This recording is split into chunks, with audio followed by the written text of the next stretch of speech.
action. I don't know if it'll fuck everything up.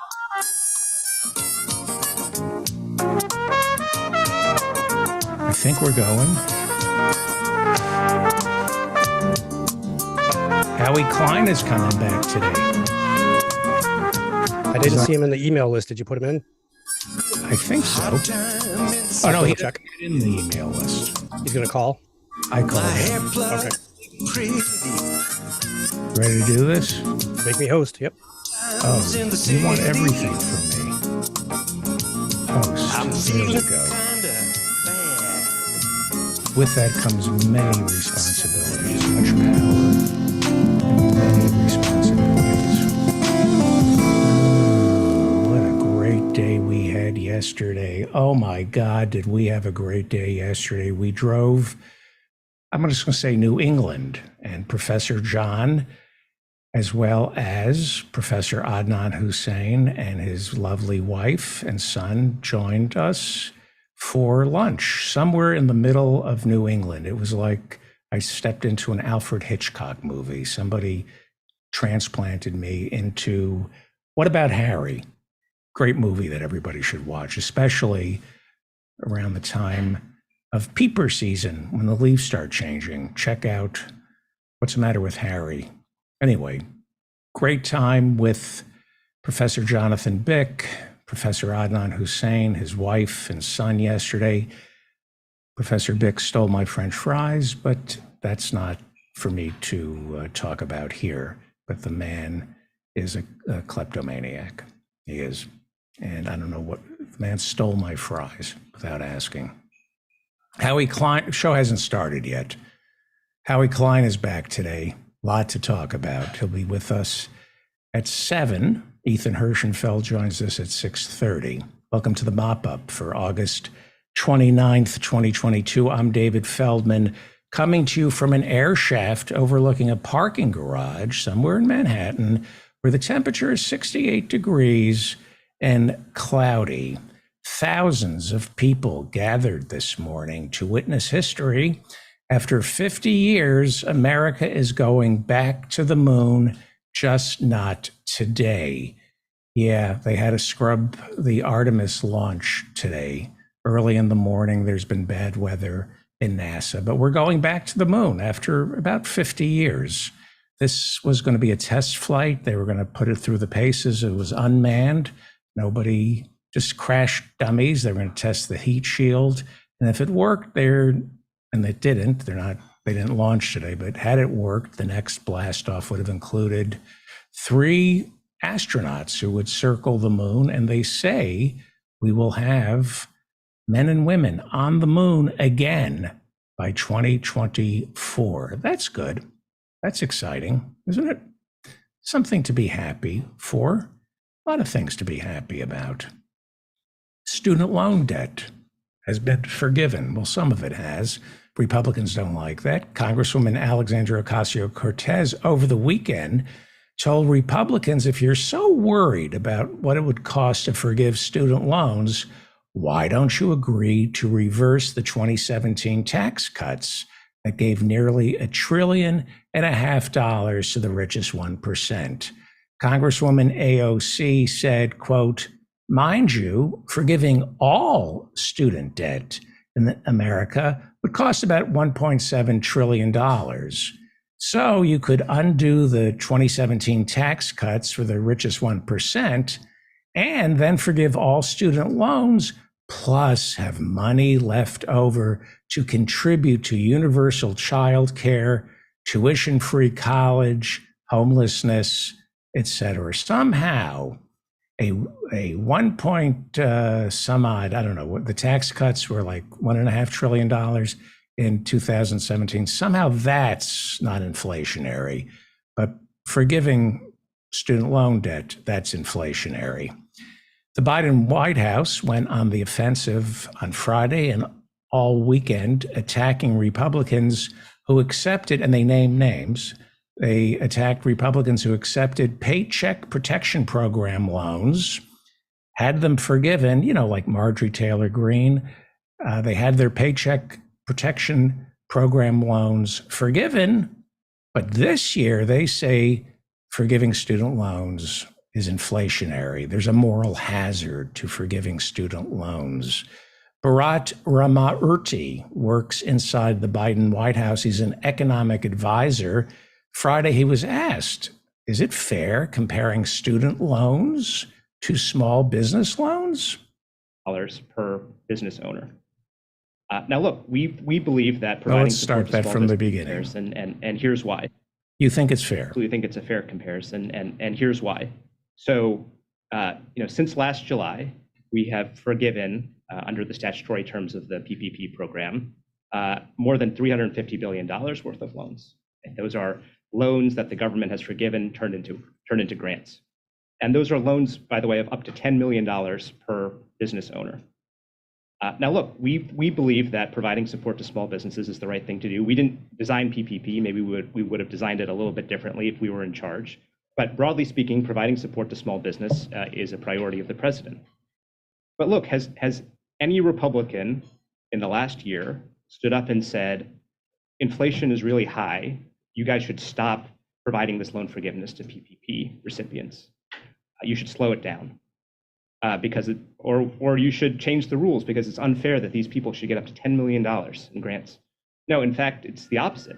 The pressure that we've gotten from Republicans on the Hill has consistently been do this faster, make it easier for people to get forgiveness. So our view is, why is there a double standard here? Why is it, from the perspective of Republicans, great to forgive a loan of up to $10 million to a business owner, but if we want to provide $10,000 or $20,000 in loan relief to a teacher or a bus driver or a nurse, all of a sudden it's socialism? That's what doesn't compute from our view. We don't think that that's consistent. Yeah. Well, the unsaid is being spoken, as Professor Marianne Cummings said on Thursday's show when she told me about this. This is from Congressman Jim Banks. And you're not supposed to say this. This is Republican Jim Banks, who tweeted on the 25th of August, and we talked about it on Friday's show, but I just keep looking at it and I'm thinking, I've never seen a more honest Republican Party. He writes, student loan forgiveness undermines one of our, student loan forgiveness undermines one of our military's greatest recruitment tools at a time of dangerously low enlistments. It undermines our military's greatest recruitment tools. You're broke. You have no choice. Join the military. My God, at least they're out in the open. They're just, you got to hand it to them. They're more honest than the Democrats are about everything.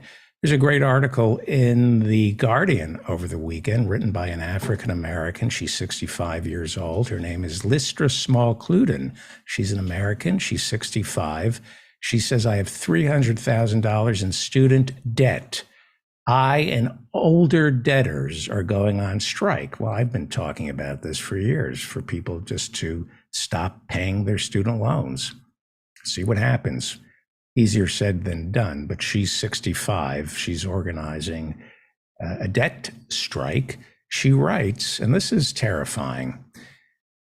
10 years ago, so she was like 53, I began a doctoral degree program in human resources management. My biggest mistake was enrolling in a for-profit school. I did achieve my academic goals in August of 2016. That feeling of success was short-lived, however. After graduation, I had to begin repaying student loans. Again, this is a for-profit PhD program. They should be outlawed. She goes on to write in The Guardian, my school didn't play fairly with me while I pursued my doctoral degree.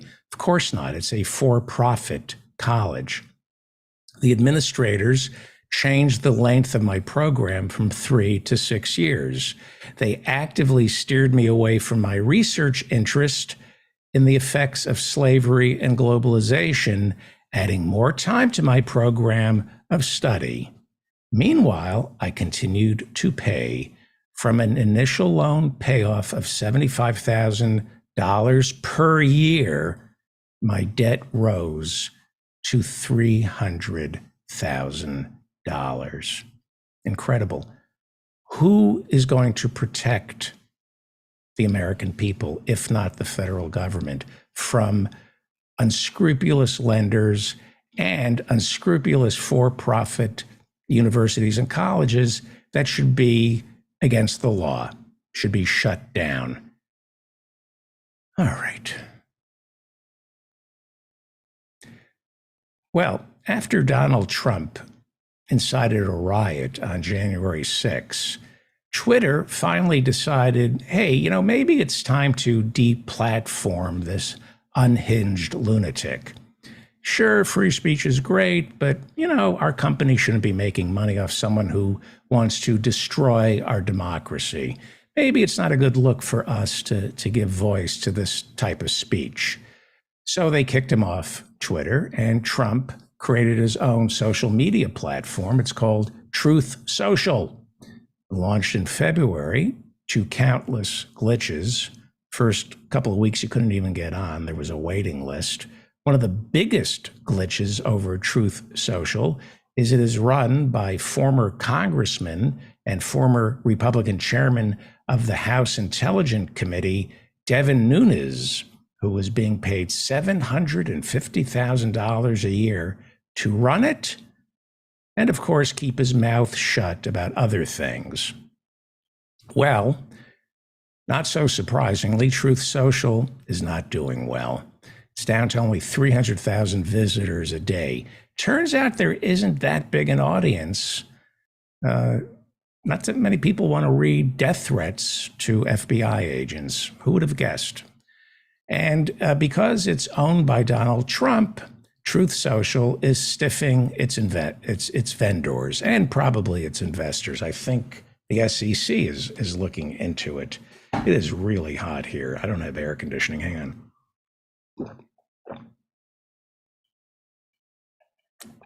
That is some good New York tap water. Oh, well, like I said, because it's owned by Trump, Truth Social is stiffing its vendors like their web host. Donald Trump owes so far $1 million to RightForge, a conservative web hosting service. I don't know much about the internet, but I'm pretty sure you need to pay the host of your website first. That's non-negotiable, and not a smart move to stiff your host. Truth Social, days are numbered. And some say the days are numbered for Donald Trump, although this has always been a Tom and Jerry cat and mouse game where we think, now I finally caught the Roadrunner.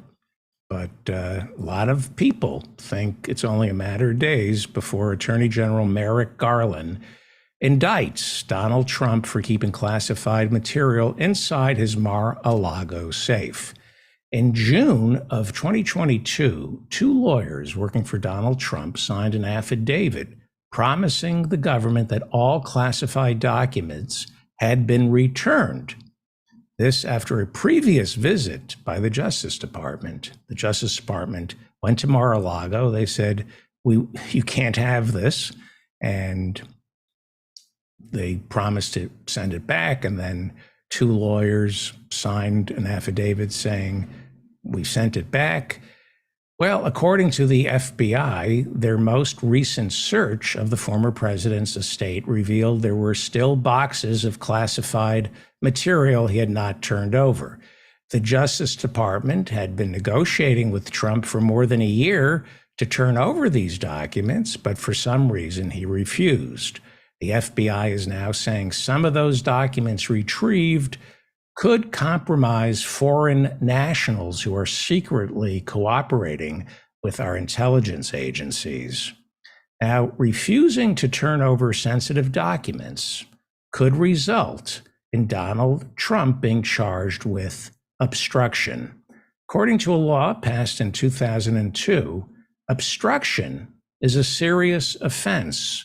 It is a crime to withhold and or tamper with and or destroy government documents, especially when the government is trying to get its hands on those documents. Why would Trump do this? A Trump-appointed U.S. district judge over the weekend said she might appoint what is called a special master to look over the materials that have now been obtained by the FBI, taken from Mar-a-Lago. She will appoint a special master to see if these documents truly rise to the level of highly classified material as suggested in the warrant. This could delay an indictment, but there are reports that among Trump's closest advisors, these possible charges are the most worrisome, that Donald Trump is getting pretty scared over this specifically. Who knows, right? But they say Garland might indict him. Over the weekend, Senator Lindsey Graham echoed the talking points we've been hearing from Trump's lawyers. The lawyers have been saying that if you indict Donald Trump, that would result in mass protests. Mass protests, they imply, that would make January 6 appear timid by comparison. Here's Lindsey Graham over the weekend.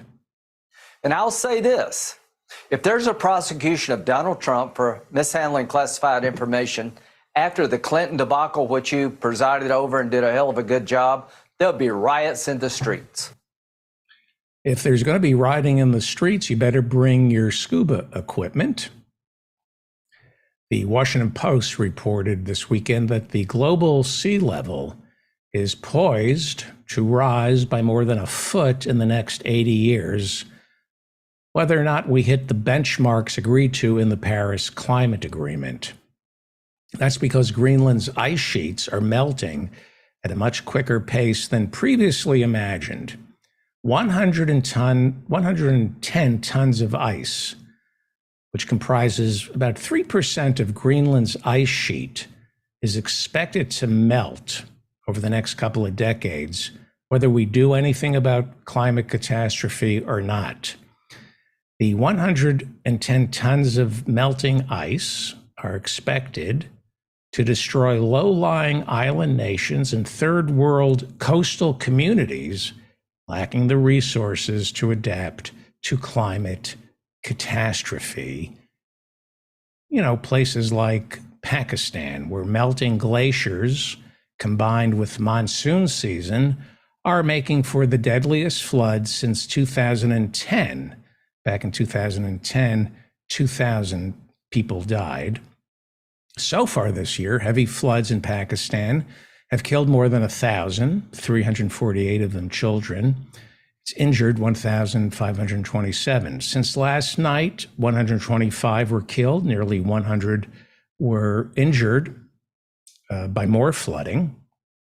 300,000 people have lost their homes in Pakistan so far this year from flooding.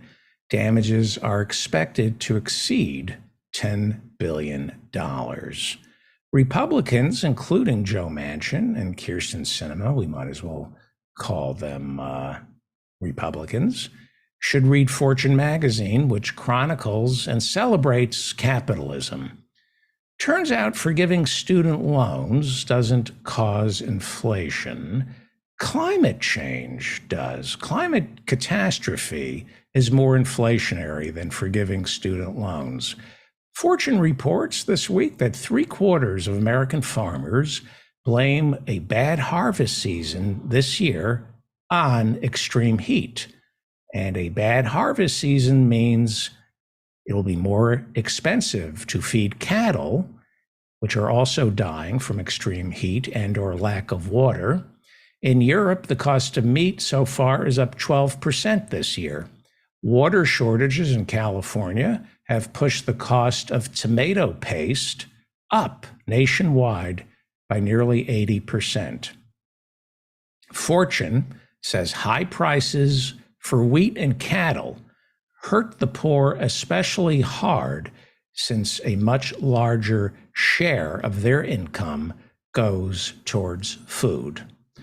Fortune also says record heat in Europe, America, and China is posing serious problems for hundreds of millions of people employed by the agricultural industry around the world because rising temperatures make it impossible for them to work outdoors. This is not Jacobin reporting this. This is Fortune magazine. One of the criticisms of that big climate bill known as the Inflation Reduction Act was signed about 2 weeks ago. One of the criticisms is it gives tax breaks to people who can afford to buy an electric vehicle, but it provides no incentives for low-income households to go green. In France, this year, 12% of all new cars purchased are electric, and the government provides 6,000 euros in subsidies that would go towards the purchase of an electric vehicle, along with some other cash incentives. But like here in America, that still keeps a lot of people out of the electric vehicle market. It is still something purchased by people who have money. Well, last week, French President Emmanuel Macron unveiled a state-sponsored program where low-income residents would be able to lease an electric vehicle for as little as $100 a month. Now, it's not free, but $100 a month is still cheaper than filling up your car if it runs on gasoline. Gasoline now costs $5.54 a gallon in France. Here in America, the average gallon of gas is now costing $3.99. It's down, but a year ago it cost $3.20. That's about a 22% jump in 1 year, but it is coming down.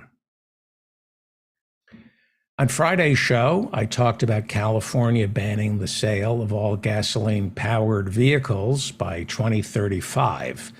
One of the things I mentioned is because California is such a huge market, it's like the 7th largest economy in the world, their decisions when it comes to what they allow on the roads affects automakers. They build their cars to please the California market. And because of that, roughly 17 other states and the District of Columbia follow California's lead when it comes to fuel standards and other laws regarding what kind of cars are allowed on the road.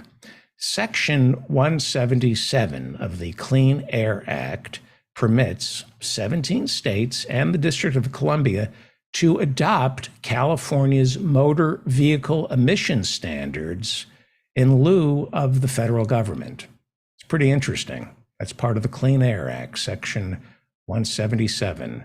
As California goes, so goes the civilized part of the United States. And as expected, Washington State announced today that it too would ban the sale of gasoline-powered automobiles by 2035. Massachusetts is expected next. Solutions continue to come from the state of California. 63 billion gallons of water running through California's aqueducts evaporate into thin air each year. And California is hoping to stop that by installing a canopy over 4,000 miles of open air aqueducts to prevent that water from evaporating. And not just any canopy. This is really interesting. It's a canopy of solar panels, a pilot program costing $20 million, covering only 8,500 feet of aqueduct around Turlock. That will be finished next year. They're going to do a pilot program to not only prevent water from evaporating, but using solar panels on top of the aqueducts to generate electricity, begging the question, why aren't we doing this?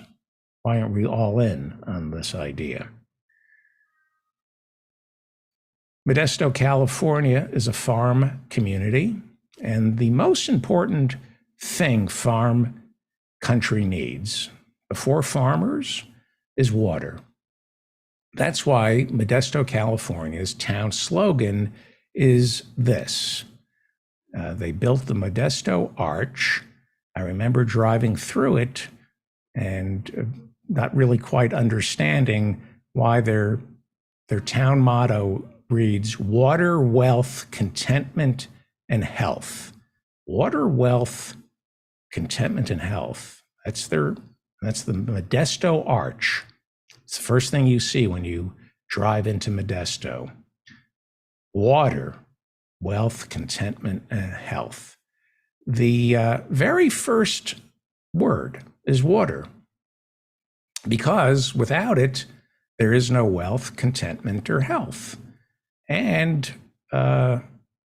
Modesto right now has no water. You know, there's an old expression, the shallower the pond, the meaner the fish. The people of Modesto can't make it rain. They can't get the Republicans to stop drilling for oil, which means the droughts are only going to get worse. The shallower the pond, the meaner the fish. So what power, what control do the people of Modesto have? What can they do? When the pond gets shallow, they can just get meaner. As if nobody has anything better to do, on Saturday in Modesto, California, the National Straight Pride Coalition held a march outside a local abortion clinic to express support for heterosexuality, the nuclear family, Western civilization, Caucasians, Christianity, and nationalism. Everything I hate. Boy, they just checked every box of everyone and everything I hate. I don't hate Christians, but I hate Christian nationalists. The Modesto Bee reports that the National Straight Pride Coalition was joined in the march by members of the Proud Boys. 200 counter-protesters representing the LGBTQ community in Modesto arrived with signs saying fascists not welcome here. Police officers fired beanbags and pepper spray at the LGBTQ counter-protesters who allegedly assaulted members of the Proud Boys with bottles of water. You had to throw a bottle of water at the Proud Boys in Modesto, so you not only wasted time, you wasted water in Modesto. This is Modesto's third straight Pride Parade. Third straight Pride Parade. Last year's also ended in violence. As the show continues today, I have a question I'd like to ask my guests and my audience. Do you allow them to march and ignore them? Do you ignore the Proud Boys, or do you take to the streets? I don't know what the answer is. Not quite sure. But as evidenced in Modesto on Saturday, the police are going to side with the Proud Boys. More members of the LGBTQ community got arrested than Proud Boys. Well, Sunday night was MTV's Music Video Awards. Comic Billy Eichner, Billy on the Street, used the opportunity to combine political activism with commerce. With me, VMA!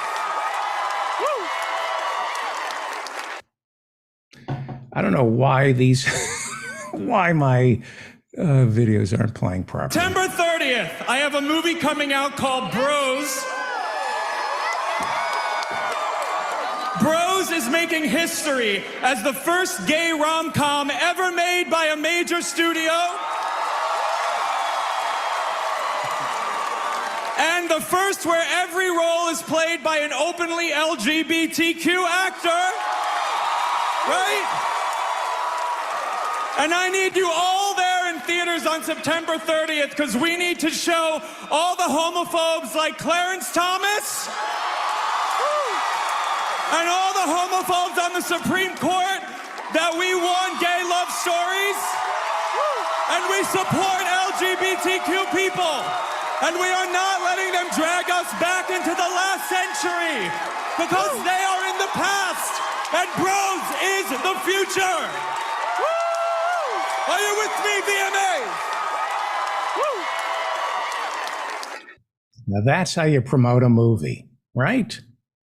You combine political activism with commerce. Nothing wrong with making $20, $40 million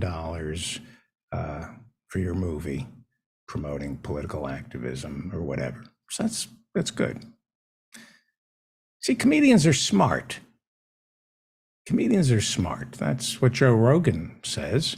He says comedians are the canaries in the coal mine, and not just because comedians like him have brains the size of a canary.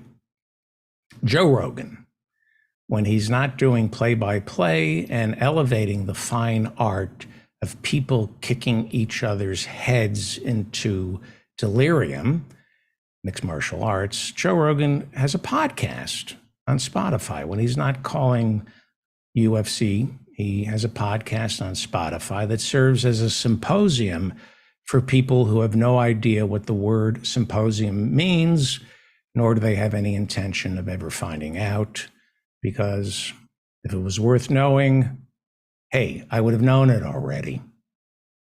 Joe is very angry, and he's especially angry with Donald Trump's former White House coronavirus coordinator.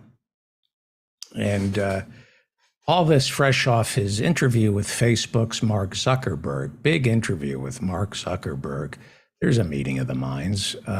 And on Saturday's interview, Mark Zuckerberg over the weekend told Joe Rogan that the FBI, maybe, he said maybe the FBI, maybe it was the FBI, he said, told him, and then he said, well, actually not me, but the people who work under me, to take it easy on the Hunter Biden story in the lead up to the 2020 election. And for those of you who don't know this, Mark Zuckerberg is evil and runs perhaps one of the top 3 most evil companies in the world, Facebook. So it only figures he would go on the very dangerous Joe Rogan podcast because, you know, it's an easy interview because he knows that Joe Rogan doesn't read. See, if Joe Rogan cracked a book instead of other people's skulls, he would know how to do a follow-up question when he has Mark Zuckerberg saying this. I don't know, Joe, you could have said something like, oh, so you're kind of saying the FBI forced you to modify Facebook's algorithm so nobody could read the Hunter Biden laptop story in the lead up to the 2020 election. That's interesting. Now, the FBI made you do that. Okay. Who makes Facebook block all the images of human suffering in the West Bank and Gaza, deeming the material too graphic, while at the same time deeming dead Ukrainians, especially children, deeming those pictures as not too graphic for the algorithm? Would that be the FBI too, Mark Zuckerberg?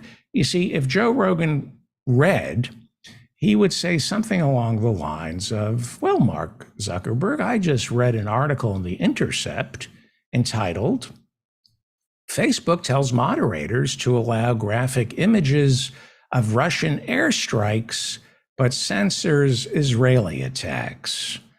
And then Joe Rogan could tell Mark Zuckerberg that the article in The Intercept was written by Sam Biddle and Alice Sperry, came out the day Zuckerberg was talking about the FBI pressuring him not to run any stories about Hunter Biden. According to this article in The Intercept, this is from The Intercept, it reads, previously unreported language obtained by The Intercept shows that the company repeatedly instructed moderators to deviate from standard procedure and treat various graphic imagery from the Russia-Ukraine war with a light touch, like the other American internet companies, Meta, Facebook, responded to the invasion of Ukraine by rapidly enacting a litany of new policy carve-outs designed to broaden and protect the online speech of Ukrainians, specifically allowing their graphic images of civilians killed by the Russian military to remain up on Instagram and Facebook. The Intercept goes on to write, no such carve-outs were ever made for Palestinian victims of Israeli state violence, nor do the materials show such latitude provided for any other suffering populations. See, if Joe Rogan read, he could have a real interview with Mark Zuckerberg. I'll get back to what a cipher, well, a dangerous cipher Joe Rogan is in a second. He's a dangerous idiot. But I should point out that 3 million Palestinians live in the West Bank. And over the weekend, the Associated Press reported that Israeli soldiers have killed at least 85 Palestinians living in the West Bank since the beginning of this year. The Associated Press says the majority of those killed were militant protesters throwing stones at Israeli soldiers, who then retaliated at night by raiding cities, towns, and villages. One of the 85 dead was an American Palestinian journalist and lawyer who was killed back in May by Israeli soldiers. Israel denied any role in her killing, but in June of this year, the Office of the UN High Commissioner for Human Rights said otherwise. That would be an American citizen killed by Israeli soldiers. Seems we should be concerned about this. I don't know. Might have been an interesting conversation between Mark Zuckerberg and Joe Rogan. But then again, what do I know? Other than Joe Rogan's a dangerous idiot because he doesn't read. Instead, he learns by talking to brilliant people like Green Bay Packers quarterback Aaron Rodgers. If you remember, Rodgers told reporters that he was, quote unquote, immunized against COVID. We all thought that meant he had gotten vaccinated, but turns out, no, he was just immunized, as in, I don't know, maybe he bought some of Joe Rogan's supplements and mixed them with Alex Jones' supplements. Who knows? But he wasn't getting vaccinated. And when it came time to go through the football protocols for COVID, it turned out he had misled the NFL and he never got vaccinated. And that's football's a team sport, and nothing screams camaraderie more than a quarterback potentially giving his teammates COVID, misleading them about whether or not he was vaccinated. Aaron Rodgers, Green Bay Packers, has won Most Valuable Player 4 times. And he's an anti-vaxxer. And he was on Rogan's podcast this week, kicking back, smoking cigars. And Rogan, during this conversation with Green Bay Packers quarterback Aaron Rodgers, during this conversation, Joe Rogan told his listeners they should vote for Republicans in the midterms, right? Out in the open, vote for Republicans in the midterms because there were so many mistakes made during the COVID pandemic. We should vote for Republicans. I guess it was the Democrats who made all those mistakes during COVID. I guess Donald Trump is a Democrat. Okay. He not only said everybody should vote Republican in the midterms, he went on to endorse Governor Ron DeSantis of Florida, not just for governor, but for president. But Joe's a liberal. You don't listen to the show. He's for same-sex marriage. He wants to legalize weed. He's a liberal. He almost voted for Bernie. Yeah, he's a liberal who said he preferred Trump to Biden. You don't listen to his show. Joe Rogan is working what is called the long con. And he's an idiot, but he's no fool. This is the long con that Bill O'Reilly played. Hey, I'm an independent. I have an open mind. And they pretend to listen to people on the left right up until election season, where they reveal themselves to be crypto fascists. They were always crypto fascists. It's part of the long con. You pretend to have an open mind and you bring people in that way, people who are on the fence politically. You create the illusion of, what's the term, being fair and balanced. You pretend you're looking for answers when in fact you've always been catering to the hard right, because that's who you are. You're a crypto fascist. And what better way to lure unsuspecting idiots than by pretending to be open-minded? So Joe Rogan doesn't read. And we know he has always been opposed to the vaccines. He'll say, I have nothing against vaccines. It's a matter of choice. And then, he spews a fire hose of reasons not to get vaccinated. He says it's personal choice, while he brainwashes his listeners not to get vaccinated by presenting one lie and distortion after another about COVID and the vaccine. And his listeners are tricked into thinking it's their personal choice not to get vaccinated or to wear a mask. It's presented under the guise of free and open discussion, the same way he promotes ivermectin. We talked about that. Now, when he got COVID, he said he was cagey about whether or not he was vaccinated. And then he finally came clean. And he said, I never got around to getting vaccinated. I made an appointment, but I was on the road or something, and I didn't follow through. He is an anti-vaxxer. And he's also selling a line of supplements that boost people's immunity. And that's a whole other story. If you get vaccinated, you may not want to buy his immunity pills and his brain power pills, which obviously work. So he's representing the Republicans. That's what he's doing. He's endorsing Ron DeSantis for president and Republicans for the midterms. There's so much to unpack with Joe Rogan. Here he is talking with Green Bay Packers quarterback Aaron Rodgers about all the lies he and Aaron Rodgers were told about COVID, right? Projection. Here you have two charlatans who have made a career out of lying about COVID. So they switch it up and they say, no, we were lied to about COVID.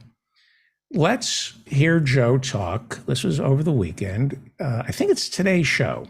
Let's start with the narrative. Joe says there was a narrative that the mainstream media and the doctors spread about COVID. Well, they just bought the narrative that was being promoted by CNN and MSN after it's over. And so many people, they just bought the narrative that was being promoted by CNN and MSNBC and wherever, that if you get vaccinated, you can't get COVID, you can't spread COVID. That was the narrative. That was the narrative. Joe is saying that when the vaccine first came out, that would be in 2020, the end of 2020, we were told that the vaccine would prevent us from catching or spreading the virus. Joe says that's what we were promised, but that is not true. Joe, you're lying about being lied to. That was never what they said, Joe. But Joe wants to build his straw man argument that because the government lied to us about the vaccine, the lie being they told us it would prevent us from catching the virus and spreading it. Because they lied, that means the vaccine doesn't work. So we shouldn't take it because people like the Bidens who are fully vaccinated are still catching it, right? So that we were lied to, which we weren't, but they lied to us and said, once you get the vaccine, you won't catch it. We will forget for the time being that the vaccine is the difference between dying from COVID and getting a mild case of it. We'll come back to that in a second. But Joe's upset because he was lied to about the vaccine, that once you got it, you wouldn't catch it. But he's lying about being lied to. Luckily, we had most valuable player 4 times, Green Bay Packers quarterback Aaron Rodgers. Let's hear what he had to say. But as we look back now, let's not revise history. Wise. What a wise man. Let's not revise history. Finally, Aaron Rodgers is going to set Joe straight. This is great. This is a real symposium. Aaron Rodgers is saying Joe's history is way off. Good, go ahead. Socrates. What was said was, you get the vax, you can't spread it or contract it. And no one seems upset that that was a lie, including Birx, who has said that she had always known that it was not going to stop transmission and it was not going to stop people from spreading it, which is wild. And she would say, we knew that you were still going to get it, even if you got vaccinated, which is, no one said that. No. Pandemic of the unvaccinated. So just to be clear here, I guess Aaron Rodgers wasn't going to set Joe Rogan straight. Joe Rogan being a college dropout and a dangerous idiot who doesn't read.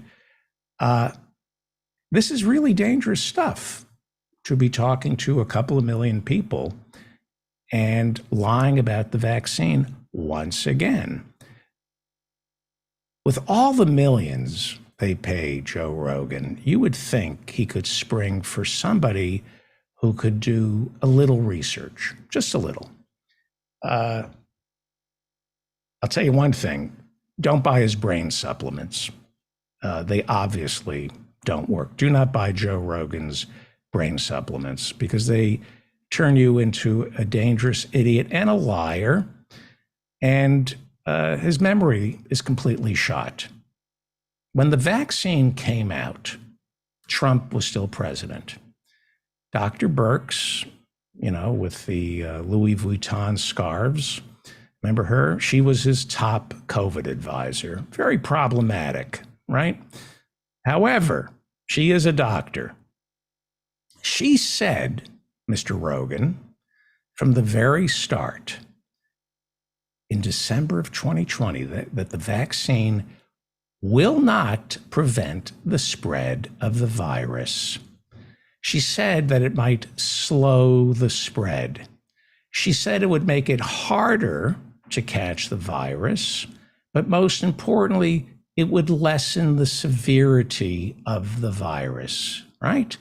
She said that before anyone was actually getting the vaccine. Now, we can argue over facts. That seems to be what goes on with the intellectual dark web and Joe Rogan. Like, I guess we'll just have to agree to disagree. And I don't argue about facts. I can do a little research, right? Deborah Birx, Dr. Birx, on December 22nd, 2020, said, there is a difference between immunity and disease. The primary benefit of the vaccine, she said, was that it lessened the severity of the disease, which, 2 years later, we've all seen that it does. It's not even 2 years later, like a year and a half. We know the vaccine lessens the severity of the disease. Fact, people who are vaccinated are less likely to die from it. She didn't promise back in 2020 that the vaccine would stop the spread. So Joe Rogan, besides being a dangerous idiot, you're lying, or your memory is completely shot. How do I know you're a liar? Because here is Dr. Deborah Birx saying exactly what you say she didn't say back on December 22nd of 2020, back when practically nobody had gotten the vaccine. Here's Dr. Deborah Birx. Thank you for understanding the difference between preventing disease and preventing infection. And right now, we don't know how great these vaccines might be against preventing infection. So you may get a low-grade infection and you may shed virus. We know it protects against disease and protects against severe disease. And that's why they prioritize these key groups. But what we don't know, does it protect against infection? And we'll be able to really understand that over the next few weeks to months. So this is why Joe Rogan is a dangerous idiot and why Spotify is evil. Now, I'm not calling for Joe Rogan to be fired. What I'm asking is Spotify to spend more money on research and news gathering operations than they do on Joe Rogan. This is what Joe Rogan said. What was said was, you get the vax, you can't spread it or contract it. And no one seems upset that that was a lie, including Birx, who has said that she had always known that it was not going to stop transmission and it was not going to stop people from spreading it, which is wild. And she would say, we knew that you were still going to get it, even if you got vaccinated, which is, no one said that. No. Pandemic of the unvaccinated. Thank you for understanding the difference between preventing disease and preventing infection. And right now, we don't know how great these vaccines might be against preventing infection. So you may get a low-grade infection and you may shed virus. We know it protects against disease and protects against severe disease. And that's why they prioritize these key groups. But what we don't know, does it protect against infection? And we'll be able to really understand that over the next few weeks to months. Like I said, Joe Rogan's a dangerous idiot. I am not calling for censorship. An F on a report card is not censorship. When you take a test and you fail it, and the teacher says, F, nobody's taking away your First Amendment rights. This is a pandemic of the unvaccinated. You're going to die or get very sick if you're not vaccinated. I don't understand why college dropout Joe Rogan would be so intent on spreading lies about the vaccine. Maybe it's to, sell his supplements, but if his listeners start dying off, you're losing your customer base. Maybe it's because he makes hundreds of millions of dollars from Spotify and he has to cultivate an army of followers by providing them something they can't hear anyplace else, like lies. That's a great way to build an audience. Lie to them, tell them stuff they want to hear, even if it's not true. Unfortunately, I would do something like that, but it gets people killed. And it's not a joke, even though he's a comedian. It trains what's left of those CTE ravaged minds who listen to Joe Rogan. It trains that mind to have an unhealthy distrust of authority. There are plenty of authority figures to distrust, including Deborah Birx.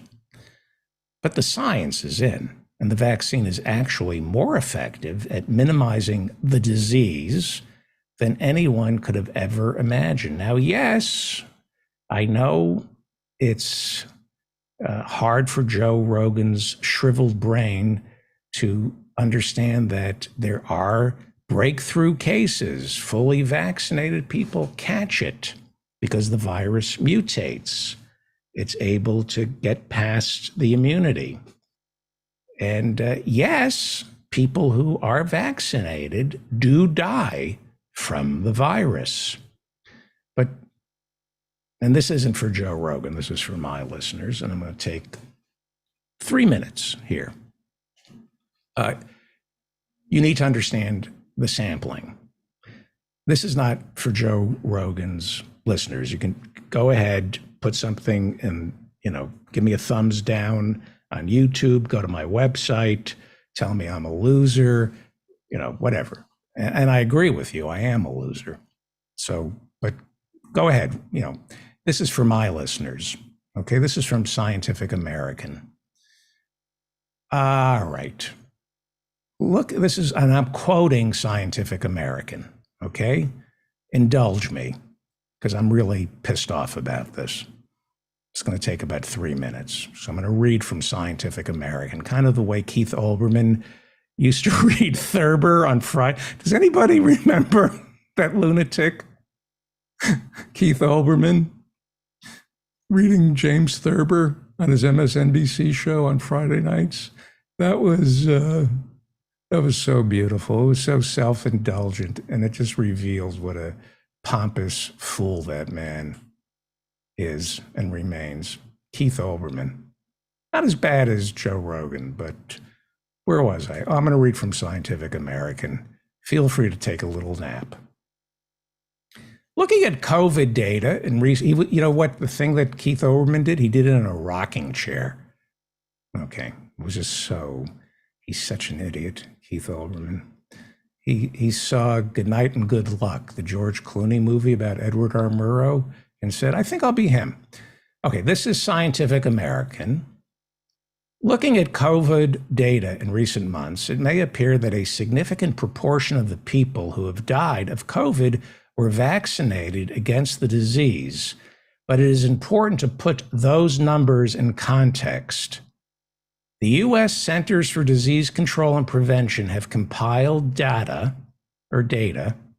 from 28 geographically representative state and local health departments that keep track of COVID death rates among people aged 12 and older in relation to their vaccination status, including whether or not they got a booster dose and age group. Okay, each week in March, on average, this is the important stuff. I'm sure I've lost most of you. This is the important stuff. And I'm sorry for reading this because it's very dry. Each week in March, on average, a reported 644 people in this data set died of COVID. Of them, 261 were vaccinated with either just a primary round of shots, 2 doses of an mRNA vaccine, or a single dose of Johnson & Johnson's vaccine, or with that primary series and at least 1 shot of a booster. Okay, this is important. Taken at face value, these numbers, all right, I know I've lost you, okay? This is really dry. I know I've lost you. So listen to this, though. I'm going to read it. Let me try it this way. Taken at face value, these numbers may appear to indicate that vaccination That doesn't work. Taken at face value, these numbers may appear to indicate that vaccination does not make that much of a difference. But this perception is an example of a phenomenon known as the base rate fallacy. The base rate fallacy. One also has to consider the denominator of the fraction. That is, the sizes of the vaccinated and unvaccinated populations. With shots widely available to almost all age groups, the majority of the US population has been vaccinated. So, even if only a small fraction of vaccinated people who get COVID die from it, the more people who are vaccinated, the more likely they are to make up a portion of the dead. An additional factor to consider is that as the pandemic wears on and a disproportionate number of unvaccinated people die from COVID, the unvaccinated population shrinks. This leaves a comparatively larger vaccinated group, leading to an increase in total deaths despite the lower death rate among vaccinated people. Okay, and they go on to write, no vaccine is 100% effective, but immunization reduces the risk of dying from COVID substantially. Well, okay, Joe Rogan has endorsed the Republican Party, Ron DeSantis for president. In a couple of months, he'll pretend he's interested in voting for someone on the left. He'll play that long con once again. But in the end, he is right wing. And if he's voting for the Republicans and Ron DeSantis, he is a crypto fascist. If you support this Republican Party in this iteration, if you support Ron DeSantis, you are a hardcore crypto fascist. He is friends with Alex Jones. And if you are friends with Alex Jones, you are friends with a white supremacist Christian nationalist, and that is not guilt by association. It is, I endorse Ron DeSantis. If you endorse Ron DeSantis, you are supporting a white supremacist, a Christian nationalist. That's who the Republican Party is. That's who Ron DeSantis is. By the way, as of September 2nd, the government will no longer be sending us free at-home COVID tests. The money just isn't there. So money for Ukraine, right? We still can't get the Republicans to pass I think it's a $15 billion COVID relief package. And so the single best way to prevent the spread of COVID is testing. Test. And I got some free tests from our government. I hope all of you are taking advantage of it. Do it now, because September 2nd, they won't be free anymore. And I'm going to talk about the midterms. According to the Census Bureau, 3.8 million renters will be evicted in the next 2 months. 3.8 million renters will be evicted in the next 2 months. That's good news for the Republican Party because, as I've pointed out on this show, half of all renters in America live at or below the poverty line. And if you're getting evicted, you are below the poverty line, you don't have a place to live, I doubt you're going to make it to the polls. I doubt you're going to be voting. So, yes, the midterms are 70 days away. And here is Lizzo last night at the VMAs. Your vote means everything to me. It means everything to making a change in this country. So remember, when you're voting for your favorite artist, vote to change some of these laws that are oppressing us.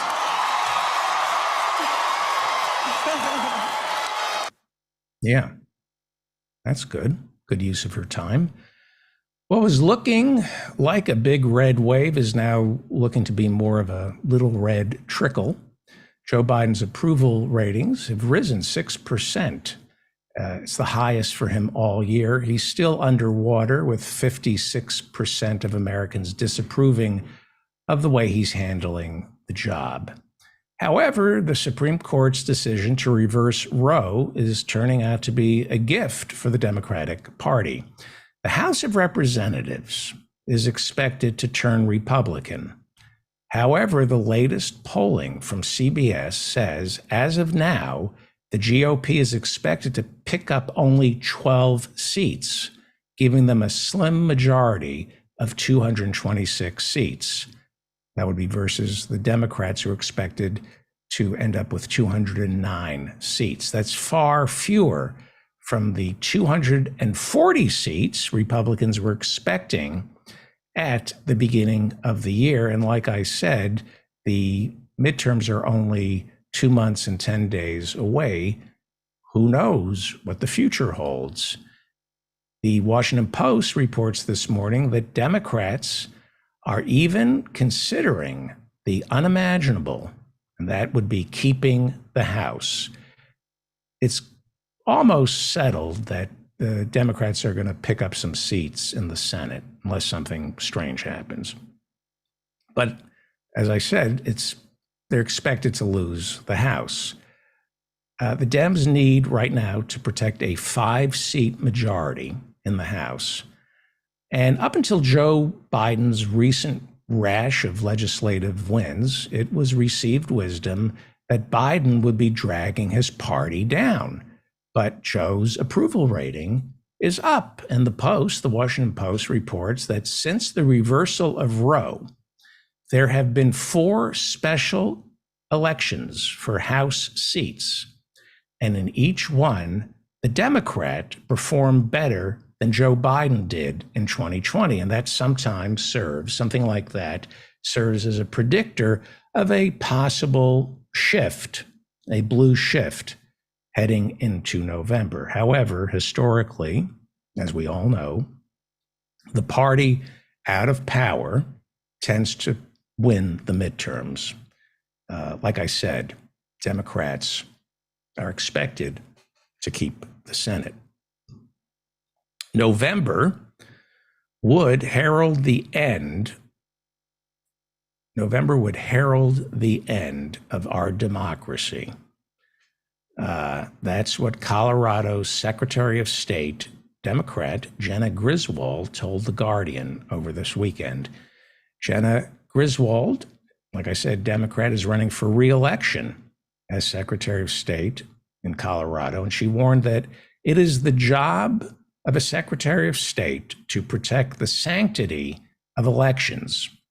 But too many Republican candidates for Secretary of State have pledged allegiance to Donald Trump, no matter who wins. There are now 27 Secretary of State contests in November, 13 held by Democrats, 13 held by Republicans, 1 held by an independent.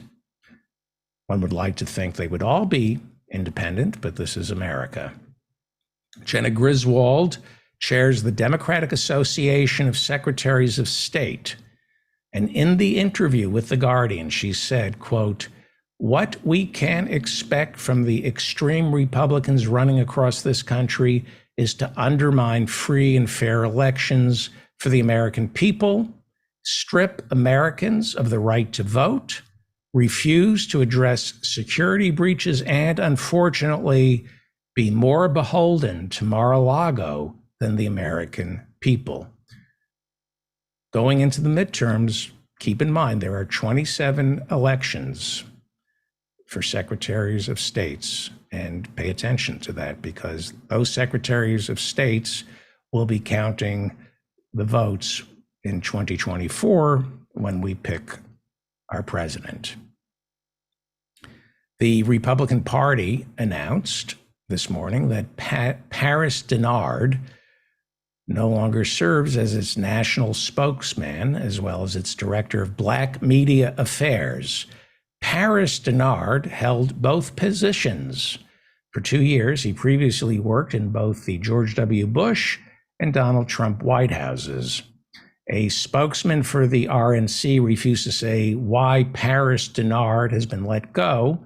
However, the Washington Post reported back in 2018 that Paris Denard was fired from Arizona State University after being charged with sexual misconduct.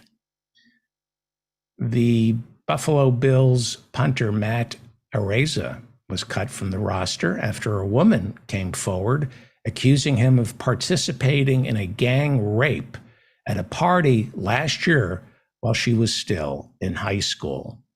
Ozzy Osbourne is selling his California mansion and moving back to Great Britain, saying he's afraid of getting shot to death here in America. Ozzy said, quote, "I'm fed up with people getting killed every day from these mass shootings." Ozzy is selling his $18 million mansion in Los Angeles. I think it's in Hancock Park. And he plans to relocate permanently to his 350-acre estate in Buckinghamshire. Buckinghamshire. I would assume that would be in England. A 26-year-old Dutch soldier died from gunshot wounds he suffered while visiting downtown Indianapolis. 2 other Dutch soldiers were wounded. Police at this time are offering no information as to what prompted the killing. And I think that covers everything. Missouri is bringing back corporal punishment. The Wall Street Journal is reporting that a Missouri school district is going to start paddling students when they need to be punished. Of course, parents need to sign a note telling the teacher it's okay to beat the shit out of my child. As the Wall Street Journal says, corporal punishment has been condemned by medical professionals. It's not right to hit your kids. Coming up at the bottom of the hour, Ethan Hirschenfeld, author of the new book, Today Is Now. You're listening to The David Feldman Show, davidfeldmanshow.com. Office hours and hours this Friday. It's the first Friday of the month. That means we go 24 hours on office hours. If you would like an invitation, go to my website, hit office hours. It'll give you the link. And while you're over there, sign up for my incredible newsletter, which comes out every Friday. And in the newsletter, it is included an invitation for office hours. Office hours is pretty amazing. And I've been getting to meet the people in person. Yesterday, we drove up to somewhere in New England to see Professor Adnan Hussein, his wife, his son, and Professor Jonathan Bick, who stole my French fries. And it was really a magical afternoon. And I'm looking forward to more of that. Professor Mike Steinel is on the show later on tonight. Here's some music from Professor Mike Steinel.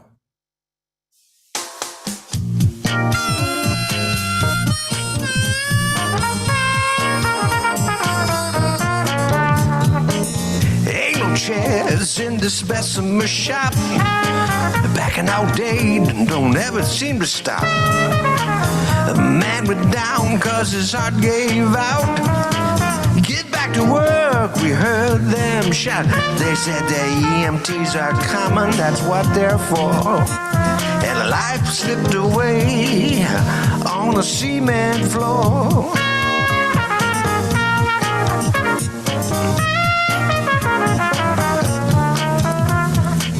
I know the bookstores are all gone away. Got me some books, I'll read them someday. Right And now I got to make my rate in all these extra shifts.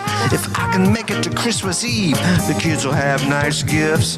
And the big boss will have more money so he can go up into space. But there still won't be no chairs in this Bessemer place.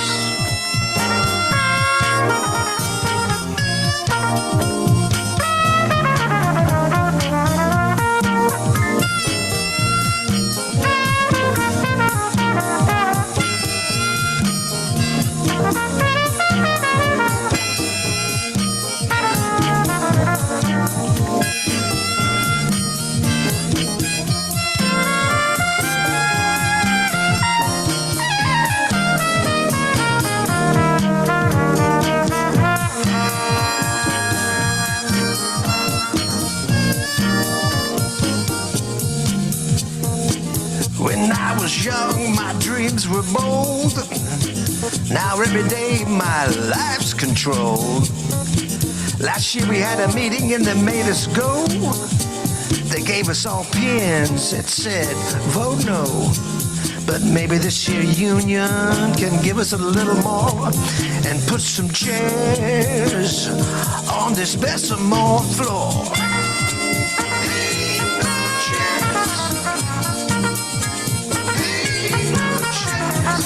I'm hoping the union might make things right.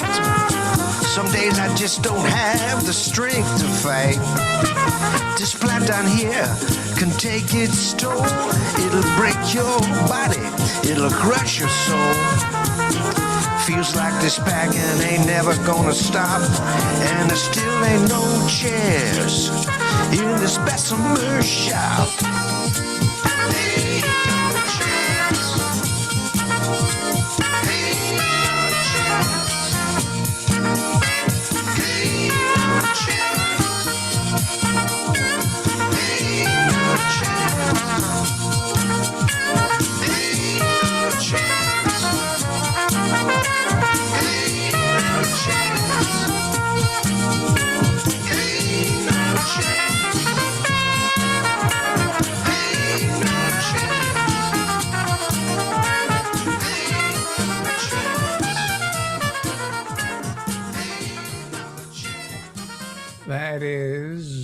That is Professor Mike Steinel. You're listening to The David Feldman Show, davidfeldmanshow.com.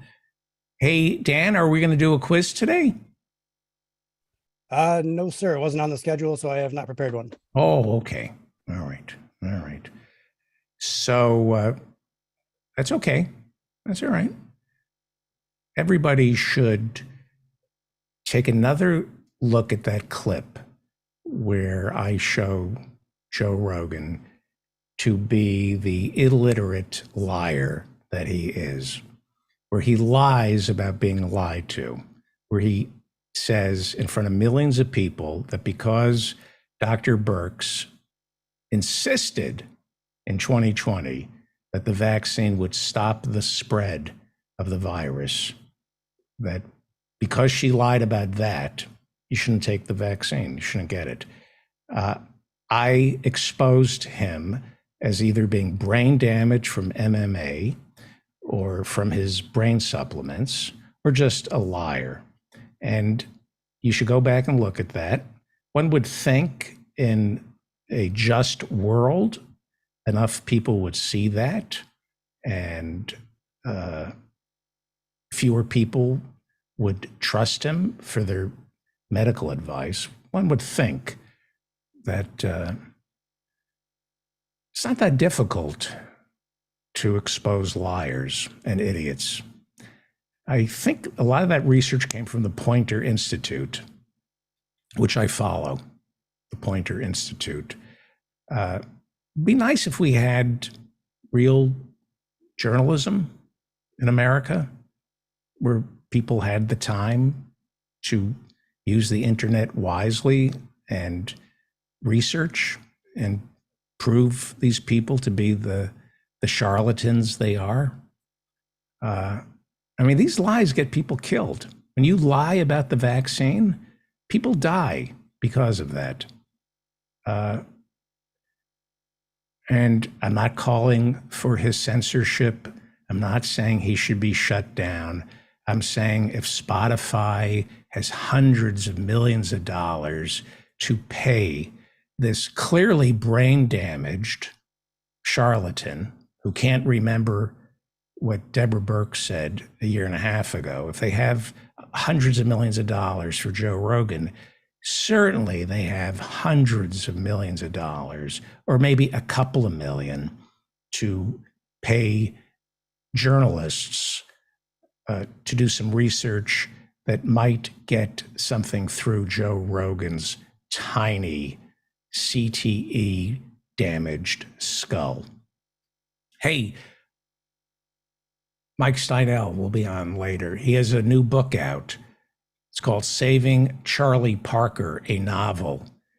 Here's Turtle from the audio version of Saving Charlie Parker, a Novel.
That is Professor Mike Steinel.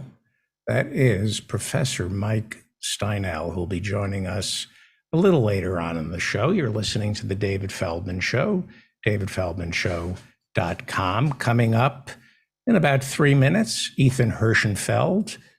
Let's enjoy Donald Trump, who joined me about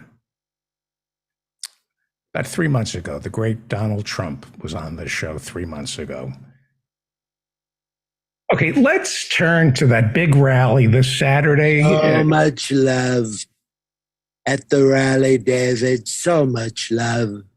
Great people in Florence, South Carolina. So smart, so discerning. And it was sold out, David. They were packed in tighter than Chris Christie sitting in a coach seat. Get it, David? Because of the weight. Can you get it, David? Are you following me? Get it. I get it. You can't fit into a coach seat, David. Do you get it? I get it. You can have that one, David. That's another freebie. I know you people like freebies. I know you love the freebies. What people? Your people, David, the free brews. Oh, boy. I can't help it, David. You know, they say that Zelensky's a comedian, but I'm so much funnier than that Zelensky guy. I just don't get him, David. I don't get him. I don't get that Nanette Fabre. I don't get them. Anyway, the people of South Carolina love me, David. I do great there because their elections aren't rigged. You get an honest count in South Carolina, unlike Georgia or Arizona or Vermont, where I won in a landslide, David. But they rigged it. They rigged it, David. That would be the great Robert Smigel. The great Robert Smigel. You're listening to The David Feldman Show, davidfeldmanshow.com. Nate in the chat room asked, while I'm attacking Joe Rogan, what does his being a college dropout have to do with it? That's a fair question, and I'm a little reticent about attacking him for being a college dropout because college in America is a privilege. It's people shouldn't be ashamed that they're college dropouts. I believe that all college should be free. I believe the $2 trillion in student loans should be forgiven because to me, nothing is more important than education. And Joe Rogan is an exemplar of why people need to go to college. He is a shining example of what not going to college can do to your critical thinking. And I think there's an anti-intellectualism that he promotes that is getting people killed. I've done enough rants on this show attacking higher education. When you have people like Joe Rogan dispensing medical advice, it's important to point out that he is in fact a college dropout. That's not an attack on all college dropouts. That's an attack on Joe Rogan, who lacks the credentials, the information to talk about ivermectin and whether or not you should get vaccinated. So it is germane to the conversation that he is a college dropout. Pointing one thing out about somebody is not an indictment of everybody who shares that characteristic. It's not an attack on all college dropouts. I barely got through college. Believe me, if you listen to this show, you know what I've said about higher education. But I do believe all college should be free in America. I believe all community colleges should be free. All four-year colleges should be free. And there is an anti-intellectualism in this country fueled by dangerous college dropouts like Joe Rogan. It wasn't an attack against, I wasn't being a snob. It probably sounded like it, but I wasn't being an effete intellectual snob, saying anybody who didn't go to college isn't entitled to an opinion. But Joe Rogan is an example of someone desperately in need of a college education. Otherwise, he should just keep his mouth shut and, do the play-by-play of people getting kicked in the head. Joining us is Ethan Hirschenfeld, a brilliant comedian. Hello there, Ethan. Hello, Dr. Feldman. Oh, thank you. Dr. Feldman is your father's name. Call me Mr. Feldman. Wait a second.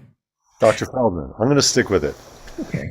I like that. I'm trying to use the word doctor in the sense, because we're going to launch a Dr. Benjamin TikTok, where Dr. Benjamin will answer questions about life's stickiest problems.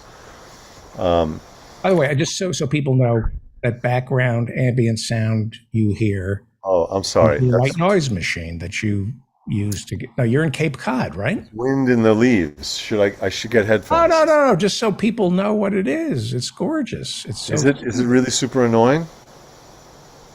No, it's something that I would play at 1 a.m. All right. I hope it doesn't put you to sleep. So I do that all by myself. All right. So Dr.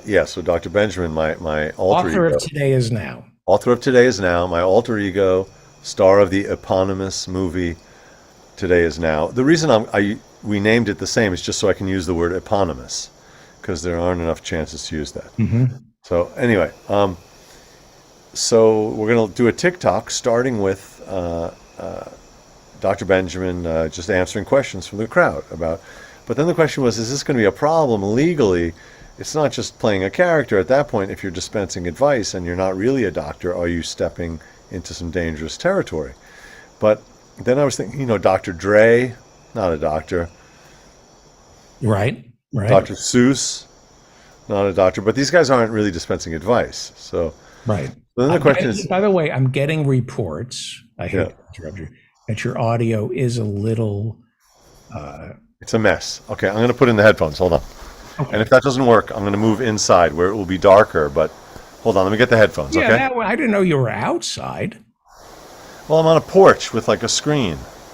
Yeah, but that's where I usually am. Okay, I'll go in. Well, let me try the headphones. I'm so sorry. Well, why don't you go inside?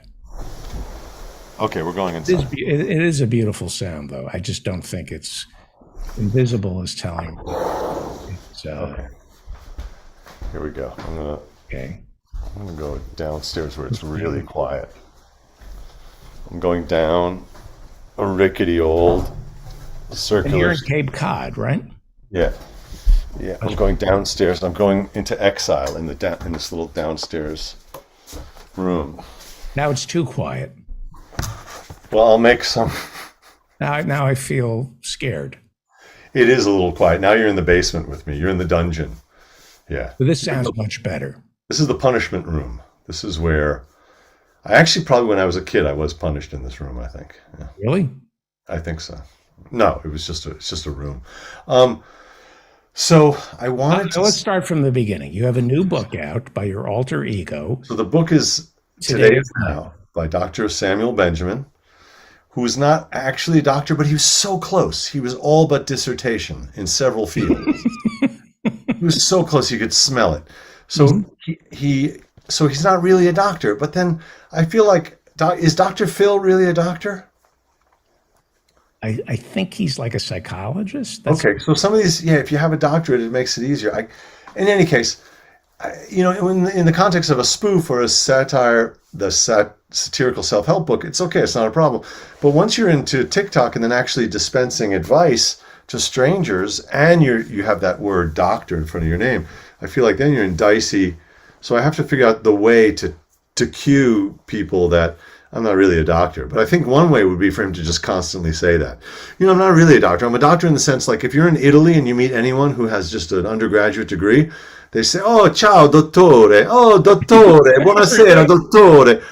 Dottore. Yeah. The second you get your undergraduate degree, you're a doctor.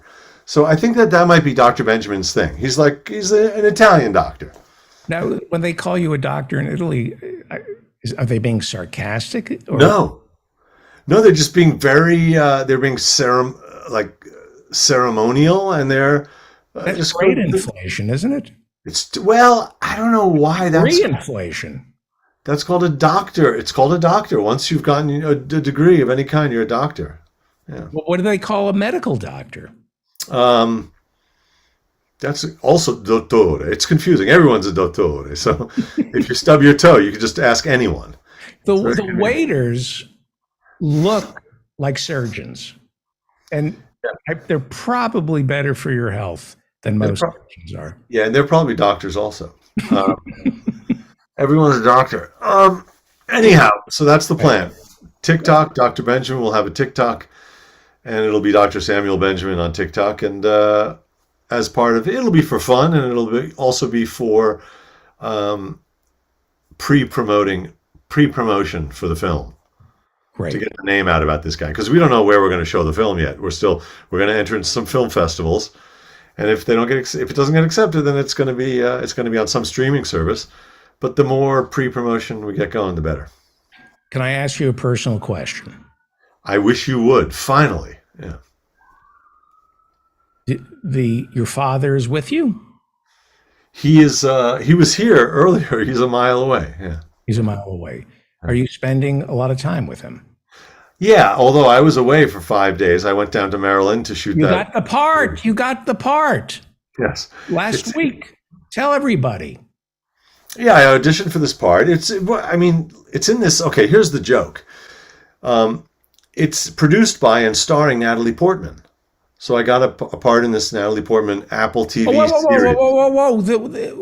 It was just shut down because of threats of gun violence. The one in Maryland?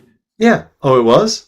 Oh, there was a big story today that... Oh, I wasn't... I was already gone. I had nothing to do with it. I was already gone. No, they had to relocate. There were threats that if you keep shooting here, you'll get shot. Jesus. Well, we were shooting in the fairground, the Anne Arundel. But that was just my day. Then they were going to be shooting in Baltimore. I don't know where else. I'm sorry to hear that. That's terrible. In any case, I got that part, and I went down there.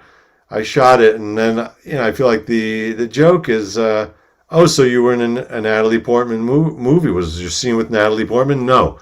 My scene was with a sheep. I play the shochet, the ritual slaughterer. So he's like a rabbi who says a blessing before slitting the sheep's throat. But no animals were harmed in the making of the film. There was an actual sheep on set. It was very cool. The sheep's name was very cute. The sheep's name was Hope. And so named because the animal wrangler explained that she had been quite sick as a puppy or whatever, a baby sheep, as a ewe. As a ewe, she was sick, but then she survived, so they called her Hope. Very cute. And among her 100 siblings, I said, is she more talented? Yes, this is the one who's the actor. Now, So how do you know how do they know she has 100 siblings? Because you start counting them and you fall asleep. No. They all talk the same way. They all have the same accent. Oh, I see. Yeah. They say bah. Actually, the crew was making some very funny jokes. I thought it was quite funny. Like when it got quiet right before a take, someone from the crew would say, "How you feeling today?" And inevitably, the sheep would go, "Meh."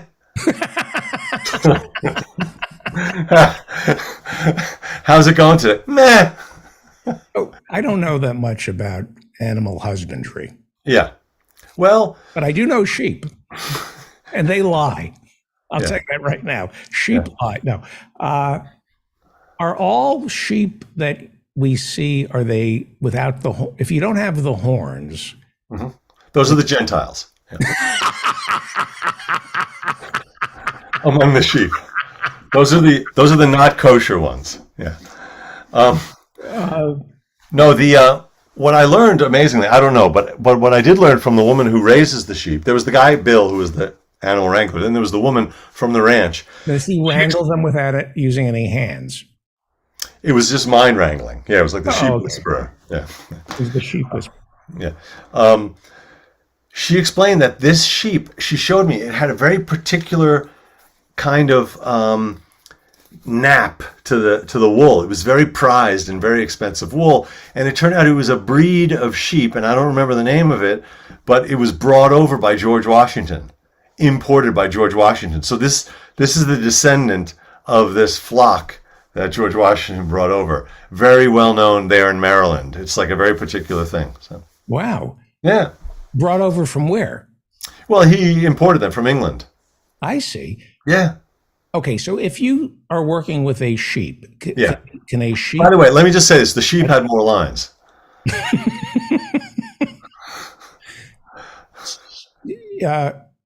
In order for it to be a man, it would have to have horns, correct? I think that's right. Yeah.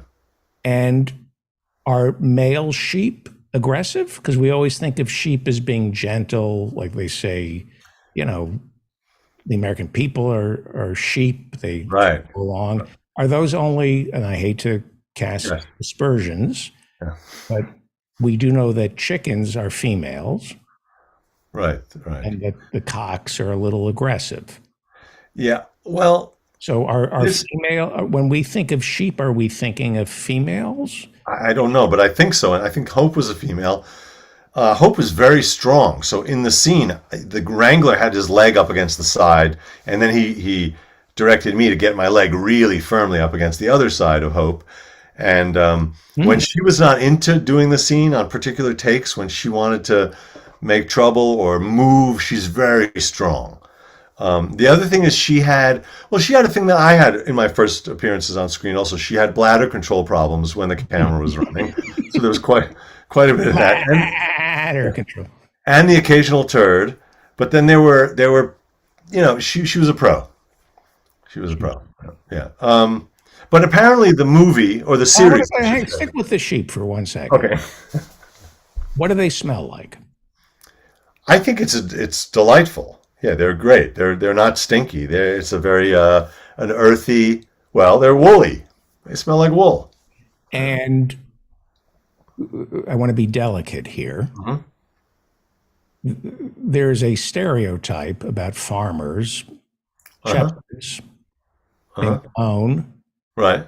Making love? You mean making love to the sheep? Yeah. In all seriousness, it must have occurred to you.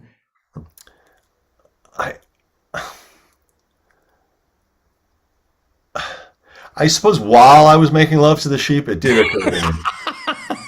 No, but the first thing I would think of, I'm being honest with you, I had my legs up against a sheep. Yeah. I would think, oh, okay, this.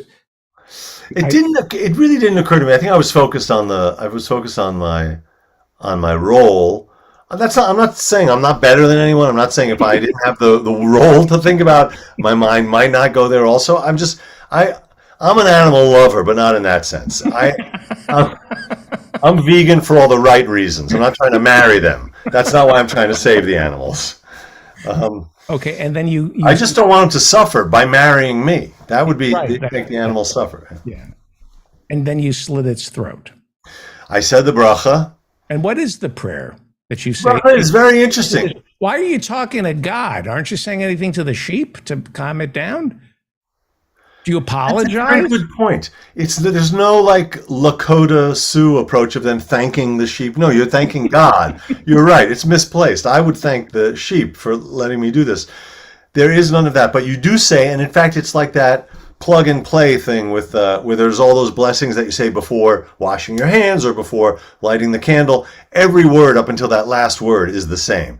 You're saying, "Blessed are you, King of the universe, who made everything, who's so incredible, and who has commanded us to do X." It's like Mad Libs. God lives. So fill in the activity, and in this case, it's slaughter. So. Right. So you're praising God. The sheep says, "What am I, chopped liver?" Yeah. And you'd say, "Soon." Soon. You're be patient. So was Natalie Portman? Or I don't want to pry. She was there, and I did something that I'm not proud of. She was shooting another scene nearby, and when she was finishing up and I was about to start, I positioned myself so we'd cross paths so that I could say a word to her and just say hello. And I had a pretext. She must love that. Well, I would sure normally that never happens to her. Exactly. I would normally avoid that, but I had a real pretext. But it was just, normally I would leave people alone. Like with Mandy Patinkin last month, I left him alone. He was giving off real leave me alone vibes. He was very friendly and nice when the cameras were rolling, but then he was clearly in his own thing. So it so happens 25 years ago, a friend of mine was Natalie Portman's agent, and I was a tutor back then.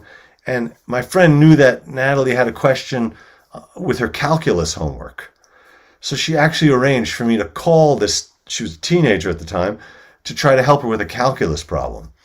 So you try to prove that you were that she was in fact old enough to date you. That was the calculus. That was, yeah, what, 18, 17, 16. No, it wasn't like that. No, so she told me the problem. I said, I'll call you right back. I called her back 10 minutes later. I said, I have a partial solution. She said, don't worry, I already solved it, and hung up. That was it. She was very smart. So that was the whole interaction. So I thought, wouldn't that be funny last week to say, hey, we actually spoke on the phone once. I said, hello, thanks for having me on this project. You know, we actually once spoke on the phone. I could see her face go blank, like saying, I just really want to get back to the trailer. My day is over. Please don't tell me an anecdote about the time. And then, of course, you realize this is a person who people are constantly, the one time that they happen to pass a truck that had her in any case, yeah. So yeah, I know. I wasn't proud. I'm not normally, I'm surprised. Going to bug a celebrity. Yeah. Yeah, I'm surprised. How old is she? I don't know.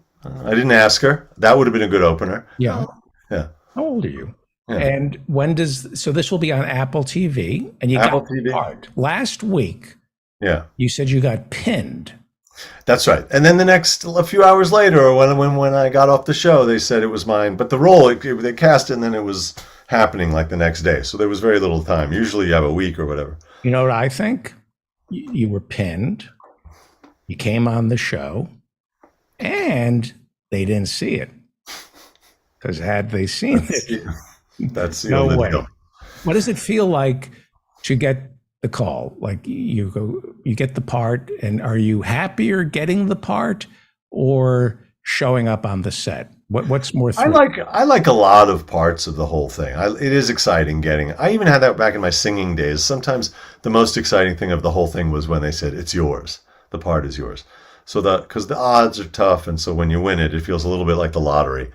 In this case, it meant I had to drive all the way from up here in Massachusetts down to Maryland for a one-day thing. It wasn't. That's a dangerous drive. What is it, 95? It's I-95, which is very dangerous during climate change. One of the most dangerous. Torture. It is? Why is that? Yeah, you should be very careful driving on I-95 when flash flooding. Wow. Just something to keep in mind. And on the way back, I was really tired. I got there in the morning. I left at night. Decided to make it all the way to Brooklyn, but I was on that stretch of the New Jersey Turnpike where you get like the Clara Barton rest stop and then the Hugh Hefner or whatever they're called. Yeah. And I thought I was going to make it to New York. I finally had to pull over and do that terrible 1 a.m. nap in a rest stop, and then you wake up a half hour later with the neck and to finish the drive. Yeah. But anyway, no biggie. They have the Vince Lombardi. Oh, that's right. Vince restroom. Lombardi. Right. The Clara Barton. Yeah, who was Clara Barton? I should know. I think she was I'm going to guess and say she was a famous nurse. I think. I'll buy it. Let me see. I noticed Ann Lee is in the chat room. She didn't found the Red Cross. That's somebody else, but I confuse her with the woman who. And Clara Barton was the last of 3 elementary schools I went to. Oh. According to John Hayes. So she was in elementary school. Wow. That's painful. I thought she was a nurse. Who did the Crimea War and founded the Red Cross? Florence Nightingale. Right. Yeah. She was a bird, I think. It looks like the spelling's different. Yeah. I can. I have an interesting audition coming up for a thing this week, which is a stretch. I play someone in the medical profession, someone in the helping profession, who propositions a potential patient and exchanges sexual favors in exchange for giving the drugs that the person wants. That's not the kind of scene I normally am auditioning or booking or doing in my real life. So that's fun. That'll be an interesting little stretch. Could you? We were. There's a new thing that I'm doing, which is meeting people. Yeah. I had dinner with Grace Jackson. I saw the photos. That looked great. I'm having lunch with Professor Harvey J.K. tomorrow. Nice. I drove up to a very special place in New England. I met Professor Adnan Hussein, wow, son and his wife, and Professor Jonathan Bick, who steals people's French fries without asking. So we were driving through some of the most beautiful country I've ever seen in my life. This is, in the Massachusetts, Connecticut, Wisconsin, New York area. I'm bad at geography. Yeah, that's close enough. And I thought, I looked at, you see these farms, and they're right out of a Norman Rockwell. How do people, and I try to, it wasn't Zillow porn. It was like I was actually looking at something. Right. And I try to fantasize about being there. Gentleman farmer. A gentleman farmer. And what do you think? I realized it would be better to know somebody who owns one of those places than to actually live there. Right. It's like a boat. My father said, when I was a baby, I said, I want a boat. He said, no, meet somebody who has a boat.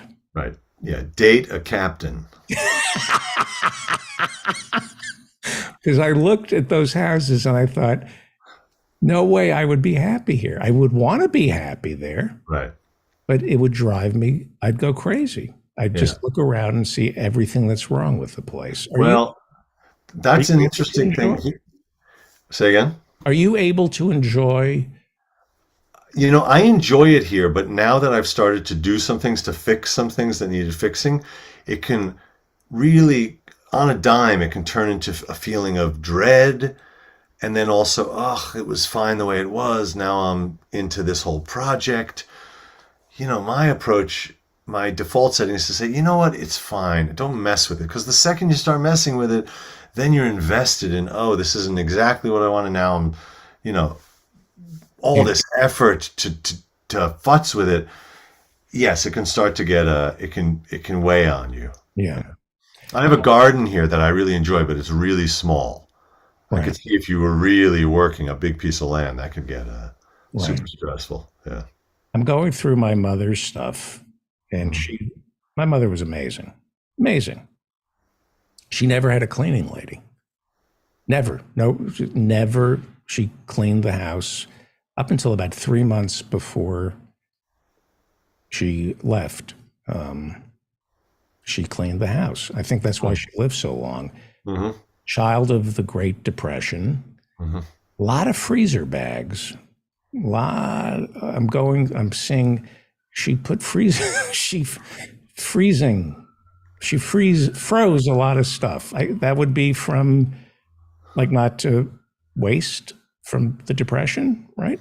Yeah, I kind of freeze a lot of stuff also. I got that gene. Do you freeze human heads the way she did? I don't, but I freeze my organic, compost stuff that will eventually go into the compost. I don't have a compost thing under the sink or somewhere else. I just have a bag in the freezer, and that avoids it from starting to stink. So it goes from frozen out to the compost. So if you look at my freezer, you will find what looks like frozen garbage. It'll be like frozen corn husks and watermelon rinds and coffee grounds. You think, why are they in the freezer? That's why. So right. Yeah. We were driving through this beautiful rolling hillsides, and then I began to feel lonely. I felt alienated. It was so beautiful. Were you with anyone in the car? Yes. Okay. And then that person stopped breathing, and I realized I had to pull over and dump the body, and it made me feel very lonely. That is I felt alone. I thought, I could live out here and it would be very isolating. But I guess if you're part of a community that would not accept me. No, it is. It is an adjustment. That was certainly at the beginning 2.5 years ago with the plague being up here, and the volume of encounters with strangers is so much lower. And I love encounters with strangers. That's one of my favorite things. That's my favorite thing about New York and about other big cities and about traveling. That's a great name for your next book. What was it? Encounters with Strangers. All right. Encounters with Strangers. It could be like a salacious memoir of like a little bit like a gigolo or something. Right. Encounters with Strangers. In any case, but that's back. Even here, you get those encounters with strangers if you're into that kind of thing. If you want to chat with people you bump into, which I like. If I could wave a magic wand and you never have to work again, and you could live on Cape Cod, would you do it? No, I would do what I'm doing, which is splitting time. Yeah. Yeah. Okay. Let me do this because we have 2 minutes before the return of Howie Klein. Yes. And I am nervous because I don't know if you got the link. If the machine. No, I'm going to call him. Okay. Yeah. Do your thing. It's been nice to chat. Stay here. Okay. Company. Okay. I have to call him in exactly 1 minute, and he hasn't been on for a month. It's been a while. Wow. So tell me some good news.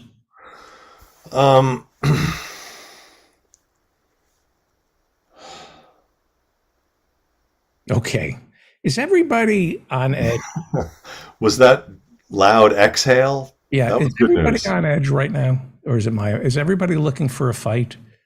Oh, I'm not looking for, no. But do you get a sense that people would prefer a fight to a conversation? Answer me. Yeah, right. Yeah, I do sense that in the world at large, for sure. Yeah. And what about interpersonal relationships? Well, yes, I mean in my primary relationship, for sure, but that's what that is, right? I've never been married, but that's sort of what marriage is, right? People are looking for fights. Yeah, there's very close. You're always stepping into the ring or stepping out of the ring. Yeah. It seems like there's that potential is always there. Yeah. Let's see if Howie wish me luck here. Stay with me. Do you hear that? Oh yeah. Yeah. It's ringing. It sounds good, right? It sounds really good. Howie? Yeah. You're there. I'm here. Ah, it's so good to hear your voice. I'm going to say goodbye to Ethan Hirschenfeld. Hey, Howie. Goodbye. Everybody should go pick up the book Today Is Now. Today Is Now. Also, Amazon. That's my new Amazon. Yeah, it's on Amazon. But also, if anyone out there is a TikToker, please go to Dr. S. Benjamin and start following Dr. S. Benjamin. He's about to change the world through TikTok, apparently, if he can figure it out. Great. Thank you, David. Thank you. Okay, Howie toodaloo. Klein is back. It's so great to hear your voice. Howie Klein is the founder and treasurer of the Blue America PAC, which raises money for progressive candidates around America. And he writes Down with Tyranny. And it's great to hear your voice. All right. Well, I'm glad I still have a voice. Yes. Yes. And the people have a voice. And in 70 some odd days, they're going to be voting. Were you disappointed to see Laura Loomer go down? Is she? No. I mean, in some ways, yes. You know, Laura Loomer is a kind of a Nazi, and she ran against a very hard conservative Republican. So Dan Webster has no redeeming values at all. So the thing is that, you know, he's not a Nazi necessarily. He's just a hard right conservative. They would vote exactly the same, you know, if she got in. The thing about people like her and Marjorie Taylor Greene and Madison Cawthorn and Lauren Boebert and Paul Gosar, the thing about them is that they really show what the Republican Party is without any kind of camouflage. Right. So, yeah, in some ways, I would have preferred her to have won her primary. The other thing, by the way, is people like that, there's a theory that people like to defeat. Now, in this particular case, the Democrats don't have a viable candidate. They didn't recruit anybody, and just a random person is the Democratic candidate, which is a shame because Loomer has now told her followers not to vote for Boebert in the general election. Now, I don't know how many of them will follow what she says. Webster. Boebert or Webster? Did I say Boebert? I meant Webster. Oh, okay, Webster. Right. Yeah, they in other words, Loomer has told her followers not to vote for Webster, the Republican who won the primary. I see. And that's pretty rare that something like that would happen. It doesn't happen often. In fact, I can't think of any times when it has recently. So it's exciting to talk. It's not. There's not a viable Democrat, so it doesn't make any difference. I'm very excited to talk to you. I want to ask you some macro questions, and then we can drill down. First up, we've been led to believe that the House is lost. And last time we talked, you were saying that the Democrats were going to pick up seats in the Senate. How do you see it shaking out right now? I still believe the Democrats are going to have a net gain of seats in the Senate. And in the House, I don't think that people necessarily feel as strongly that it's a Republican year. They're still saying it is, but not. I mean, you don't hear anyone saying red tidal wave anymore. That's gone. And there are people who are saying that it's possible for the Democrats to pick up some seats. I mean, I'm writing a post now, which I'll probably put up tomorrow morning, about specific districts in California. And there are 3 or 4, maybe 5 districts that are going to flip from red to blue. So, there will be some districts where Republicans win as well, but it's really, really hard to tell if you drill down district by district. The people who really do that and actually look at each individual district, those are the people who are not saying that there's going to be a Republican wave. Those are the people who are saying it's too close to call right now. The people who are just looking at some kind of, bullshit, those are the ones who will say, yes, the Republicans are going to pick up seats. The Republicans may. They may come out the winner, but they also may come out the loser. It's just too... right now, the way things are going, it's going in the Democratic direction. I wrote a story the other day saying the Republican wave is gone. Now it's a Republican ripple. Is it going to be a blue wave?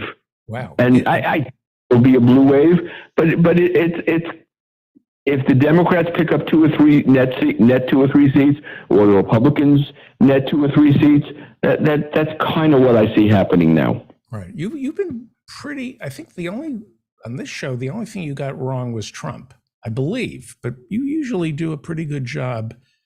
About Trump. I'm sorry? What did I say about Trump? I think in 2016, you thought, didn't you think Hillary? Right, I didn't think he would win. I absolutely did not think he would win in 2016. The Democrats need 5. But I don't think he did win in 2016. I think that was a stolen election. Right. The Democrats need to hold on to 5 seats to hold on to the majority. And there are like 10 seats in California that are red.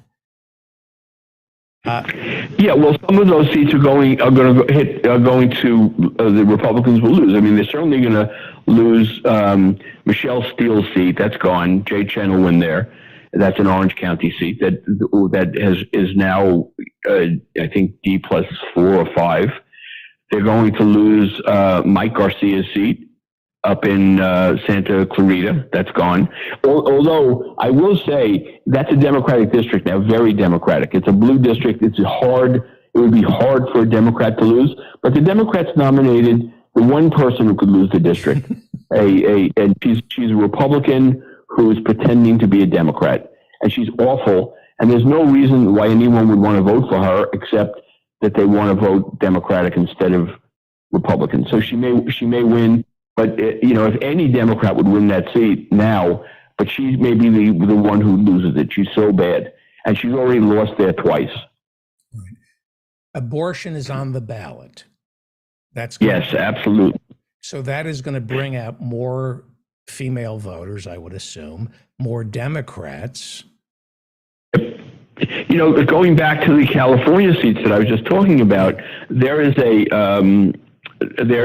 bill that the Republicans put out which basically bans abortion nationally.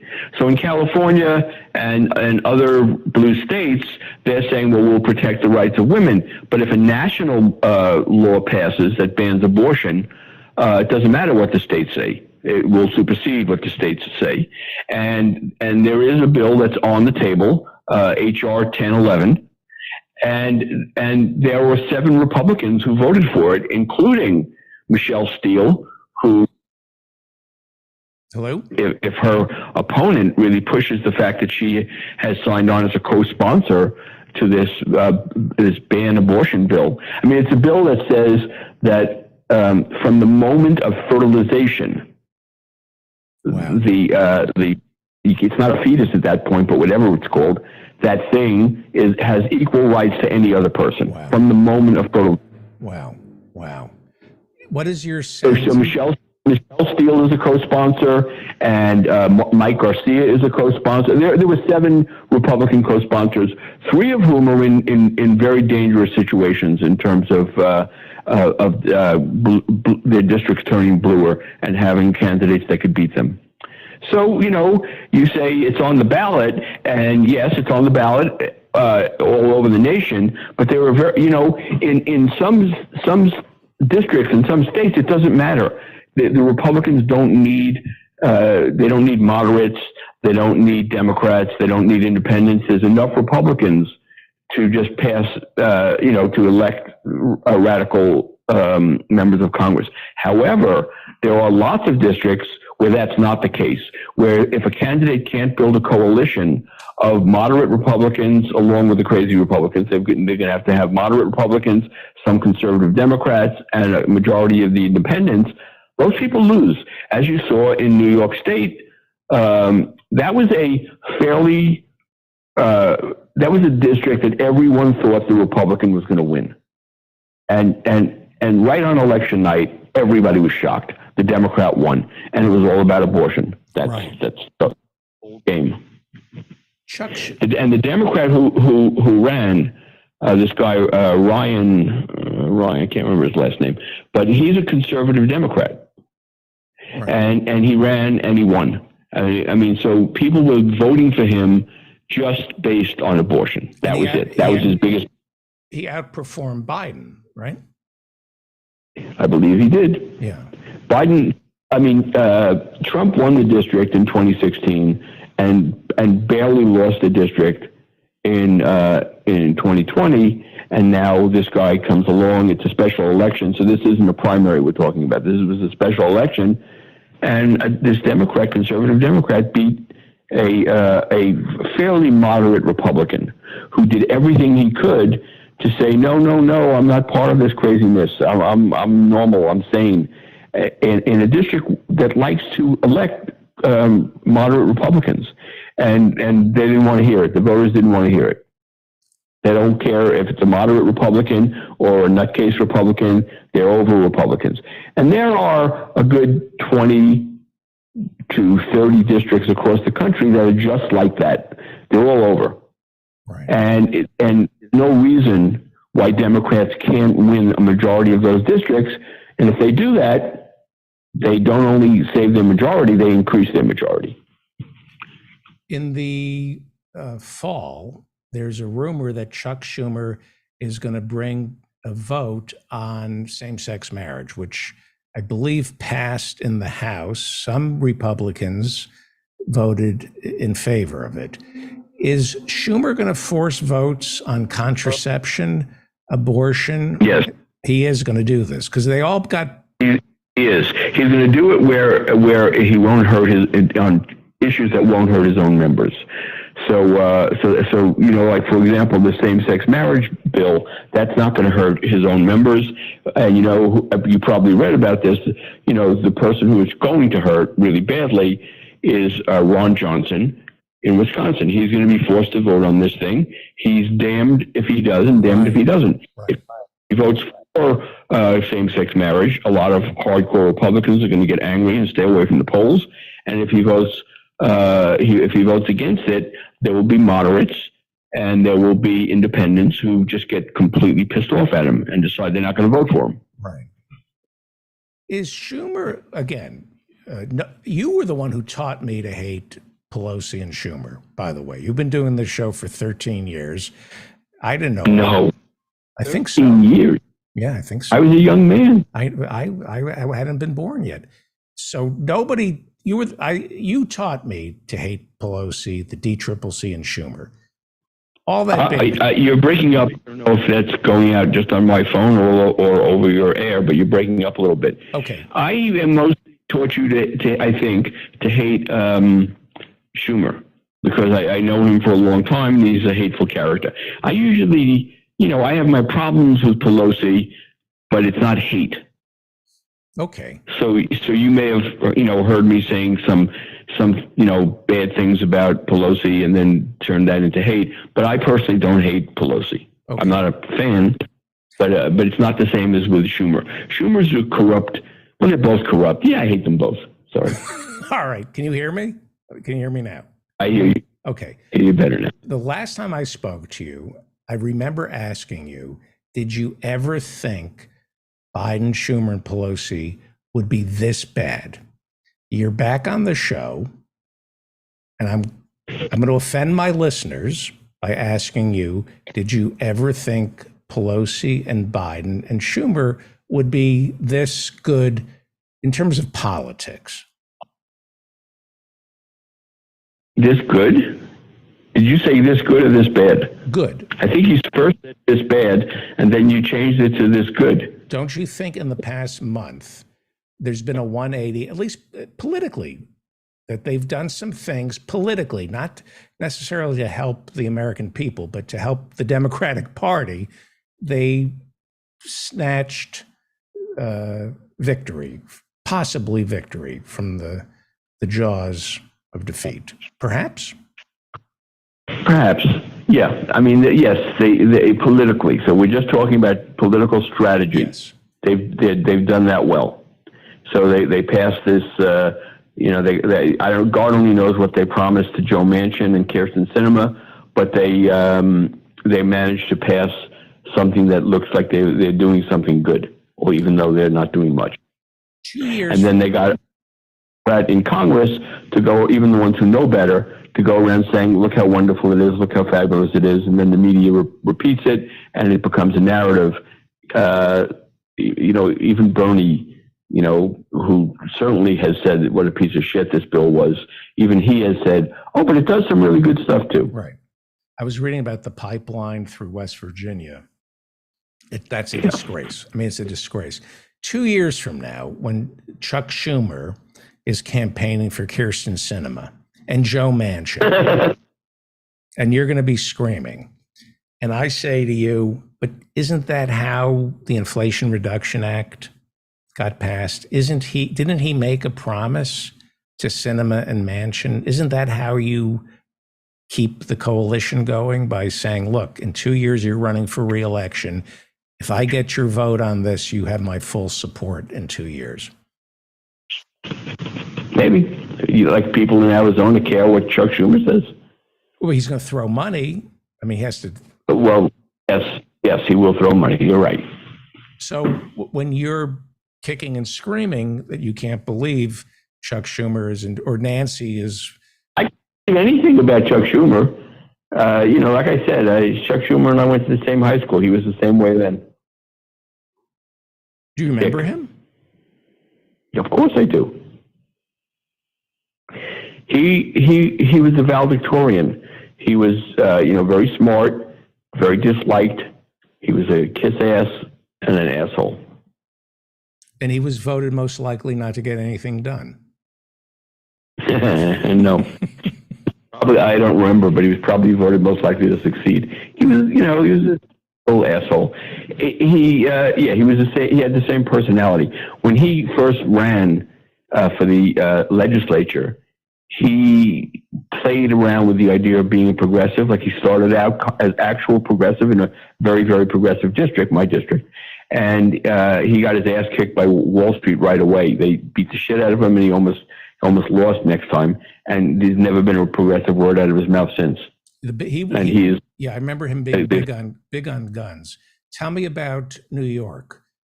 I didn't know whether or not to vote for Nadler or Maloney. Nadler was better. Nadler, and he won. Yeah. Why is he better than Maloney? Why would you consider Maloney? She isn't any good. I thought she did a pretty good job in the House Oversight Committee, but I don't know her punch card. I figure it would be identical to. Yeah, she's barely progressive. Nadler is far more progressive. There's no way that I would have ever considered her. I was happy to get rid of her, and Nadler's pretty good. Nadler's very old. I'm assuming this is going to be his last term, but only one of them is going to win, and he's better than she is on every level. Right, and we lost Mondaire Jones. Before we talk about Dan Goldman and Uline Nyo, let me just ask you about Mondaire Jones, who did surprisingly poorly. Is that a loss, losing Mondaire Jones? I thought it would be. Well, it is a loss.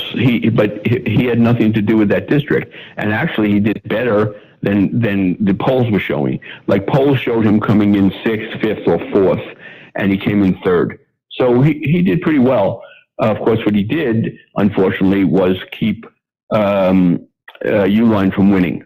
So that's really a shame, because she would have been a contender for the best member of Congress, and she still may be. We can talk a little bit about that if you want to. Yeah. But Uline is fantastic.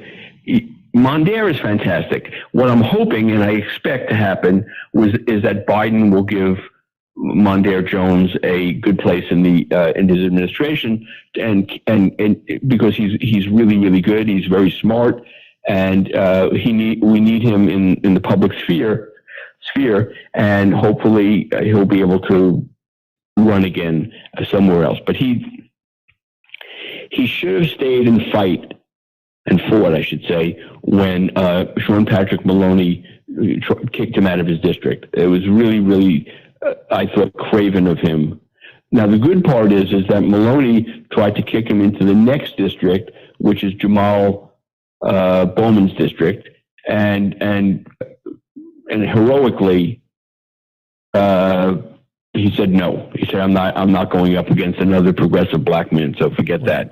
And then he sees an open seat in Manhattan and Brooklyn, which has zero to do with him. It's not anywhere near him, and no one except people like you and I had ever heard of him. So he went in there and tried to, and there were people in the media who said he's the incumbent. It's insane. He is an incumbent, not an incumbent from that district or anywhere near that district. So it was tough, because he's definitely one of the better members of Congress, and I would have liked to have seen him stay in Congress, but it wasn't his district. And Uline, if anything, is better. And I was rooting for her. I would have voted for her if I lived there. Right. So she came in second in the Democratic primary, but she is also the nominee of the Working Families Party. So if she decides to run, she can, and I think she should. And I think if she does run, she'll beat Goldman, who is a more conservative Democrat. He's not like Sinema or Manchin, but he's definitely not the kind of Democrat that district calls for. He's not for Medicare for all, for example. He had said, although he tried to take it back, he had said he would be open to negotiating about choice. He's just the wrong kind of Democrat for that district. And he spent $4 million of his own money, and the Israel lobby spent another $1 million of their money trying to help him. He's got a lot of bad people around him who are happy to see that the district wouldn't go to a progressive. And you know, if you add up the progressive votes, they were like 3 or 4 times more than his votes. Right. So I'd like to see Uline run, and I don't know that she's made a decision yet. Although maybe she's made a decision and hasn't announced it, but I don't know. Now, I want to just bring something up. There are other progressives like Brittany in Staten Island, like Melanie on Long Island, who also have the Working Families Party endorsement, and they can run as well if they want to. But if they run, a Republican will win. Yeah, that would. Forget about Max. Is it Max Rose who will lose in Staten Island if Yeah, that's right. And it's Patrick Maloney who would lose if Biaggi decides to run on the family Working Family Party. So, you know, if it was me, just Howie, I would say yes, run and defeat. Let a Republican win the district. Let the Republican's going to win in Staten Island anyway.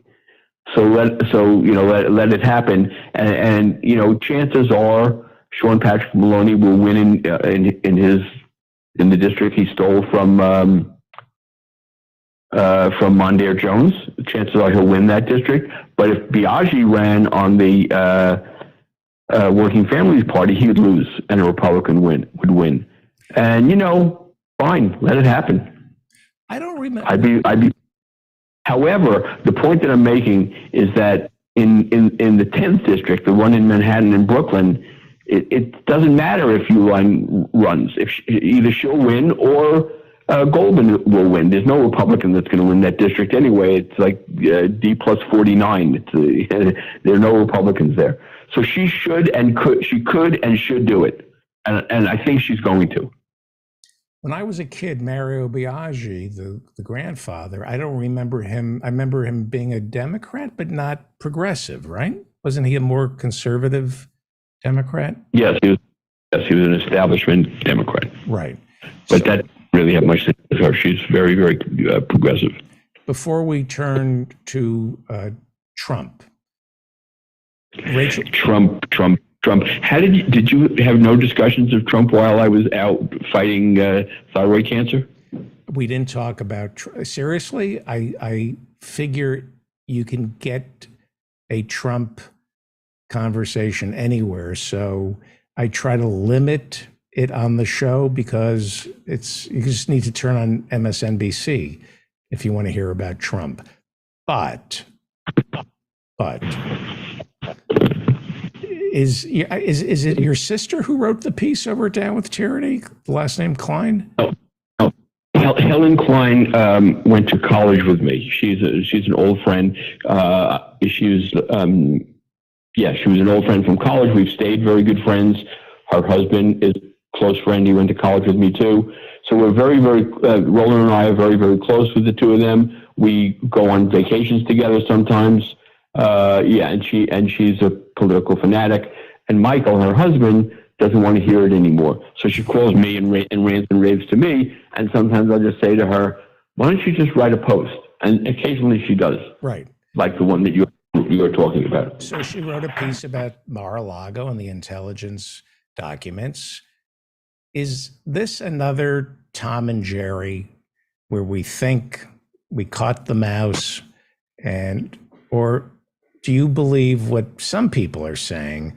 This time it's different, that Trump is genuinely spooked on these classified documents. And the New York Times wrote, you have to indict him. Do you think it's different this time? Well, I do, but not in the way that you're hoping, and not in the way that I wish. I think that the whole purpose of this is to make a deal with him, not to put him in jail. I don't think that Biden has the guts to do it to begin with, and nor does Garland. I think they just want to make a deal with Trump that he's not going to run again. Right. And although Why anybody would want to see Ron DeSantis run instead of Trump is another question. Right. Who is more? I mean, I think Trump is more likely to lose than DeSantis. I think DeSantis has a leg up on Trump. I'm sorry. I think that Trump would lose if he ran in the general election, and DeSantis might win, might lose. And Mary Cheney, Liz Cheney, jumping into the race will make for great. Nah, she's not going to. She wouldn't do that. She's not into it. She's going to use that money to help anti-Trump candidates who are running for Congress. She's not going to run it herself. Right. She knows if she ran herself, it would hurt the Democrat. So I don't see her doing that. By the way, when I was talking about that HR 1011, the one that bans abortion from contraception, from fertilization, she's one of the co-sponsors of that. Fantastic. Hard to believe. You got to remember, there's one thing that's good about her. She's anti-Trump. That's it. There's nothing else good about her. Right. And I want to contrast her to Adam Kinzinger, who is absolutely a lifelong conservative Republican. He's been voting with the Democrats a lot lately. She isn't. Is he? And he's never coming back, right? Don't know. Who knows what he's going to do? He's a young man. He was well liked before, and if the Republican Party snaps out of it and just becomes, just a normal conservative party again, he could run again. Before you go, I love you. I'm so glad to hear your voice. You want to know what I made for dinner? Well, I'd rather have you answer. Never mind. In a second. In a second. No, I do want to know what you made for dinner in a second. If Trump... Well, the reason I'm talking about my dinner is because I just took it out of the oven, and the smell is literally, my mouth is full of drool now. Well, so I'll let you go in 1 second. If Trump... I have Mike Pence's fly circling my head, and not the fly he wishes. No, I understand. He would prefer a different type of fly, but I'm talking about the animal. Trump disappears. Trump doesn't come back. Do the Republicans then get healed? And do the Republicans, does McCarthy, do Schumer and McCarthy secretly want Garland to indict him, to get rid of him? Well, like I said, I think there's a deal to be made with Trump. We won't indict you. We won't put you in jail if you, don't run for office again. I think Trump would take that deal, and I think they're going to offer him that deal. It's not going to be in the papers. We're not going to find out about that.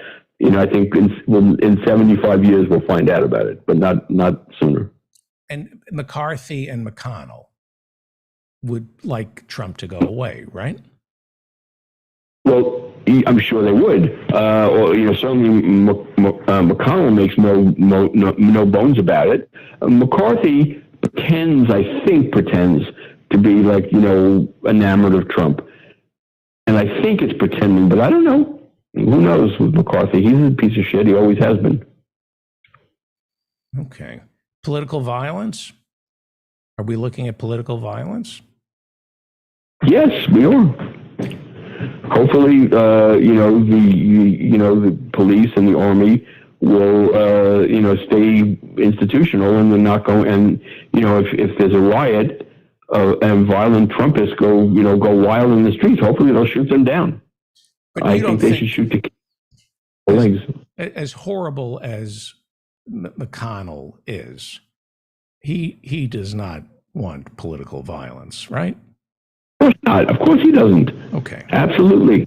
He's against it. McConnell's against even McCarthy, who's much more horrible than McConnell. Even McCarthy doesn't want that. I don't think Republican, yes, Lauren Boebert, Marjorie Taylor Greene, Paul Gosar, those people would like to have violence, and they would like to have a civil war. They talk about it. Right. But I don't think, more institutional Republicans would like that. So the tipping point as scary as it seems, we're not looking at the kind of political. No, we may be. I mean, if Trump's indicted, I believe there will be violence. I'm not saying there'll be a massive uprising, but I believe there absolutely will be violence, and serious violence. Not massive, but serious. Right. What did you make? And I'm sure that Garland is looking at that when he's making his decision about whether to indict or not, whether my theory is correct or incorrect about them just trying to make a deal with Trump. What did you make? I made a vegetable pie, a savory vegetable pie with mushrooms and onions and potatoes and carrots. And it just, the smell is just driving me up the wall. It's amazing. A lot of herbs are in it. So it's really wonderful. And the side dish is a tomato cucumber salad. So I'm, looking forward to a wonderful meal. And yesterday I made almond chocolate chip cookies. And they're here. I mean, I didn't eat them yet. Great. I love you. I'm so glad to hear your voice. Will we talk to you next week? Yes, absolutely. And hopefully there'll be some exciting things to talk about next week. Fantastic. Howie Klein, thank you. Read them over at Down with Tyranny every day. It's a must read. Thank you so much, Howie. And should we start bringing candidates on who are going to be in the general election? Some of the people who won their primaries? Yes. But let's, yes. I'll call you tomorrow. One of the things is when you bring a candidate on, I don't get to talk to you. So maybe we could, have the candidates on, have you on and then a candidate, but to not have your commentary. Okay, or we can take a little until people are sick of me. We love you. We do. We're glad to hear your voice. I'll call you tomorrow. Thank you. Thanks, David. Speak to you tomorrow. Great. Howie Klein, read him over at Down with Tyranny. And by the way, Rachel Ventura, I believe, has a piece, or John Lash, Professor Marianne Cummings' friend John Lash from Aurora, wrote a piece over Down with Tyranny. I think it's up right now about Rachel Ventura. We'll talk about Rachel Ventura later. But somebody else is back, David Cobb, an actual presidential candidate who ran for president on the Green Party ticket. He also was Ralph Nader's campaign manager in the state of Texas. He has been away. Where have you been? Well, thank you, David. Look, I've actually been doing work with the Wiyot tribe. We were right in the midst of some pretty heavy negotiations on some land back deals. So I just was not able to join the program during this time slot, but I'm happy to share with you and listeners and viewers who are watching live. It culminated with 46 acres returned to the Wiyot tribe, purchased by the state of California. So a actual land back. I like to tell people land back is not merely a metaphor. Look, I'm happy to be back. I'm also really sad that I wasn't able to engage with Howie the way I sometimes get a chance to do with Dr. Fraud, because I find him fascinating. I love the clarity of his thinking, even when I don't agree with everything. He is a well-reasoned person. And as you know, David, I actually enjoy genuine political debate, discourse, and argument. And one of the things that I wish I had been able to participate on that I'll make now with you is something that I think is being overlooked by too many, not necessarily by you and your viewers and listeners, but we need to say this out loud. And that is that Donald Trump's appeal really came out of the paranoia, hate, misogyny, and race baiting that has been the daily staple of far right-wing media over the last 20 to 30 years. That's what created the opportunity for Trump. I actually don't think that Donald Trump believes, or at least he didn't believe back in 2016, the kind of crap that he espouses. I think he's a grifter. I think he's a con man. I think that he was like, everything about him was a projection, but the context that created that opportunity that he leveraged, I think, is something that needs to be understood. Because while I agreed with very much what I heard from Howie Klein, I think he is underestimating the shifts that are taking place in the social, political, and economic material conditions. I think that fascism is now, it's not just that we've let the genie out of the bottle. It is that the old neoliberal world order is failing. It's going to continue to fail because of a combination of the ecological collapse and late stage capitalism. And the political crisis is a function of the fact that the current political systems and structures can't even maintain order, right? I'm going to say it again. The political crisis being created by the ecological and economic crises, the crisis is not that it can't solve the problem of income inequality or racism or gender inequality. See, the system was never designed to solve those problems. I'm saying something different. I'm saying that the system can't even maintain order. And there is at least 15 to 20% of the American people right now who are ready to join the brown shirts. And that is beyond frightening to me. Right. That is terrifying. Right. So what happens? I was listening to Professor Adnan Hussein's podcast, Guerrilla History, and he was, I'm going to butcher this medieval sociologist from Morocco, the father of sociology.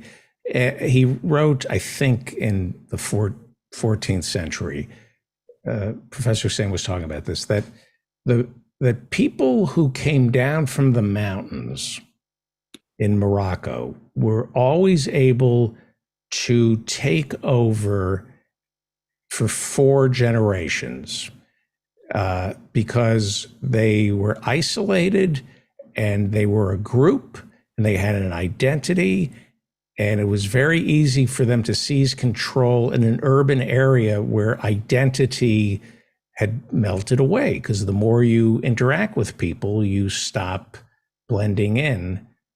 You start blending in with other people.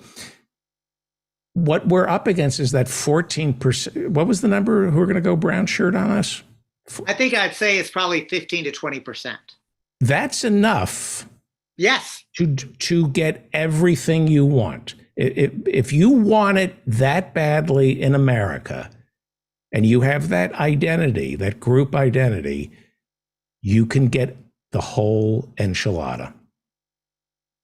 There's no doubt about it. Look, they want it more than the rest of us want to keep it. Listen, I think that's right, David. And that's why I continue to want to come onto this program and other programs to really sound the alarm bell, right? That the only thing that it's going to take for fascism to succeed is for us to allow it to succeed. And I really, this is not hyperbole on my part. And this is not me using rhetoric to try to convince people to vote harder or vote more. Like, yes, cast a ballot, but make no mistake about it. Fascism will not be defeated at the ballot box. Fascism will only be defeated by creating new material conditions so that the seeds of fascism cannot sprout and grow. We have to understand that fascism is a socio-political economic system that is designed to say, it's not saying, hey, only the most small-minded, very tiny percentage are actually sadistic, disgusting assholes. The people who are being led into fascism are being whipped into it in large part because they are afraid of losing the positionality that they have. They see the system and the world is changing. They are being goaded by fear and concern about what that new world is going to mean for them. And I think that what we have to do is say, actually, the systems are changing. And we need to embrace that and say, and you're being lied to. The brown shirts don't give a shit about you. They will throw you under the bus as soon as anybody else. And the climate crisis is coming whether we like it or not. Right. And we have a vision for a new world that we want to invite you into. And there is a fantastic place for you. But frankly, you're going to have to come to terms with the latent anti-Semitism, the latent racism, the latent misogyny that has been so long under the surface of American society. And not because we're going to shame or blame you for it, but we're going to say we really need to heal from this. Right.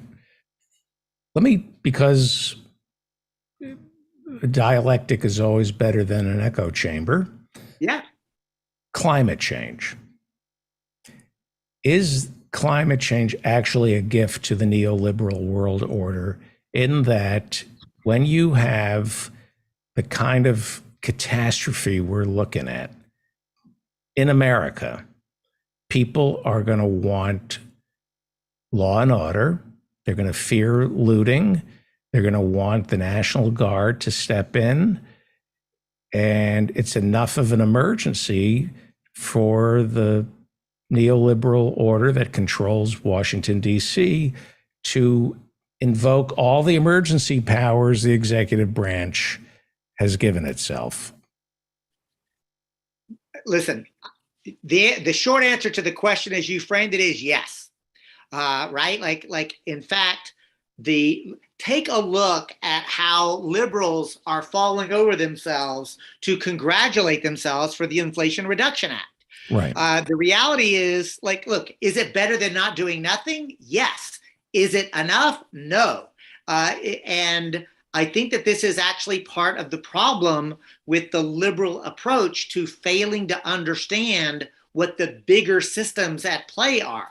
And again, I don't think I'm creating the polarization, David Feldman. I think I am describing it and trying to come to terms and understand it, right? But just look, I think it's worth pointing out that the ruling elite on both the moderate left and the moderate right are equally unclear about what to do, right?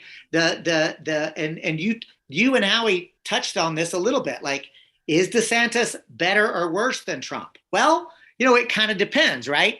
DeSantis is more dangerous than Trump because he's a more effective version of it. Right. But the point is that this new movement in right-wing America is not new, but it's amassed enough power to be more open about what they're for. So a critical distinction, especially if folks are interested in building a genuine movement to challenge and ultimately defeat the neo-Confederates and the neo-fascists, is to have clarity about who they are and what they're about. Right. Just as it's important to understand that the neoliberals, which includes Joe Biden, who they are and what they're about. They believe that capitalism is still the best way to organize society. They still believe that a U.S. empire on the global scale is still the best way to manage world affairs. And so, again, is DeSantis worse than Trump, is worse than Biden? I think it's worth pointing out that, yes, there are differences and distinctions, but at the end of the day, a genuine united front against fascism has got to be about creating new social, political, and economic institutions that meet people's needs. Right. You just said something that I want to ask you about in a second. Professor Marianne Cummings showed me this last week.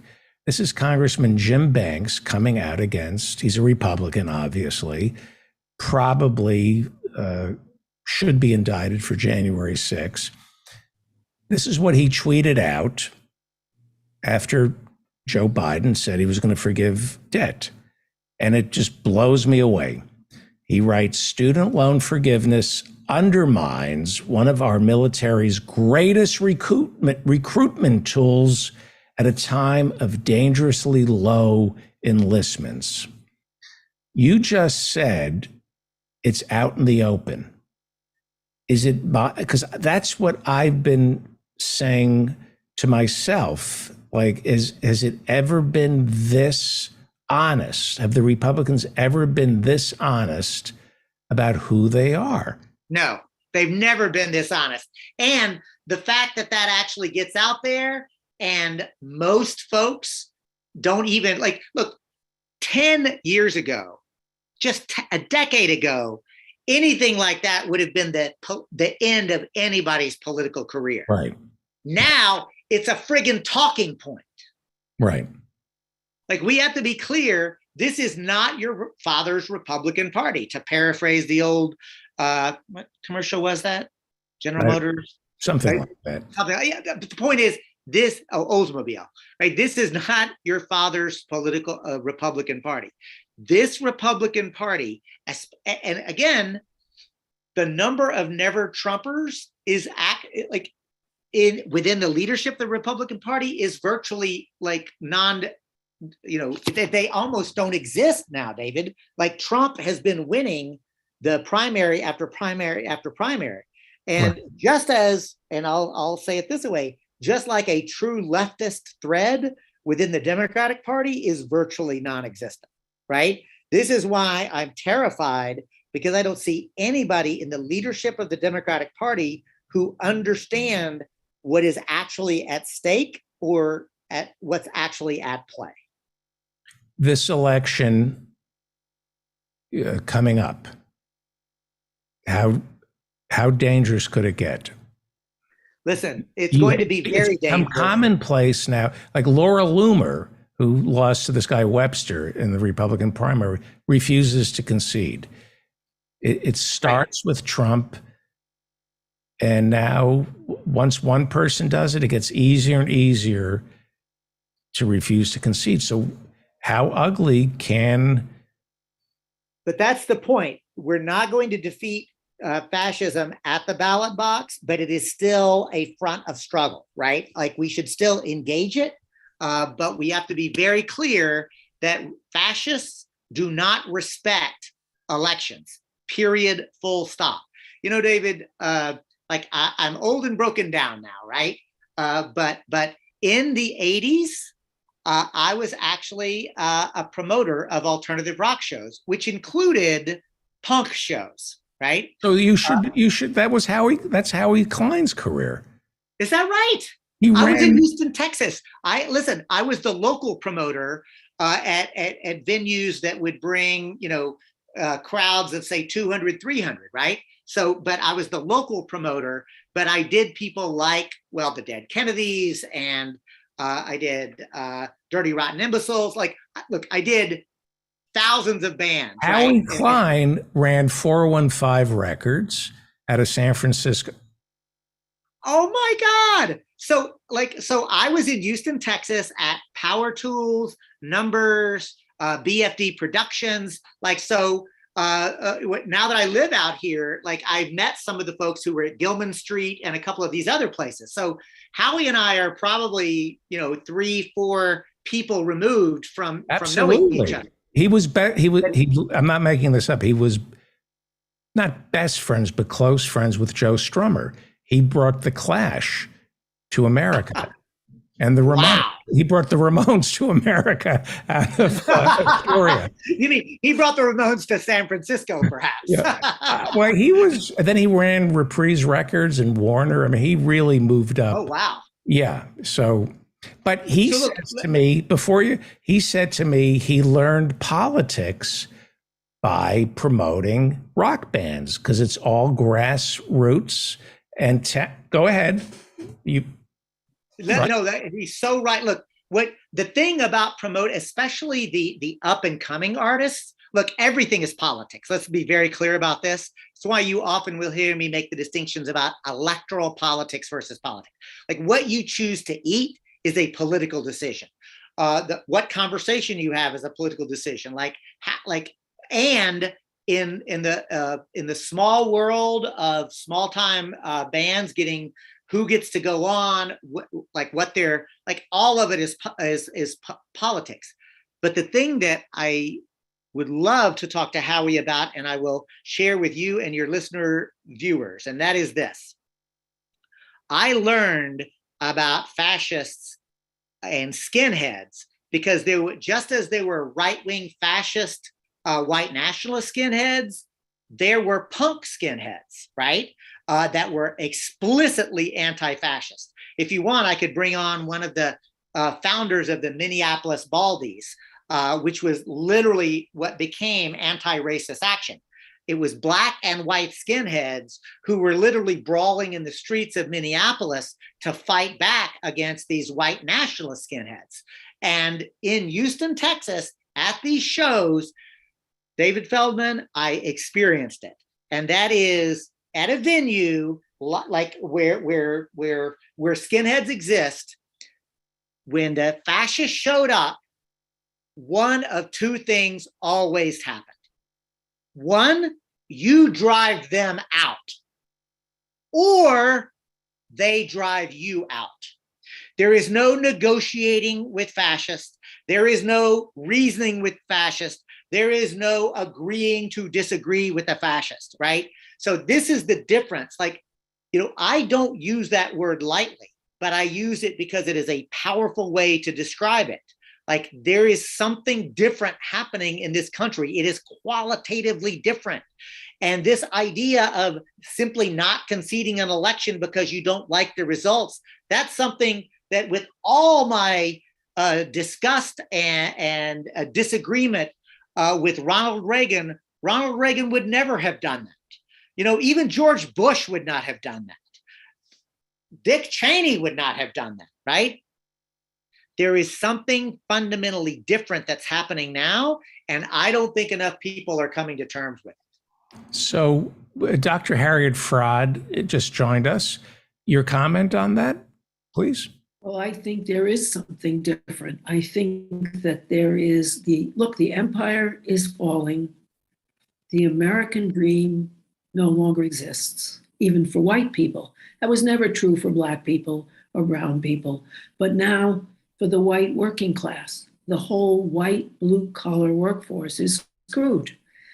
And so that the idea that you'll have a decent life, that you could provide for a family, that your kids will do better than you, that's over. You did better than your kids. And people are desperate. And when desperate things happen, desperate measures are taken. And fascism comes up. We have an inflation. The most people get after striking is about 4% increase. It's close to 9%. I mean, and other countries are not suffering like that. China has an inflation of 1.5%. Whoa, sometimes 2, not 9. So they're being wiped out, and their pride is wiped out because they can't support their women and children. The majority of women, for the first time in the United States, are single. And especially it's a crisis in blue-collar homes. Women don't want to have the second job at home, taking care of this guy who expects more because his male pride is wounded. And then she has to work all day too. That it's over. Marriage is over, which was the main emotional stability. It really is over. It is. It is. The 50% of first marriages end in separation or divorce that are legal. And then there's another 15 to 20% that end just because people don't have assets or kids to fight over, so they just split. So you have about 65, 70% of marriages are over. And an awful lot of people don't get married in the first place. What's the point? And so that basic stabilizing emotional stability is gone. And with it, they've lost their social connector, their emotional release, because if you have sex with somebody, you could afford to be a real macho man and still have feelings. And they're desperate and they want to be great again. And so that in that vacuum, Trump, instead of being laughed at, is taken seriously. And so is fascism. And so that it is qualitatively different from, when I was growing up or when you were growing up. This is a new development as the system has collapsed. And it's happening all over. It's even in the business press, that they're fighting a war in the Ukraine, although, to the last, they're fighting to the last Ukrainian, that's for sure. Not Americans. Selling them armaments right and left, because that's one area that we're strong. And there's no guarantee that we're winning. And the whole point is to weaken the Russia-China connection. And they called that conference of South American states. It turns out now only 2 countries showed up, and they won't support the United States adventure in the Ukraine. That party is over, and people have no security. They don't have job security. They don't have pensions. They don't have family wages. They don't have wives. And people are desperate and angry, and the left isn't solidified into a force where people can go. It's splintered into all these different, very worthy issues, but without the connector. As opposed to what happened in France, where the same thing is happening, but they have Mélenchon, they have the France Insoumise, France Unbowed. And he is proposing now to save on gasoline uses. He has a proposal that every French person who wants it will have an electric car for $100 a month. That's $1,200 a year for an electric car. Well, that's different. And they already don't have to pay for their education or the payment. Or healthcare. Or healthcare, or after school care for their kids, or daycare, or any of those things. And so that's just the low level socialism. Can you imagine if they actually socialized the country? And so I do want to jump in before I have to leave to say 2 things, David Feldman. Number 1, in the chat, there is an appeal to please have David Siegel from Rhode Island on. I know David Siegel.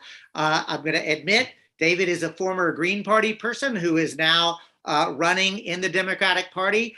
And he's running a very strong campaign. He is a genuine progressive Democrat. I'm making an appeal to you, David Feldman. Please have David Siegel on your program. Okay. The second thing I want to do, Dr. Fraud, I was doing, like, me, I research, I'm a thinker, and I came across a really provocative piece called Manifesto for a Left Turn.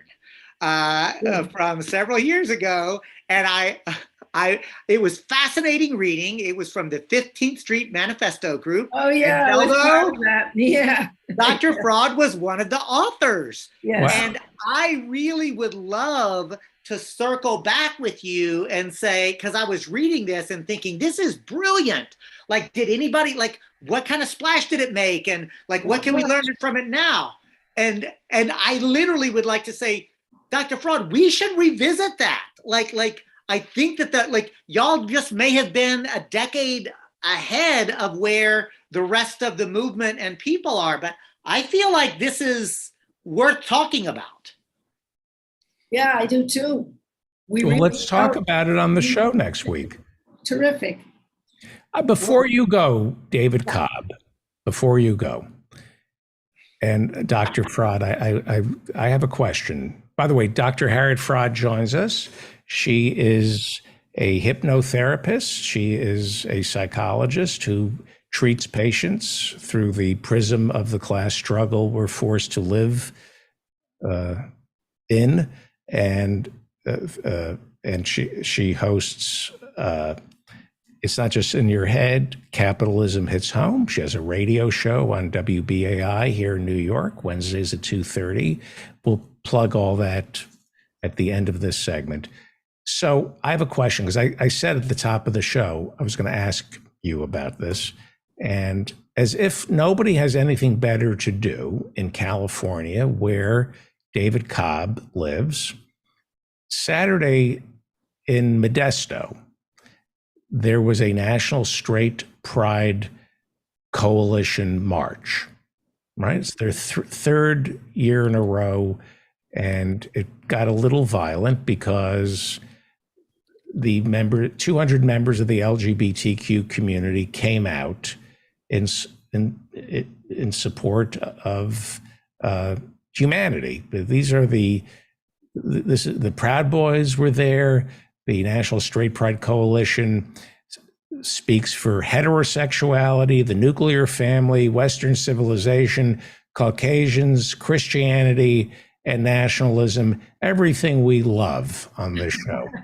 And 200 counter protesters showed up there, and one of our side threw a water bottle or two at the Proud Boys, and there was a fight. As an old man ready to be put on the ice floe if the ice hadn't already melted, I'm thinking, okay, I know the Proud Boys are bad. I know, and the Straight People Coalition. I have a genuine question that I want an answer to. Do you show up, the 200 people who showed up, the people I root for, is it worth taking the street away from the National Straight Pride Coalition, or do you ignore them? I would personally want to ignore them. So this is where Dr. Fraud and I would have a disagreement. And what I say is we cannot ignore them, but we also cannot provoke them. So it would take a level of discipline that clearly did not exist amongst those 250 counter protesters. Like, you don't throw a bottle at fascists. It's literally excuse to begin. Yeah, they're looking for any excuse, and so. But I don't think that it's safe to ignore them. But I also don't think that it's smart to brawl with them. Right? No. Like, this is like to me, the real audience for that is not the folks on this show. The folks who are tuning in to this show are tuning in because of the kind of guests that you already have. They maybe they're learning something, maybe they're strategizing together and so forth, but we're not winning over anybody in this circle, I don't think, right? So do I think that folks like the Straight Pride folks, should be given the streets? Absolutely not. Any more than I thought that the Nazis should be given the streets in Skokie or any other place. We have to engage our narrative and win people over to our side. But you don't win people over to your side by throwing bottles or brawling with fascists. But if we showed up, we'd have to show up with shields, and lots of leaflets and flyers to the other people. Again, the kind of discipline that you saw or existed during the African liberation struggle of the anti-segregation movement, right? Like that was a level of discipline, frankly, that most current activists do not have. They'd have to be trained to do this. And I also, mean, nonviolent civil disobedience is like, I've done nonviolent civil disobedience. I've been engaged in it, and it's not something that is easy to do or should be undertaken lightly. Well, I also think if we went out there as a counter protest, but with shields against what they might do, if somebody, either an agent provocateur or someone from our group, threw a bottle, we'd have to do what we did at Occupy: surround the person and move them out and make it clear that that's not us. So, given the history of the street, where, and in fact, one of the 200 counter protesters, the people we like, said, I have to worry about the Proud Boys beating me up and the police. And I believe in Modesto, a few more counter protesters got arrested than the Proud Boys got arrested. Given the allegiance that the police traditionally have had throughout the 20th century, not just in America, but in the West, in Europe, if I were to say, and I'm genuinely asking this question, if I were to say, don't go to the streets, go to the corporate boardrooms, don't dignify this, work the system, the streets, you're on their level, you're in the gutter, and that's where they swim. Don't go there. Ignore them. They're looking for liberal tears. Don't give it to them. Is that, what would Dr. King say? I don't know, but I think we would have to, if we went there and we weren't in the street, we'd have to be leafleting the bystanders, because I don't think we should get in there and brawl at all, because that's not what we stand for. I don't think we should get beat up either. I was never for that, and I was never getting arrested. I don't think this justice system is anything I want to be involved. Exactly. But I would very happily give out flyers to all the people around and look as respectable as I could. So the idea, again, I don't know the answer to this, and I'm genuinely worried because I've been forgive me, but I've been reading about Hitler's rise to power, Exactly. von Papen deciding, well, the leftists are showing up at Hitler rallies, and the lie that von Papen used, he said, well, he needs protection, and because the leftists are threatening him, that lie, and so we'll give protection to the Nazis and we'll give protection to the leftists, and Hitler has every right to have his security absorbed into the government so that the SA, the stormtroopers, should be allowed to become a military wing like the Azov Brigade in Ukraine. Yes, exactly. So counter-protesting, is that in and of itself made up of agent provocateurs, unwitting agent provocateurs? Sometimes you'd have to have a disciplined core, and you'd also have to discipline your own side, but you do need a presence against them, even if it's just giving out flyers, and they will try to provoke you because that's what they want to do, beat people, and you'd have to have people filming it and so on. Is there a problem? I do not want to do a show where I beat up on the left.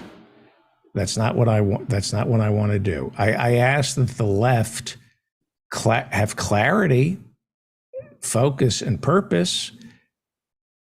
Do we have to be careful of some people on the left who view politics more as an artistic statement than actually helping people? How do you mean? What do you mean? Well, art to me is an expression of frustration, rage, and violence. And do we run the dangers of being influenced by people who genuinely think they're helping the left, but are more interested in the performative nature of politics than actually rolling up your sleeves? We'd have to look, if those people were acting out, we'd have to surround them the way we did at Occupy, where the discipline was excellent. You had a group of people that surrounded people who were acting out and pushed them to the periphery. But look, these people are looking for physical violence because that's their medium. And we'd have to do something not to allow that to happen. And so I'm going to have to, David Feldo, I'm going to have to jump. So I want to share this. Two things. First, Dr. Fraud, can we do like we did, we've done in the past, and that is, let's give an hour. You come on at 7:30 and let's go all the way to 8:30, because I want you and me to talk through that manifesto for a left turn from the 15th Street Manifesto Group and update it. And actually ask those questions. Will that work on your schedule? Yes, it will. Can you send it to me? Yes, I'll send it to you, Feldo. It's not an easy, light read, but it's totally worth it. And And then the second thing I wanted to do was like grapple with quickly with your question, because I think it is an important one. It's a provocative one. And I don't think, not only is there not an easy answer, there is no quote right or wrong answer to this question, right? In other words, I believe in a diversity of tactics. And I think that the material conditions of any given moment are going to reflect like, well, what is the right course of action? And it's not always obvious. I do agree with Dr. Fraud that we can't just allow them to go unanswered, right? And I agree with Dr. Fraud that the left needs to be way more disciplined and clear. And the last thing that I want to say, Feldo, even in your question, I think that we have to actually come to terms with what is the left in the United States today. Right. Because like, and again, Dr. Fraud, like what the 15th Street Manifesto group was writing about is like, there's not really a functional left in the United States. And we've got to stop pretending like liberal Democrats represent the left. That's right. We don't have a unified force, a place for people to go to address all the concerns together, which are tied together through capitalism. We don't have that, and we need it desperately. And it's a winning strategy. At least it won in France, and it's made a huge difference. They've gotten since Mélenchon got all those seats, they have a 15% across the board minimum wage increase and a 10% for civil service workers. And there's all sorts of changes, because they unified, and we need to do that. Otherwise, we don't have the force.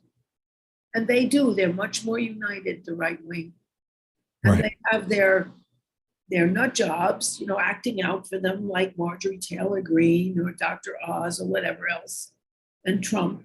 But they also have another cadre. Although I must say, I am very encouraged that their unity of using evangelicals as the brown shirts and also servicing the Brahmins who own the place and got their over $1 trillion tax cut, that's starting to bust apart as things get rougher, that the Brahmins are less excited now. And that unity, which was a winning unity, is, I think, beginning to crumble. But we need a unity of the left, and people have to decide that all those issues are part of what's the problem. And that's what we did try to do with the Manifesto for a Left Turn, but it was premature. We had some meetings, but people just wanted to come and listen to us talk. They didn't want to do anything. Right. It crumbled. David Cobb, how do people reach you? Congratulations on your win. That's a big win. You. Did you tell Dr. Fraud? No, Dr. Fraud. So Feldo was asking, well, where you been? And I was like, well, because the Wiyot tribe was in intense negotiations and work, and we just culminated with the return of 46 acres of prime land on an estuary that the state of California has now bought and returned to the Wiyot tribe. It's called Marashallak, and it is going to be a learning center for how to engage traditional ecological knowledge to deal with rising sea level and so forth. And so I was otherwise occupied at my day job. So it was a great win. And I'm going to I'll send you an email because I know, Feldo, you don't watch the chat.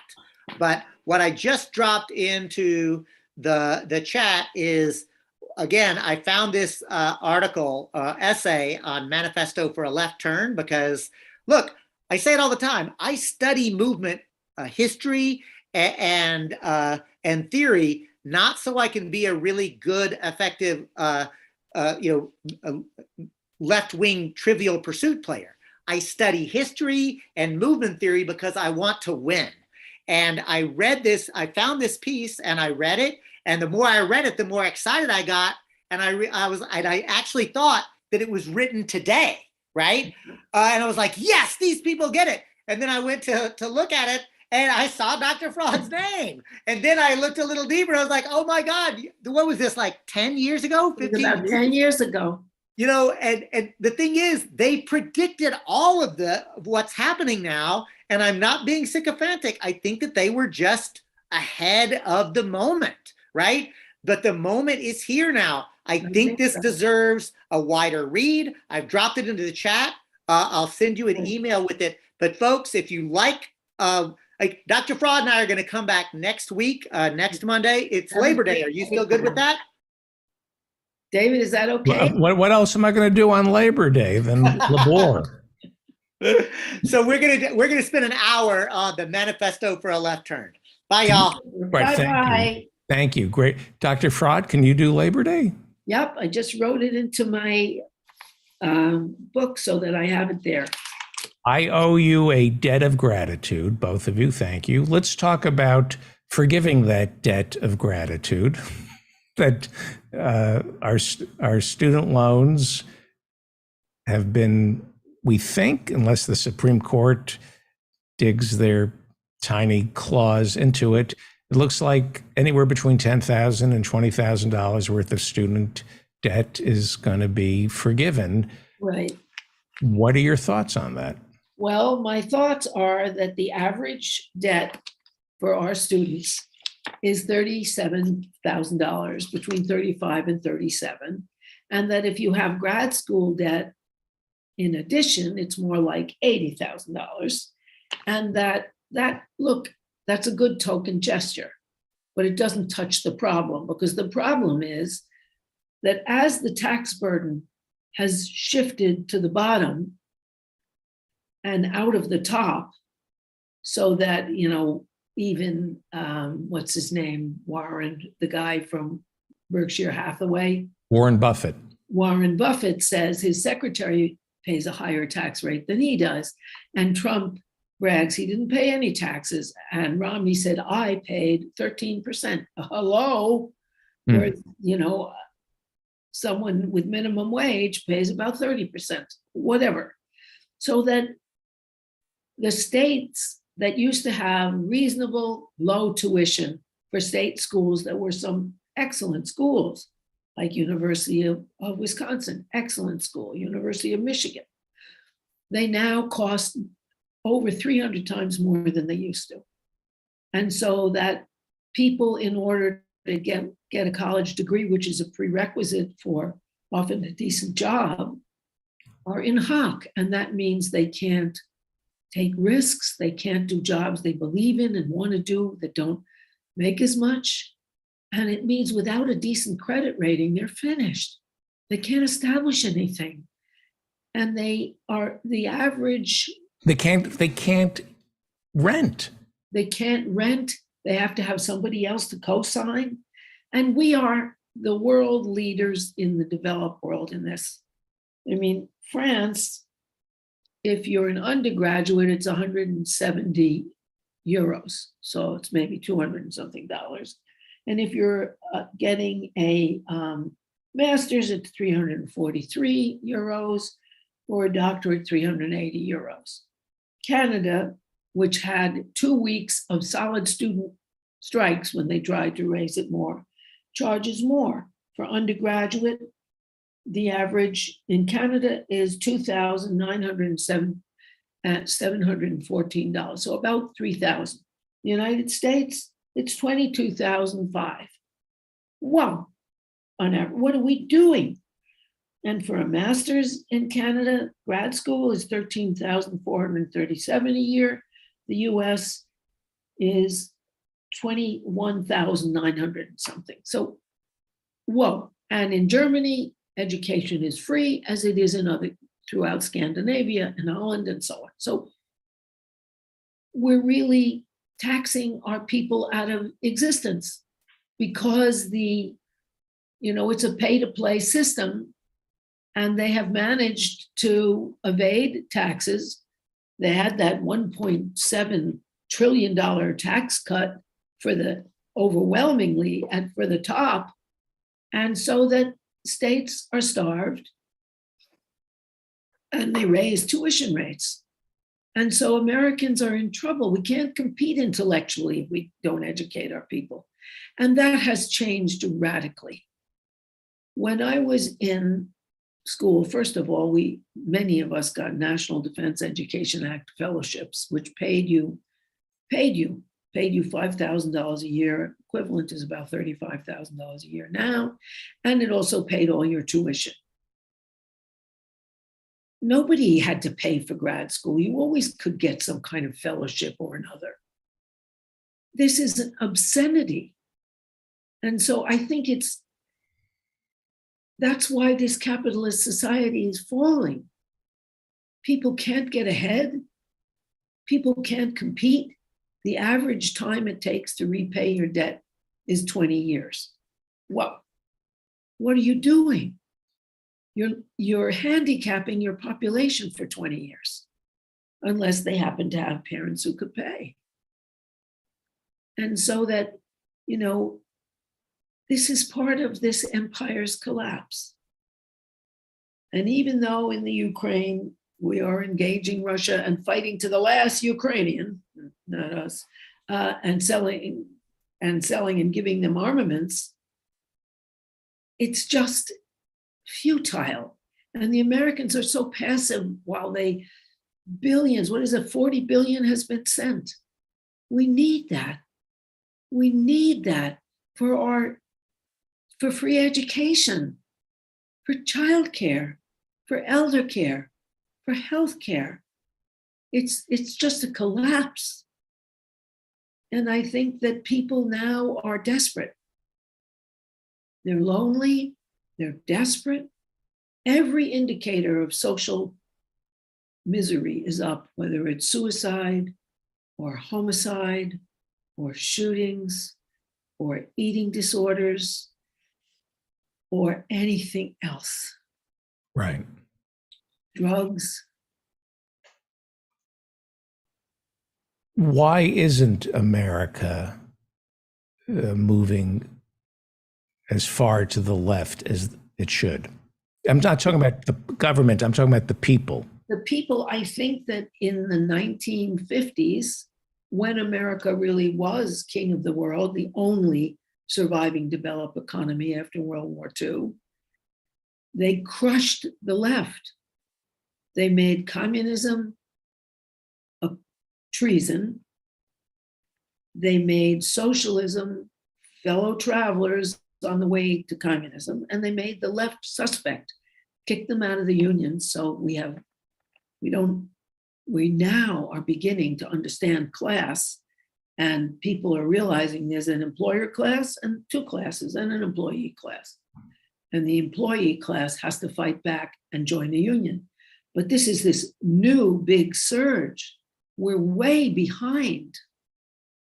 One of the figures that I'm amazed by is last year, the German metal workers got a 22-hour work week at the same excellent salary so that they could have work-life balance. Their bosses aren't allowed to call them after work. Ours are. That there is a terrible immiseration in today's capitalism, so that the top four employers, Walmart, call centers, fast food, and what's the other one? Oh yeah, and Amazon. Those are the four, are all on the clock. Everything is measured. You beep, you're an extension of a robot. And their quality of life is terrible. That Americans are beaten down. And the most promising thing is we are unionizing. But what happened in Germany was that under the Marshall Plan, in order to get aid, they had to kick the communists out of the university, and the communists joined the unions. And France's unions are organized along political principles. Communist unions, there are socialist unions, and there are the Christian Democratic unions, which are sort of liberal Democrats. But that we crushed the left. That was the worst thing for Black people too. Crushed the left. Let me ask you, do some alternative history here, because this is what a lot of Democrats believe. if there were no Republican Party, if it were like the 60s and the 50s, there was no Republican Party. There was Eisenhower, but they didn't control the House. Mhm. If Obama were left alone and was able to do his incrementalism, foreign policy notwithstanding, and Hillary somehow had been elected and not Trump, would the left within the Democratic Party allow the Democratic Party to be this horrible? I think that, first of all, Obama, left to his own devices, did more harm to Black people than he typifies what happened. You have a token Black person, but he just, by not rescuing subprime mortgage holders, but only the banks, that was the only source of betterment that Black people had as a role. Sure, there are individual cases. And so he immiserated Black people further. And I think that even if he was more progressive than he acted, he was so timid, he was so busy showing he wasn't the angry Black person that he never got angry. Well, we were all getting screwed. And I think with Hillary too, there was a joke going around during the election, which I think was apt. It was that Trump and Hillary were in a plane high over the Andes Mountains. The plane went down. Who was saved? And the answer to the riddle is the American people. That's funny. It's appropriate. Yeah. Because they're both neoliberals. You would really have to have a totally different priority set. Under Reagan even, and he made it worse, but under Reagan, you had to pay $600,000. You had $600,000 that you could leave to your kids. Now it's over 11 million. And that doesn't count the paintings you leave, the gold that you have stashed away, and so on. Wow. Wow. And when the income tax was started, it was started in 1910, as I recall, and it was only on incomes of $125,000 a year, which is the top 1%. Look what has happened to us. We have been hijacked and into a capitalist kleptocracy. Right. No doubt. No doubt. But is it unfair to look at the sausage making that went into the Inflation Reduction Act and to see how difficult that was to get passed? Now, I guess Schumer and Pelosi and Biden made it more difficult by not putting Bernie's Build Back Better up next to the bipartisan infrastructure bill. Right. Yeah. And they also stabbed Bernie in the back, and so he didn't win, so that his agenda couldn't win because he ran as a Democrat. Right. And they have systematically, they're a corporate party. They count on the same donors.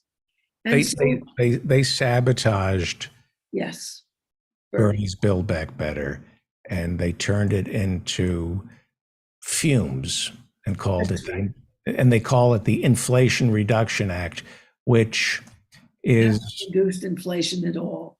Yeah. It hasn't. And people at best fought and won 4% increases, and the prices are now up 8.5%, 9%, and especially things like food. And Biden has done nothing. He could have declared a price freeze. He could have declared an excess profits tax. They could be in West Virginia and Arizona door to door, letting them know what their senators are representing. None of it.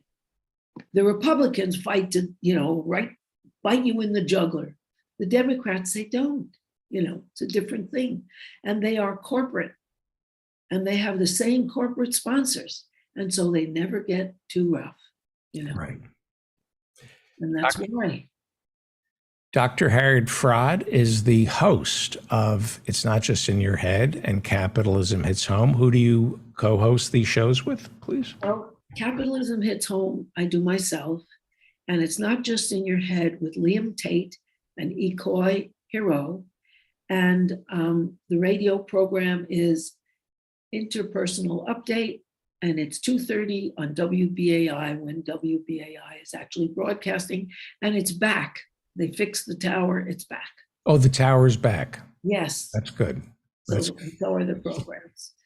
And How do people contact you? they want to contact me, hfraad, F-R-A-A-D, that is at gmail.com. Right. They should, the CIA should use Pacific as a training manual if they are. Yeah, I think they may be doing so. Yeah. Thank you, Dr. Fraad. Thank you. Bye-bye. Bye. I love Pacifica. People should donate to Me too. I love it. Yeah. Bye. Thank you. You're listening to The David Feldman Show, davidfeldmanshow.com. Office hours every Friday night at 8 p.m.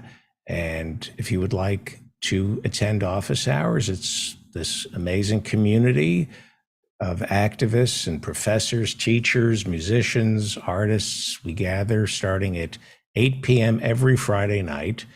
And if you'd like to attend, all you need is Zoom. Go to my website. You'll see office hours. Sign up. You'll get the link.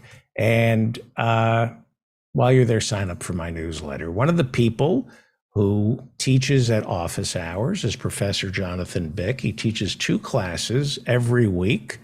One is Twilight Zone, where we watched Luther Adler in an episode of The Twilight Zone, and Star Trek. And Professor Adnan Hussein is going to be, if you get up early enough in the mornings, he's going to be teaching the Crusades. So people should sign up for office hours. We all got together someplace in New England yesterday, and I unwittingly shared my French fries with our next guest, Professor Jonathan Bick. Well, thank you, David. You've heard of the Hamburglar, correct? Yes. Yeah. Well, I guess I could be called the French fry finagler. Yes. Yes. Yeah. I thought those were for the whole table, but apparently you had laid claim to them. I don't eat French fries. So when I do, I want every single fry. Because anyway, what would you like? It's good to see you. What would you like to talk about tonight? Nice to see you. Well, I thought I'd start off with a tweet that came from Warren Gunnels, who is the Majority Staff Director for Budget Chairman Senator Bernie Sanders. Maybe I could, can I share this with you? It might be a problem. Yeah. Might be a problem. All right. It's not that complex. So he put out some interesting numbers. And he compared, say, the median home cost in 1973 to the cost today. He compared the average monthly rent from 1973 to today, the tuition and fees at the University of California from the early 70s to today. And then he took a look at the weekly average wages for all urban workers, divided by the CPI for all urban Consumer workers. Price Index. Correct. So would you care to guess, David, what the median home cost was in 1973? Hang on, let me get my sound effect machine going. The median home price of, let me just rev up the sound effects. Sure. Takes a little while. Okay. The median home price of a home in what year? 1973.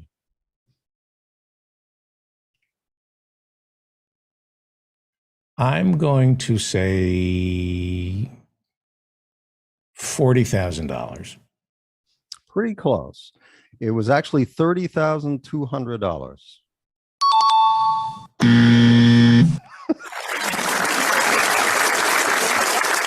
I think your sound effects thing sounds like it's a hand crank. Yeah, it's an old. Yeah, it's old. I got to get a new one, but it's, you might want to consider an electric start for that. Yeah, maybe I'll just let me turn it on and keep it going. And if you need, okay, Definitely needs a tune-up. I got the sound effect machine going in the background here. Okay, it's just using up so much gasoline. That sounds like your Studebaker.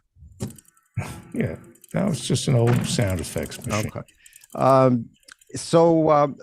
Now, if the cost of the median house had followed inflation as the official inflation figure from year to year, the average house in 2022 would cost roughly $200,000.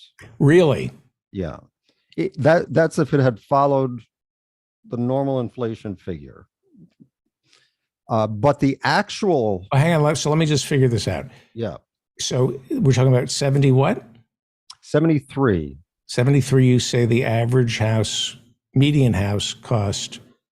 $30,200.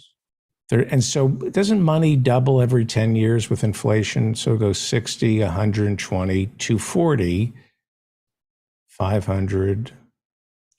Well, it depends on the inflation rate. And also if there's deflation. Okay. So we had some deflation for a short while during the pandemic, for example. And if you look back in the 1930s, you'll see that deflation definitely impacts that calculation. Okay, I was told like a house should double in value every 10 years. What I've seen is generally that it increases about, pretty much stays with inflation. So maybe 4 or 5% over the last 6 decades. I mean, based on my calculations, home prices should be $1,200,000 today. Okay, well, that's definitely not the case. I'm just, what do I know? Yeah, no, I think those rules of thumb that you're using are a little bit off, but yeah. So the actual cost of a median house is $433,100 today. So that's more than double if the cost of housing had just increased with inflation. And if you that look includes a roof, right? It does include a roof. Okay. Yes. Yeah. Monthly average rent in 1973 was $108. Really? Yeah.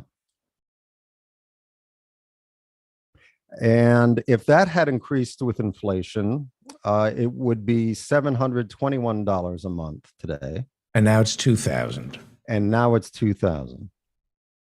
So, getting close to triple what the inflation figure would have been, right? So, the cost of housing, whether you're buying or renting, has gone up far faster than the average inflation rate. Tuition and fees, specifically at the University of California, in 1973, it was $150. If that had been adjusted for inflation, it would be about $1,000 a year. But today, the actual cost of tuition and fees at the University of California, well, for 2022, was just over $13,000. That's a disgrace. Absolutely. It's a disgrace. And that's disgraceful. public education should Should be not free. cost anyone. Yes, it should be free. Absolutely. In 1973, the average weekly wage divided by the CPI for all urban workers was $873. Today, it's $813. Well, will I say that again? So in 1973, the average weekly wage divided by the CPI was $873. So is that, in other words, you're saying in real dollars? Right. So it wasn't 871, but if you use it based on what a dollar is worth now, you were making $871 a week. Yeah. Well, in 73, that was the average wage. Accounting for inflation. Yeah. Okay. 871. And today it's lower than that. So the average weekly wage divided by the CPI has gone down since 1973. And prices have gone up. Prices have gone way up. But we were told we beat inflation. Who told you that? Bill Clinton, Walmart. Oh, yeah. Yeah. So, when it comes to housing, when it comes to higher education, you can see that healthcare. Yeah. Some of the most important items in the budget for people have gone up astronomically and far surpassed what the official inflation figure is. But you can get a noisemaker on New Year's Eve for like 50 cents. Well, that's a good deal. Yeah. Yeah. Yeah.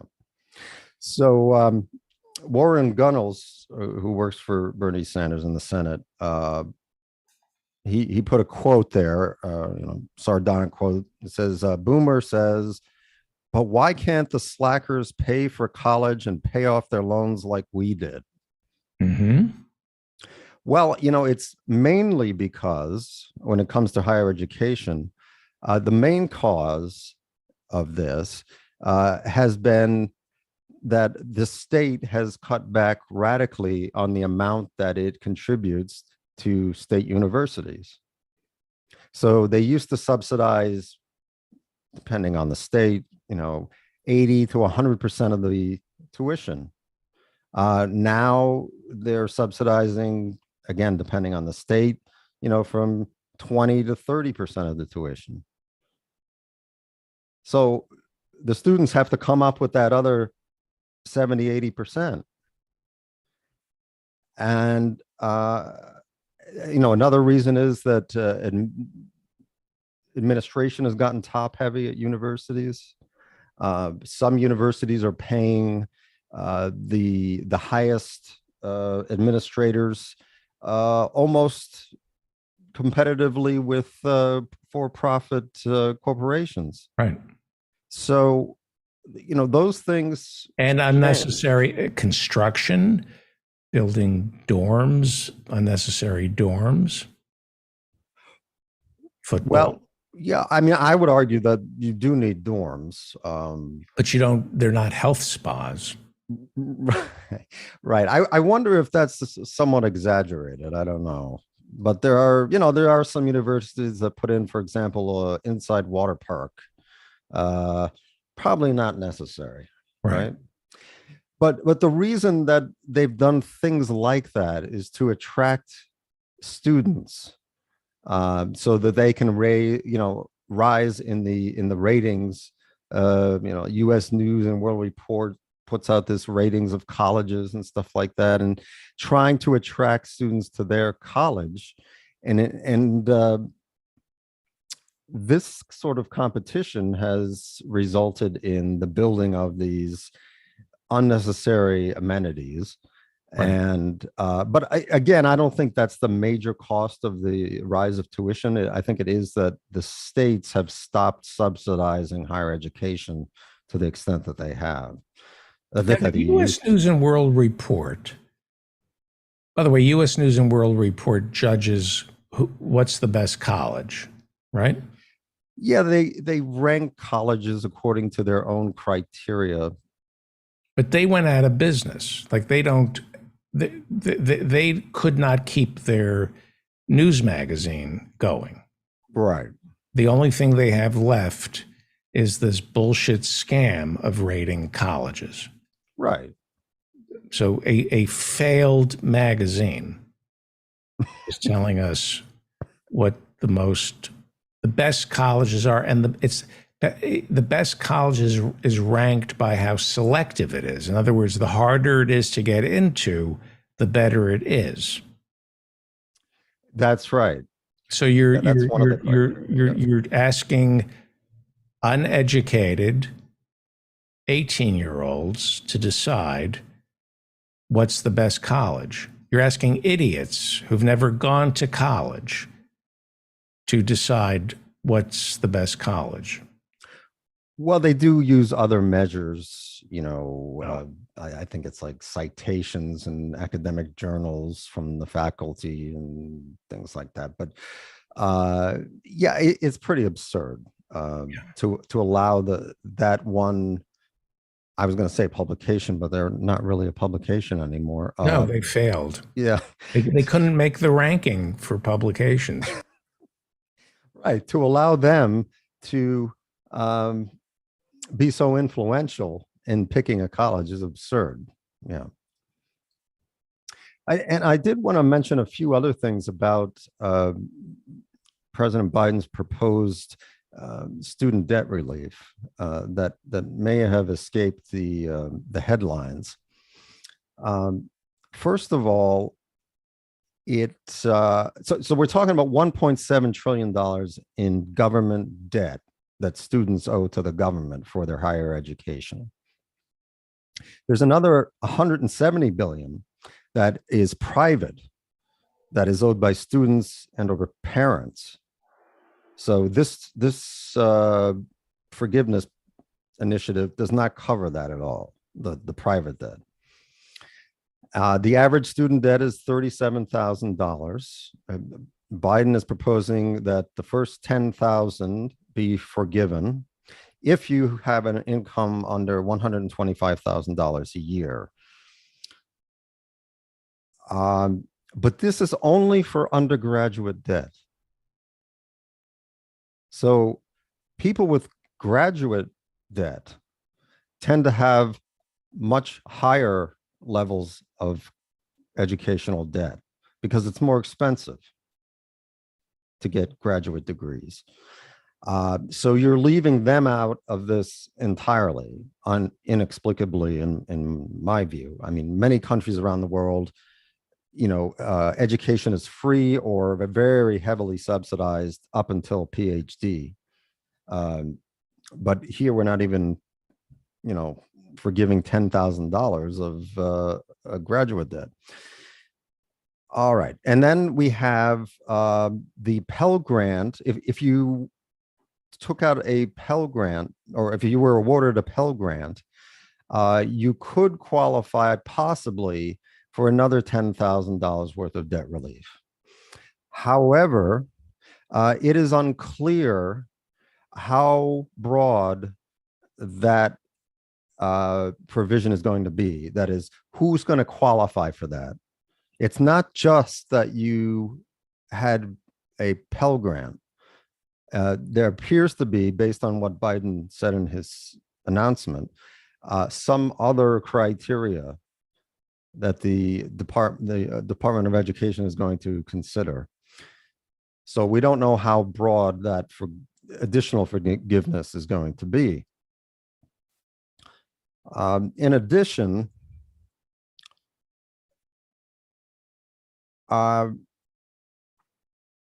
the government is making 50 billion when student debt starts to be repaid again in January of next year. The government will be making approximately $50 billion a year on interest. On interest from these students. That's correct. So from students that still have, which is going to be 25 million students, they're going to be bringing in $50 billion a year. I don't think the government should be in the business of making money by lending students who are trying to get an education loans. That's insane to me. Why are we doing that? So that we can, pass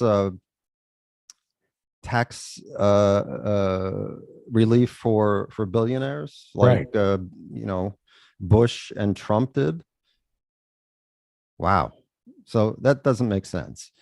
In addition, Biden is doing this using an executive order, and this is going to be challenged by the courts. And if this goes to the Supreme Court, I'm not sanguine about its chances there. So all of this could be, if you'll forgive the pun, academic, because the courts could say, oh, Biden can't do that. He doesn't have the authority to forgive student debt. Even though it's pretty clear in the law, he does. But, the Supreme Court, as it's currently constituted, is not doesn't feel it's overly bound by black letter law. So, and if the courts do allow this to happen, then I suggest we should be on the lookout for Congress trying to pass a law that prohibits the president from doing this in the future. We should definitely be looking out for that, because I know the Republicans will try to do it, and I'm sure there are some Democrats who would go along.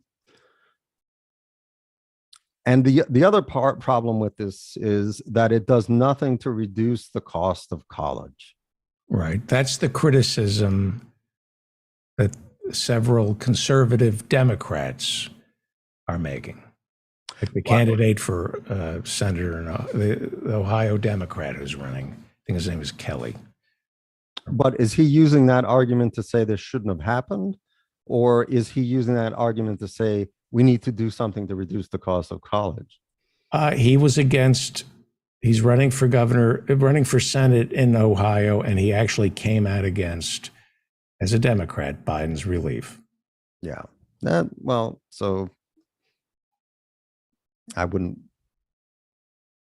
pay much attention to his argument then, because obviously it's a good thing to relieve young people of this debt that is going to continue to accumulate over the years.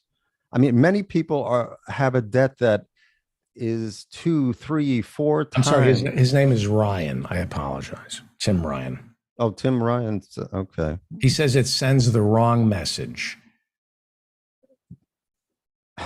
Well, here's a message. I can't afford food. Exactly. Yeah. I can't afford to start a family. I can't afford to buy a house. I can't afford my rent. Right. Yeah. Hello. What is he talking about? He's trying to win. Okay. Well, so one thing I would say is that loans should also be available for people, if we're going to do loans, for people who are going to trade school, for vocational training, people who don't want to go to university, or they want to work with their hands. They want to do things that are vitally important to people's everyday lives. It's nice to have indoor plumbing that works. So that should be supported as well. And, if they ever get around to reforming the educational system and the higher educational system in this country, that should definitely be part of it. That people who want to go to vocational school, they want to learn a trade, they should not have to pay for that training. Right.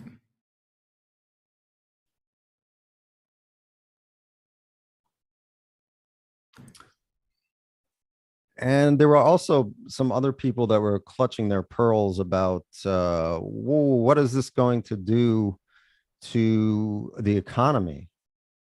What's the impact of forgiving this amount of student debt on the economy? and a couple of economists from that socialist organization, Goldman Sachs, did a report on this. And they said that if all borrowers eligible for the program enroll in it, it will reduce the student loan balances by about $400 billion, or 1.6% of GDP.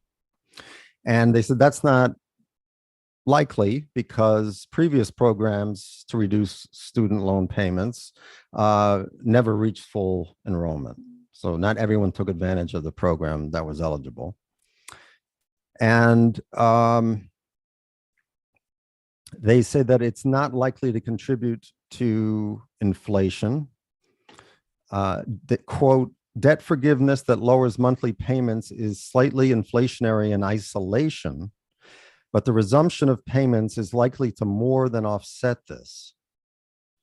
And you have to remember that the rates on student loans are going to be going up because the Federal Reserve has been raising interest rates. And they've been reversing what they called quantitative easing. And this has the effect of raising not only short-term rates, which the Fed can directly control, but by reversing quantitative easing, by engaging in quantitative tightening, they are likely to increase long-term interest rates as well.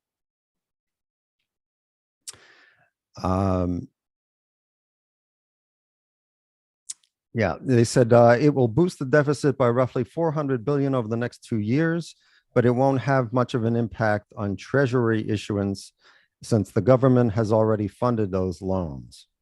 Even with the possibility that lawmakers would want a bigger program in the future, the Goldman analysts point out that there wasn't much of a reaction in the fixed income markets.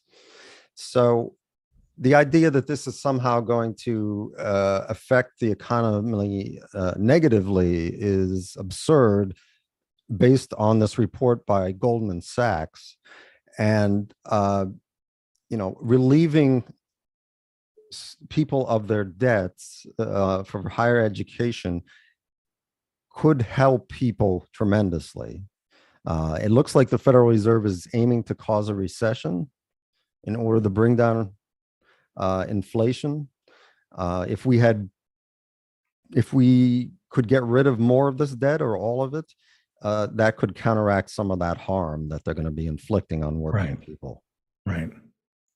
Elizabeth Warren, I saw her on one of the Sunday shows saying they're going to raise interest rates and destroy jobs and ruin lives, but they'll tell us the economy is doing great. Right. Right. Yeah.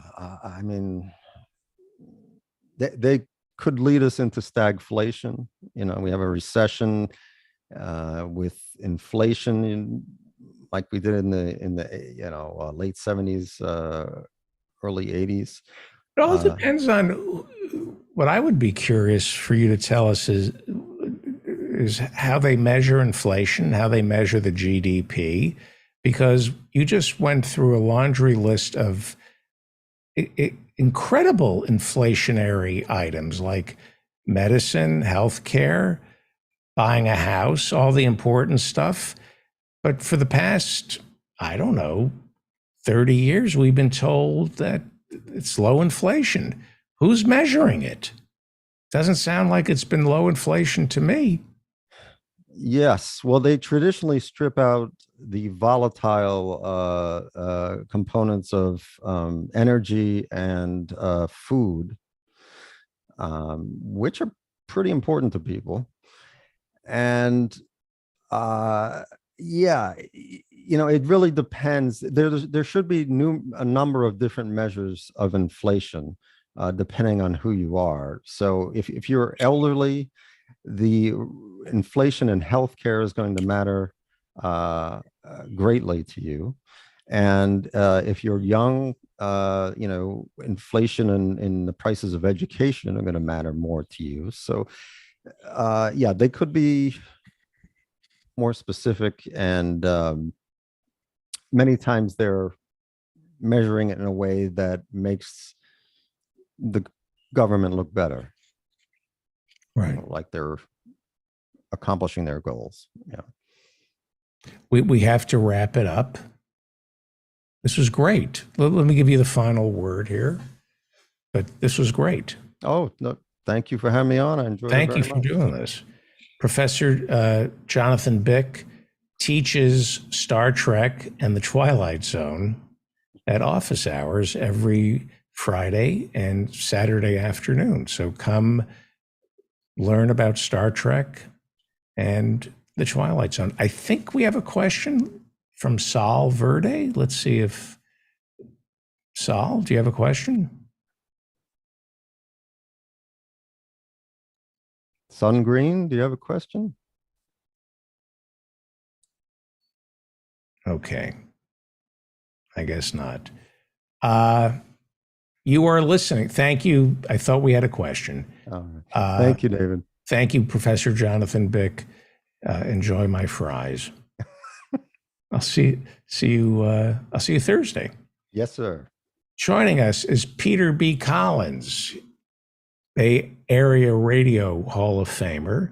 He is a brilliant digester of news and history. And you should go to peterbcollins.com for a treasure trove of his podcasts, radio shows, interviews.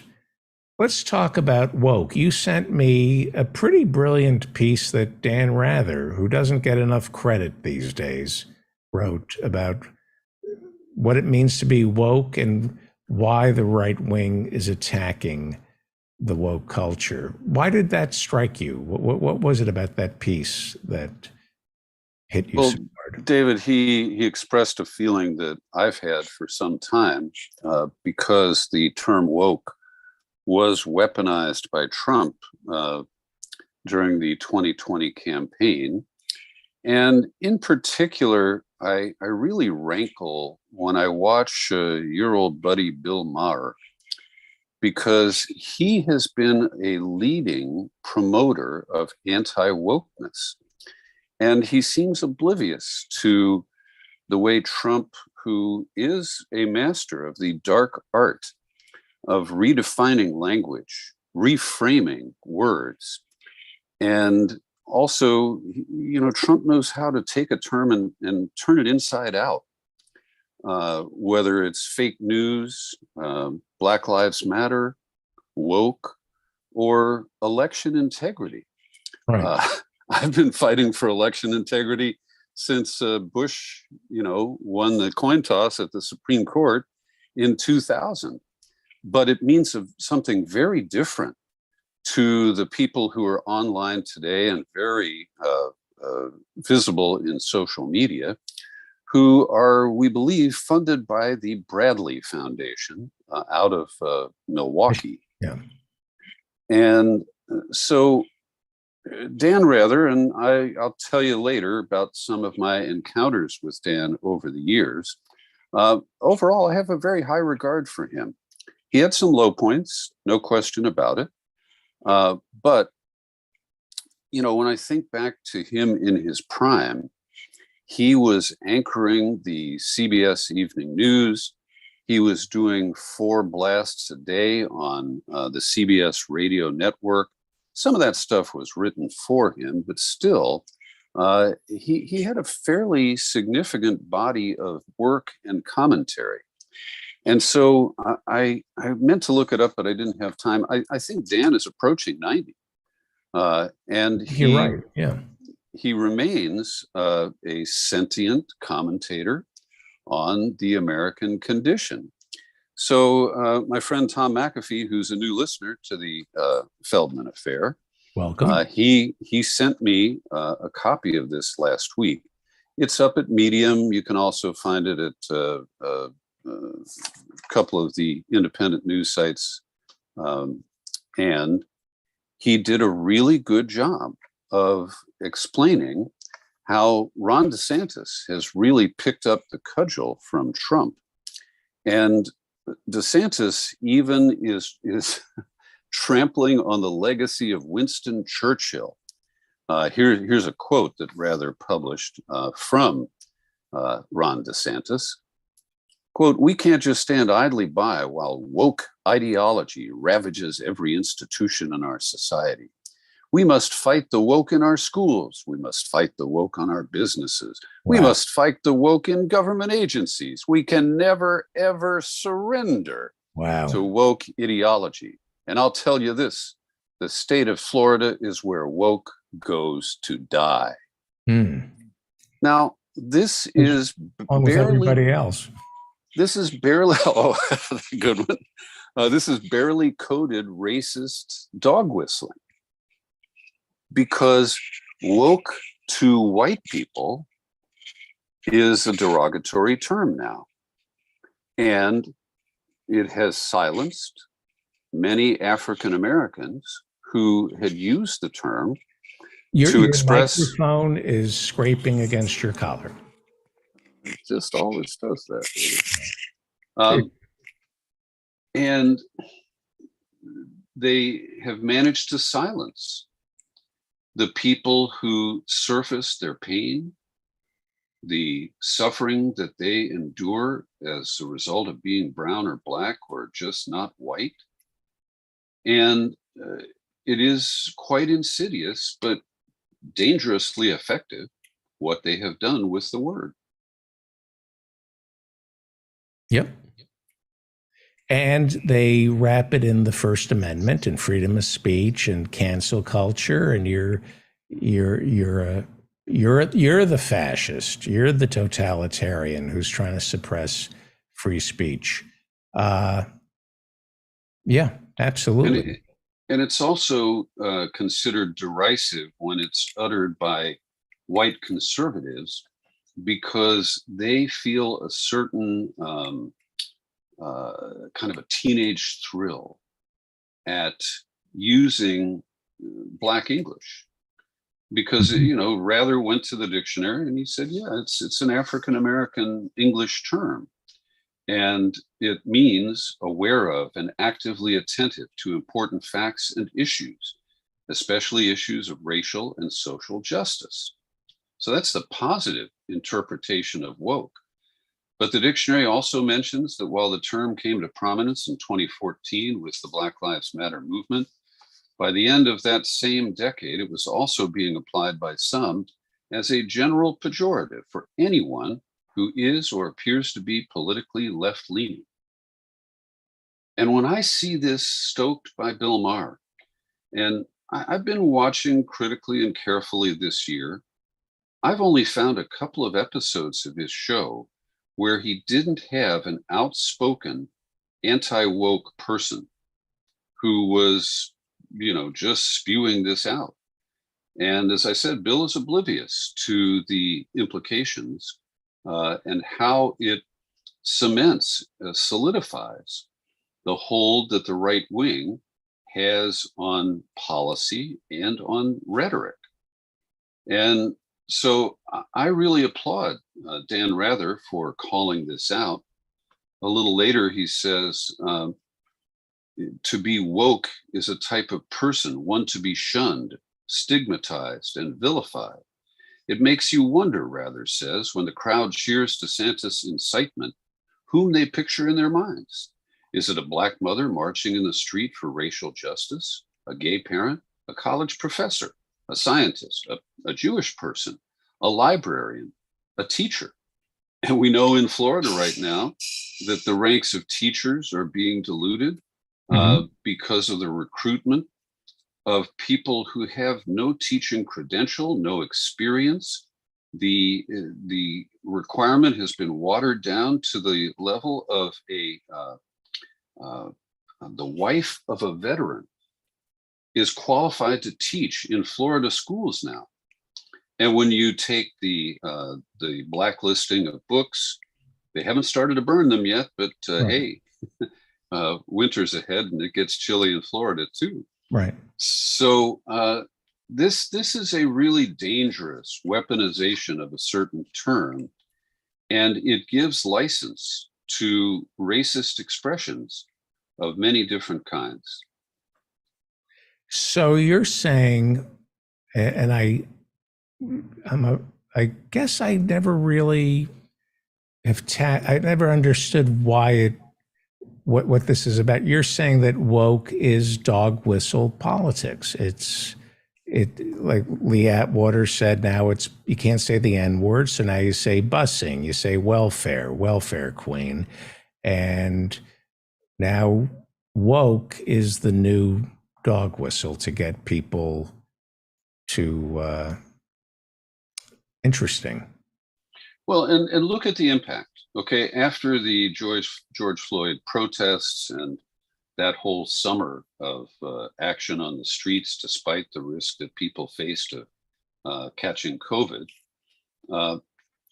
we saw Trump hold the Bible up after he had tear gassed peaceful protesters in Lafayette Square.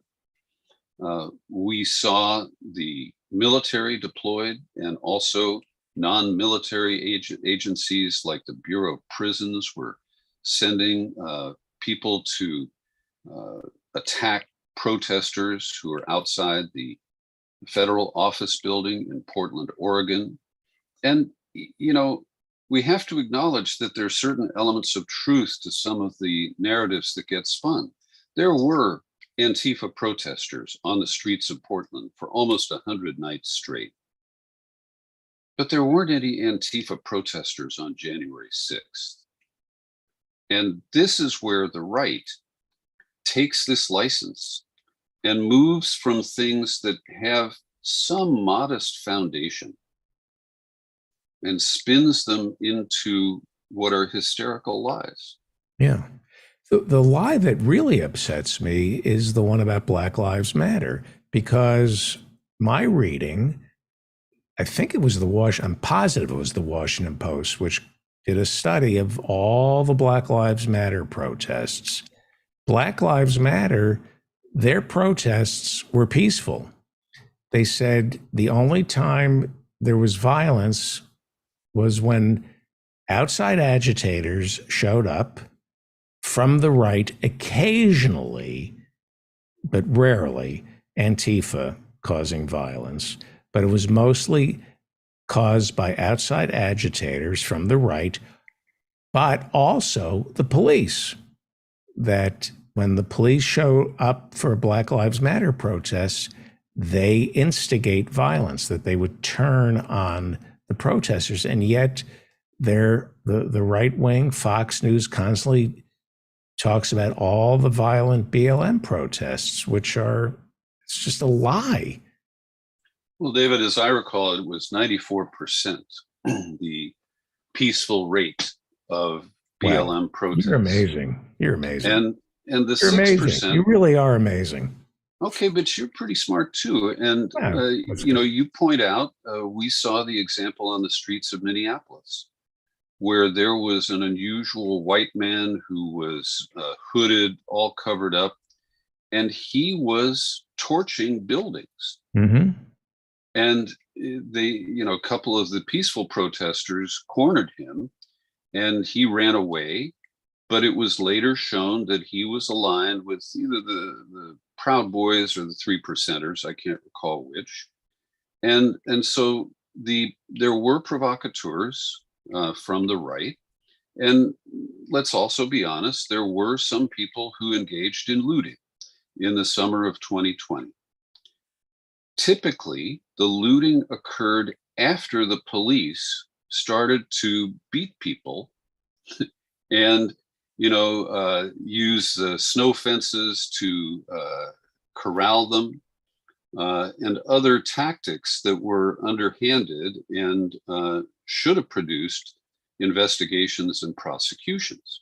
Right. But also look at the effect of the anti-woke culture, if you will, on the Congress. Because initially, there were some pretty decent reforms that were proposed.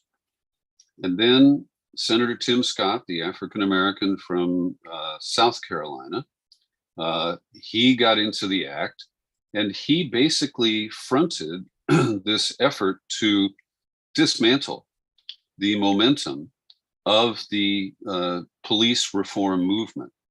The other term that was heavily weaponized was defund the police. And we've talked about this before.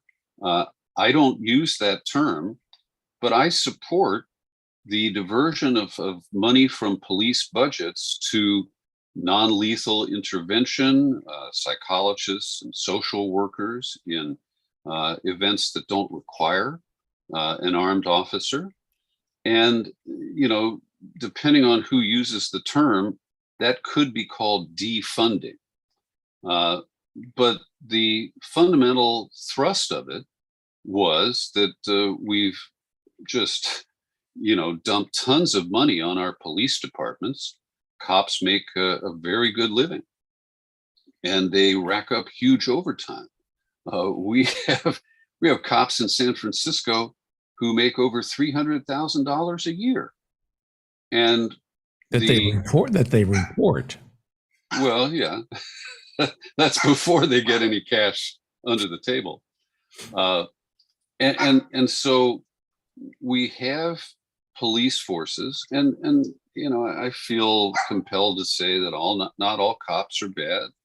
And a lot of cops are embarrassed, but not willing to turn in their colleagues who grossly violate the law. So that makes them criminal. I know we feel compelled, but if you're a cop and, you know, you protect a colleague, that's a criminal. That you're an accessory after the fact. Indeed. So it's harder. It's getting harder and harder to say a few rotten apples. Well, and we talked earlier this year about the successful recall of San Francisco's progressive district attorney, Chesa Boudin. And he really was the subject of a scheme by the police officers union to really go soft on arrests and enforcement of the law in order to blame him. And they would say, well, we don't arrest people because the DA won't charge them. Well, the DA outside of a grand jury can't charge people unless the police refer charges. And so this is the catch-22 that was used to demonize Boudin and blame him. And since he was recalled around the second week of July, the crime picture in San Francisco hasn't changed. He was blamed for Asian targeted hate crimes. And we have had a continuing wave of anti-Asian attacks in San Francisco and in Oakland. And so the kind of deference that we give to police and the pass that we give them on their violent criminal acts is actually part of this whole woke mentality that, you know, mostly the cops beat black people, so white people think that's okay. Right. And we know that the traffic stops, that arrests and charges all are heavily weighted in a disproportionate manner to black and brown suspects. So I hope that people will take a hard look at the way woke and similar terms have been weaponized and challenge people when they express that. Do you know that's a racist trope? Do you know that you just blew a dog whistle? Did you mean to do that? And if so, I don't know if I want to be your friend. Right. Oh, it's just an expression. Oh, it's just words don't hurt. You know, now I have to think. You're making me think. In New York City, I think in 10 years, the city paid out close to $1 billion in settlements for police brutality.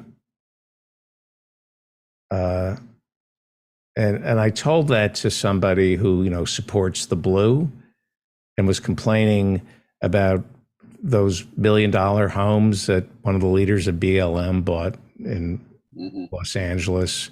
And I said, I don't care about BLM using that money to buy a house. That's not money. That's not my money. What about the $1 billion that we have to pay here in New York City to settle these police brutality cases? And he says, well, we should teach the cop. I agree with you that we should educate the cops. And I said, what do you mean educate the cops? Like sit them down and say, don't shoot unarmed Black men in the back? What course is that at the police academy? Not shooting unarmed suspects or shoving a broom handle up them. There's a tendency to be so forgiving of our police. And most of these people who are so protective of the cops are one paycheck away from getting arrested by the cops.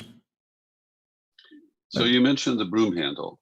Abner, That is the story of Abdou Diallo. No, I think it's. Are you sure? I think it's Abner Louima. Abdou Diallo, I think, was shot 40 times. Let me look that up. I hope. Okay. Well, as you do that, I'll just tell this story that I was. Did you say Abner Louima or Abdou? Abdou Diallo. It's Abner Louima. Okay. My I apologies. know my victims of police brutality. It's not funny. They shoved a broom handle up his. Go ahead. Well, I met him. And it was in a very unusual circumstance. My flight had been canceled. I was at the ticket counter at JFK. And I'm kind of slow to anger, but I was pissed off. And I was given this, agent a piece of my angry mind. Mm-hmm. And then I looked at his name tag. And I said, oh, I am so sorry. Was it Abner Louima? Yes. He is a senior ticket agent, I believe, for United at JFK. And so once I saw his name tag, I just said, "Listen, I covered your case. I hate to be a pain in the ass." I didn't say that. Sorry, that's the. But anyway, I quickly changed my tenor, and he fixed things up the best he could. Yeah, I mean, the story with Abner Louima is a couple of cops took a mop handle and sodomized him with it. Repeatedly. And it didn't just do damage to his colon, but his bladder, and he required several surgeries, and it beat the crap out of him. Is what they did, and his face. Yeah. And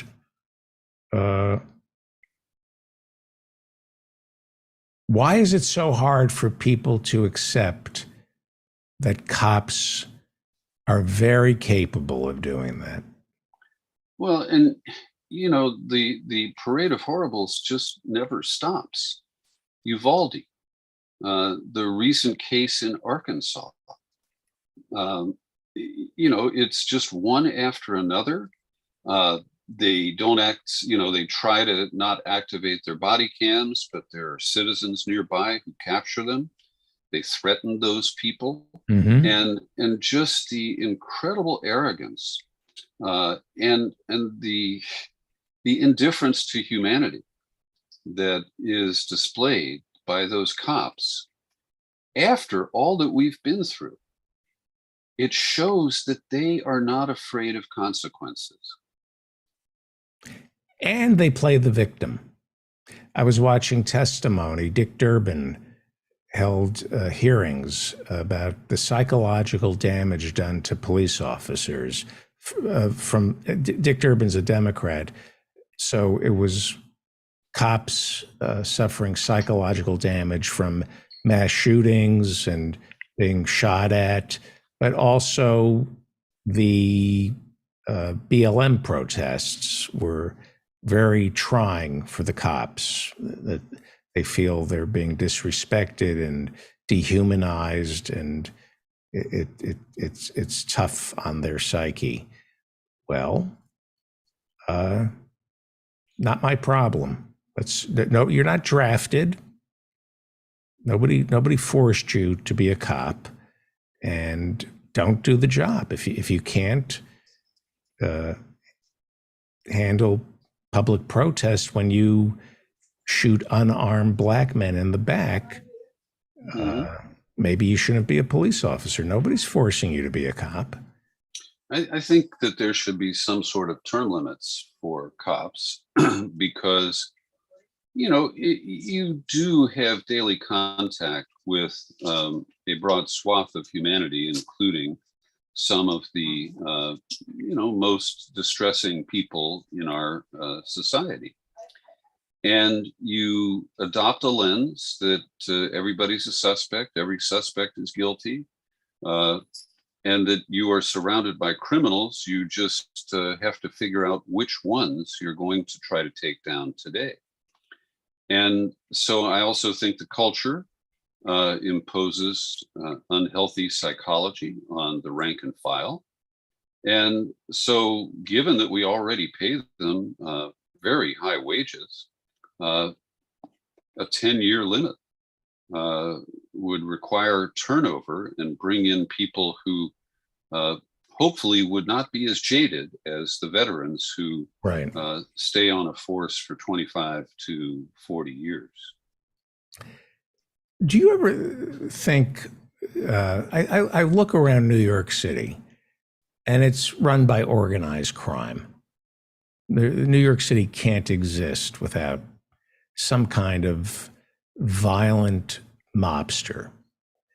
And there's a part of me that says, okay, I understand. So in order for this city to work and to protect store owners, you need a police department that is as intimidating as organized crime, that is as dangerous as organized crime to stand up to these bullies. Is there do you ever think that way, that it is the Wild West in America, and in order to fight these criminals, and I'm talking about the organized criminals, and there are organized crime families. Yeah, I think that street gangs are a greater threat because of the failed war on drugs that leads them to arm themselves and operate with a total thug mentality. Organized crime has been around long enough that they've kind of blended into the woodwork, and they kill each other, but it's rare that they kill just people who happen to be in the wrong place at the wrong time. Right. I remember the LA cops being terrified of the gangs. And of course, the Rampart division in LA just melded in with the gangs. They just became one and the same. They weren't going to take on the gangs. Before you go, and I want to hear what else you have to say, but I just have some headlines about book banning in this country. Book banning in America has reached an all-time high. Something like 1,500 book bans. 1,500 book bans in school libraries and classrooms between July 2021 and March of 2022. You don't hear the Republicans complaining about that woke culture, right? Well, the best meme that I saw about this was that any parent who wants to advocate for the removal of a book should be required to read it, write a book report, and have their kid's English teacher grade that book report. That's great. That's great. By the way, homeschooling has doubled in the past year. Not a good sign. I think some of that is a function of COVID. And racism. I think there are some African Americans who have decided, they've they've criminalized kindergartners. They bring police in, and it's just not safe. I'm going to homeschool. So I do understand that. Mhm. Yeah. It's also a function of where charter schools have picked up ground and are diverting the dollars from public schools into the charters. And there are some African American charter schools that are a response to the decay and the failure to fund inner city schools. But we have a true crisis in education, and homeschooling, I don't believe, it's all bad, but on a widespread scale, the kids don't have social growth. They don't learn how to play with others. And I just think that it's not a healthy alternative. And I'm also very skeptical of charters. Go ahead. Yeah. I don't mean to make you jealous, but yesterday I had lunch in New England with Professor Bick, Professor Hussein, Professor Hussein's wife, and Professor Hussein's amazing son. And I want to keep everything private. I don't want to violate anybody. But I asked Professor Hussein's son about going back to school. I said, "What are you looking forward to?" And the first thing he said was, "Seeing my friends." Mm-hmm. Now, this is somebody who could be homeschooled, would be better off. Yes. With those parents, he would be much better off being homeschooled. But school is seeing your friends and interacting and learning how to be a social animal. Now, I heard somebody tell me that you're going away for 3 weeks. That's right. I'm leaving Wednesday. And you're going to Ireland and Italy. That's correct. Mm-hmm. And Israel. Everything that begins with an I. No, I'm not going to Iraq? Israel or Iran or Iraq. Okay. Just 2 eyes, not 5. So where do you go first, Ireland or Italy? Yeah, we go to Ireland first, and this is where my ancestors came from. So we're going to Dublin, to Belfast, and then to County Donegal, which is on the rugged north coast of Ireland. And I'll tell you a quick story. Everybody talks about how friendly the Irish are. And my mother went to Donegal back maybe 30 years ago. And she took her sister, and they were excited to, visit the old homestead. And they found a store with the family name on it, Heekin. And so my mom turned to her sister and said, "Oh, let's go in." And so she just greeted the proprietress and said, "Well, we're Heekins." And the woman looked at her and said, "So?" That was the end of the conversation. And my mother later said, "Well, I understand. It was my mother's grandfather who left in 1855 and then sent for the rest of his brothers about 4 years later. So, these are the people who left the potato famine. And so it's not all warm and fuzzy, but I'm really looking forward to it. Have you been? Yeah, I played a comedy festival there about 15 years ago, 18 years ago. I was so happy there. They're just so beautiful, and I could not have been. It was just great, great. It's one of those things. I'll be back. Never went back. And of course, Italy. I think those are the two places it's impossible to be unhappy. Italy and Ireland. Well, I'll test that for Ireland, but I can confirm it for Italy. Where are you going in Italy? East of Florence, in a small town called Rufina. And we are sharing a house with other friends that we've traveled with before. Wow. So we'll have a base there, and we'll just take day trips to different towns in the region. You cannot, it's impossible to have a bad meal in Italy unless you travel with me.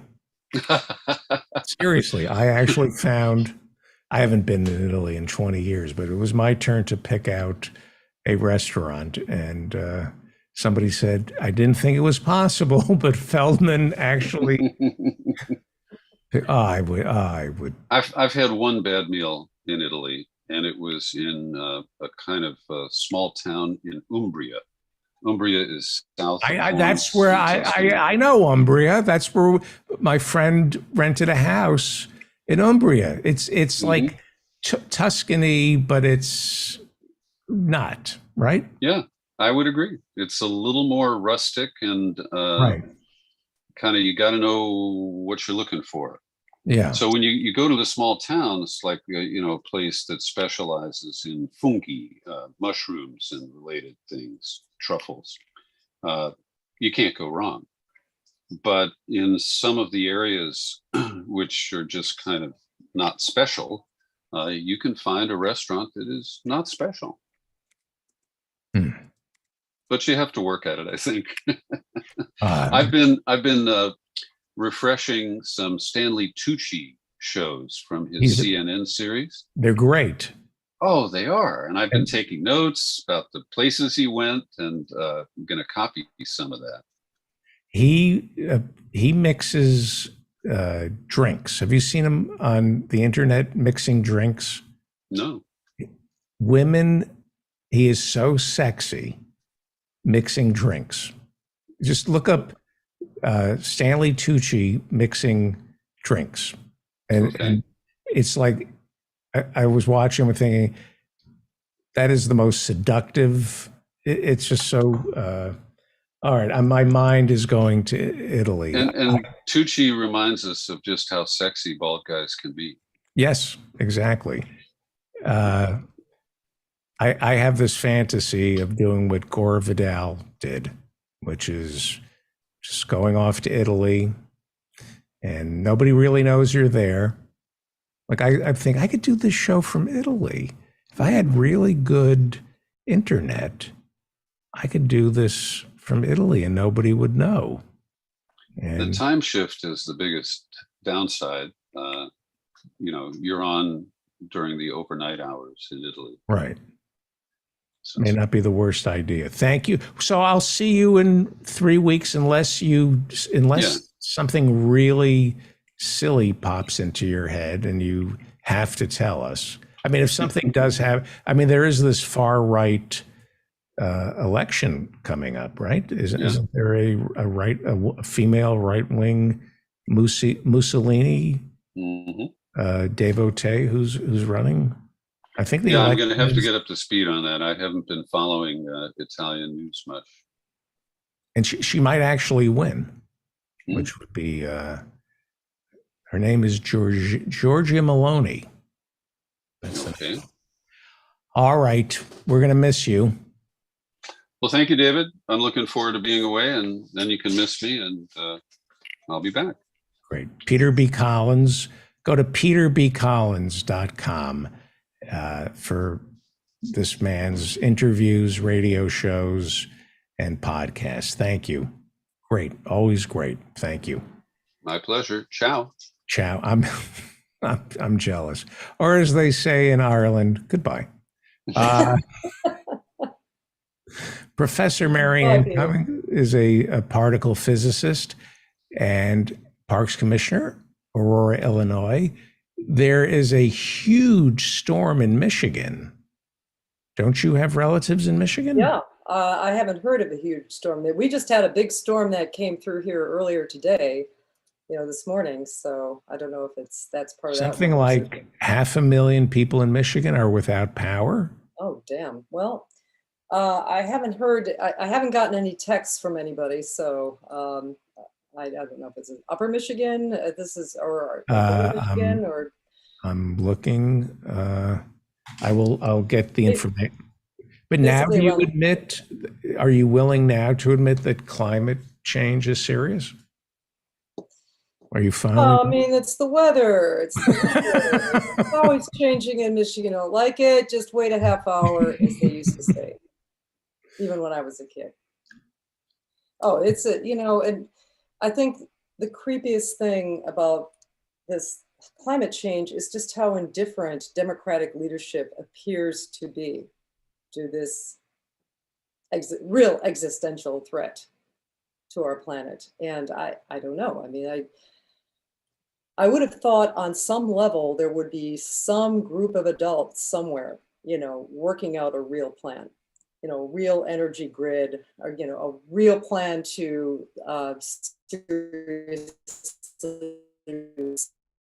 You're the kind breaking of up a things that little. were offered in the oh yeah there has been some problem with our internet here too. I don't know what it is, but can you hear me now? Yeah. Okay. Yeah. I mean, even if everything went according to plan, and I don't really understand where they're getting their carbon reduction numbers from. Are they assuming that everybody who can take advantage of like the tax credits for buying everything from an electric car to insulating your attic are going to do it? I mean, these marketplace type things might have been reasonable in Jimmy Carter's era. Mm-hmm. We're so far beyond that now. It really needs national mobilization. So instead of like inducing people to go solar or carbon free, why isn't there a WPA project to put on every single public housing establishment to completely retrofit with green technology, insulation, solar, wind, where you can possibly do it? I mean, you just have a massive job program. So and rehab houses so that you can simultaneously deal with the homeless crisis. Right. And while you're at it, employ what our friend Henry used to talk about, a decent public health project, which would be going through all of the buildings and fitting them, anything with HVAC, fitting all the HVAC and circulation with this ultraviolet type of antiviral equipment, which also would cure the sick building syndrome, the mold and things that is rampant in some of these older structures. We're not doing anything even approaching that. We're just kind of letting the market work it out. And we're just giving enormous giveaways to the fossil fuel industry, where they get dibs to the solar people can't access public lands to put arrays up or the wind people until unless the fossil fuel people have had their shot. Right. I just don't understand this pairing. It doesn't make any sense except for control and influence of one, of the fossil fuel industry. Hey, I'm ready to go down. If my ex-student can set me up with a seminar down at Chevron or Shell Oil down in Houston, give a talk about subcritical nuclear reactors. They're the ones with deep pockets enough to get into this. I don't know what else to say, unless I think you were just discussing Bill Maher and just how privileged his position is and how insulated Hollywood types are and the coastal elite, as they say. And I think they really think they will survive it. It'll be sad. It'll be looking like just like the pagan babies we used to give money to in Catholic schools, in faraway countries. It'll be kind of like that. These poor, unfortunate people, dying from the effects of climate change, but they themselves really feel they won't. Right. It might be interesting. It might be the beginning of a dystopic science fiction novel, but isn't that human nature, the denial of death? I think living in New York City, I know climate change is man-made and it's destroying the planet, but I fall asleep at night thinking, well, but it's, Manhattan isn't going to, that's how, it's the same way Americans think they're going to become millionaires. So they identify But aren't you? But isn't New York experiencing like flooding of their subway system fairly regularly now? Yes. And Okay. Well, turns but out you don't depend on the subway. I do, and rats can swim, it turns out. That was the other that I found out last year. Every mammal can swim. Yeah, I thought now, well, at least the rats are going to drown, and no. But somebody said, but they get tired. That they can't swim forever. Well, we know the polar bears do, and that's, all those sad videos of polar bears 10 years ago when the ice is melting up in the Arctic Circle, at least in the Canada side. Yeah, I mean, it's going to be interesting how all of wildlife adjusts. I mean, and it's too big for me. What I'm dealing with right now, there seems to be we haven't been maintaining in the Park District, apparently, according to some calls from my constituents, all of the pollinator gardens that they put in about 3 years ago. So I'm going to see about that. At least I saw some butterflies this weekend, being near one of the nature gardens. Yeah, tell us, you're the Parks Commissioner. Is there enough water in Aurora? Oh, there's plenty of water in Aurora. We're right on the Fox Valley River. In fact, the water coming out of my tap is as good as New York City water, which is fantastic compared to most any other place I've ever been. So we have a water treatment plant that's just about a mile from my house here, and it gets straight from the river, and it's designed for river water, specifically the chemistry of the Fox Valley River. So yeah, so I feel I really like where I live. One, it's a house that was built when people knew how to build houses to last. Two, it survived the 1906 earthquake. We had a sizable earthquake here. What do you? Aurora, because there's some fault line that doesn't move very much. What were you? Was Aurora part of 1906? The same year I think that San Francisco. San Francisco. Maybe you're on the same tectonic plate. No, I don't think it's this. I don't know. No, I'm joking that you were part of. I think that's a much different earthquake, but there is still a fault line that doesn't move very often. Although I have heard said that, when this particular fault line moves substantially, it's going to be enormous. But we don't worry about it. It's been 110 years or more, 115 years since the last. We do get earthquakes that you can, a little rumbling. It feels like an earth mover is driving on by, but that's about it. We had like a millennial flood. I remember waking up in my house. Oh, it was the first time I moved in, well over 20 years ago. And I thought the whole place was surrounded by cops because there was strobe lighting in every single window. And then I realized I'm on the second floor and I'm looking outside, and the lightning I was seeing was unlike anything I'd ever seen before. The lightning went in circles around the sky. And it's like, whoa, that's weird. I went back to sleep. I woke up and there was a waterfall out. I heard a waterfall out my window. And I said, it didn't rain that hard, even when I was in Tallahassee, Florida, where they had, just immense rains for about a half hour every afternoon in the summertime and then stopped. But then I woke up early. We were going into work, and I looked at the canister that I had emptied out. It was a trash can, but it was a cylindrical canister. And I told my boyfriend, stop, I've got to measure this. It was filled to the brim. That thing was 19 and a half inches tall. So 19 inches of rain at least had fallen within 8 hours. Wow. And apparently the official tally was 18 and a half inches, but it was astounding. So, my house has survived all that. It's definitely up on a ledge, and everything goes downhill from my house, and 2 blocks away is a substantial water source.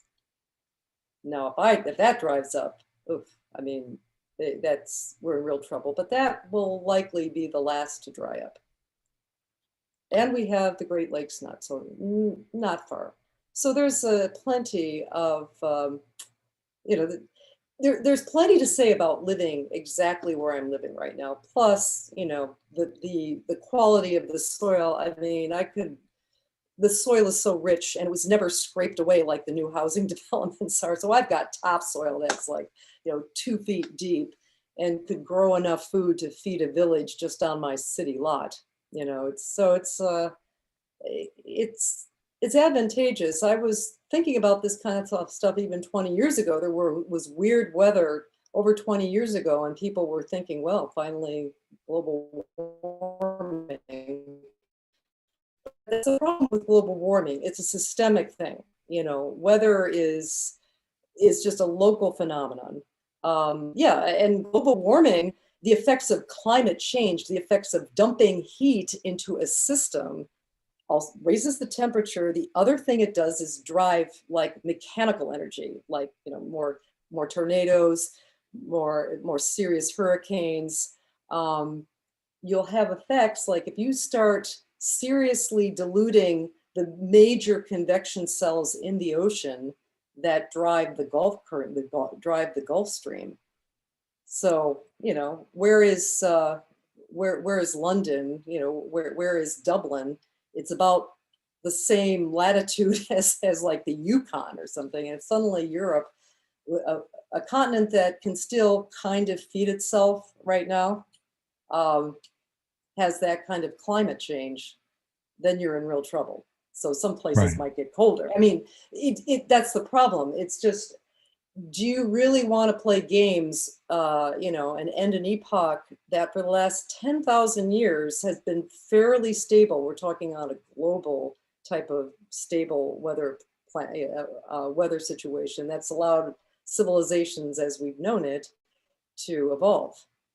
Now, maybe our technology can overcome it. I mean, a lot of people are putting way too much, I think, investing way too much near hope in these, you know, carbon capture and sequestration technologies, which, you know, just haven't even been prototyped. I mean, there's been very small kind of, you know, demonstrations, but minuscule amount of carbon getting extracted from the atmosphere. I mean, I think there's good ideas to be had, and we really should have Professor Ian back. I mean, to talk to us about that. But yeah, all I can do now is push locally, and that's a park districts. You can do that. You can just say, hey, we're doing we're putting pollinator gardens in every park district property, and there's 186 of them the last I counted. You could have pollinator gardens in every single one. You know, you can let fields just go natural, have the natural prairie grasses and things like that in your parks. I mean, some areas that have traditional grass that people can picnic on, but maybe when we did that actually a few years ago, people were complaining. It's like, hey, why aren't you mowing your lawn anymore in the parks? But right. And what do you recommend in terms of lawns? Are people? Oh, get rid of them. I mean, every year I get rid of about a few square feet of lawn. You know, I've like substantial parts of the lawn in the backyard are now where I grow hostas and, you know, various Illinois wildflowers. And, you know, so I just I have little patches of lawn. What is wrong with having a lawn? Well, first of all, a friend of mine pointed out is how she kept her like 150-year-old oak trees in such great health is that if you have an old tree you want to preserve, you need to have an apron around that tree of no lawn, about the diameter of the tree canopy, because lawns soak up water like nobody's business. You know, traditional grass soaks up water, takes a lot of water. And that in and of itself, I mean, places like Albuquerque and Tucson and California, in Southern California, I mean, they've gone to something called xeriscaping. That's been a thing for the last 20 years, where you don't have any lawn and you landscape with natural plants that don't require a lot of water and that can provide shade, and trees that don't require a lot of water and can provide shade and cooling to your property. I'm in what's called my goddess room right now. It's in the back of the house, a house that has no air conditioner. And so it's a second floor room. And the sycamore tree that I've been very careful to keep, you know, to have tree trimmers come and keep it very healthy and no lawn around that, soaks up an enormous amount of heat. It's just astounding when you stand under that tree and then you move out into the driveway that gets a little bit of sun. It's just, you know, 15 degrees. And the amount of heat it soaks up that doesn't go through the windows here, that doesn't hit this corner of the house, can keep the house, you know, it's not like having air conditioning, but, you know, if it really gets muggy, a little fan is all I need. So yeah, these people, and people designed houses like this for maximum amount of airflow that was healthy. And this was a house that was built by somebody who had money, you know, so that, you know, they were into comfort. Did I read somewhere that before World War II, people didn't have beautiful lawns, but the munitions industry needed to make money after World War II, so they conspired to convince us to buy fertilizer and pesticides to kill weeds and crabgrass. Yeah. Is that true? Well, I would say that could be true. I would say that whoever decided to do their damn Shakespearean garden and introduce dandelions to this continent also, you know, spawned a like billions of dollars a year lawn care industry. Right. I never use fertilizer. I actually kind of like the ritual of rooting up dandelions every year. You know, just root them up, and you do it for a while and you zen out, and after a while, you know, whatever lawn I have grows back without the dandelions, and, you know, looks presentable. Since I'm in the lawns are bad. Lawns are bad because they soak up water and they contribute nothing. They don't soak up carbon dioxide the way plants do. There's no net. There's really no. Certainly not the way trees do. I'm sorry? They're certainly not the way trees do. Right. And there's also, for most fertilizers, there are fertilizers that, you know, are truly green, but for most fertilizers, there's a problem of runoff into natural ponds and rivers where, you know, they sort of start growing algae because of all the fertilizer runoff. And a certain amount of algae is okay when you start blocking out the sun and you start, you know, getting this kind of scum on the sides of your riverbanks. It kind of does a number to the local ecosystems that are near riverbanks. So the Park District has a golf course. We used to have two, and it's the Orchard Valley Golf Course. And there's a Audubon certification that we have to maintain every year. And if you look at all the bodies of water around our golf course, they have natural, like pussy willows or natural kind of grasses, pond grasses growing in them. And there's just no end of the sandhill cranes and the snowy egrets and the blue herons that we have there. And to keep the greens green, you have to use a certain, we don't use Roundup in any of our products, let's put it this way. And so there are more benign, they're more expensive, but there are more benign treatments if you insist on having a lawn. And, you know, you have to keep up appearances here because I'm in the East Side Historic District. And even though this is a poor block, I mean, the property standards people are always on everybody and my neighbors, you know, to keep their front yards presentable, however that is. And so I kind of sort of half jokingly thought, hey, maybe we should give people, you know, give people permits through the Park District to grow their own prairie restoration project right on their front lawn. Right. Some people in unincorporated areas have done that. Anyway, but your friend Matt Lesh wrote a piece for Down with Tyranny about John Lesh. Yes. Yeah. Oh, I said Matt Lesh. John Lesh about Rachel Ventura. How is Rachel Ventura doing? She's doing great.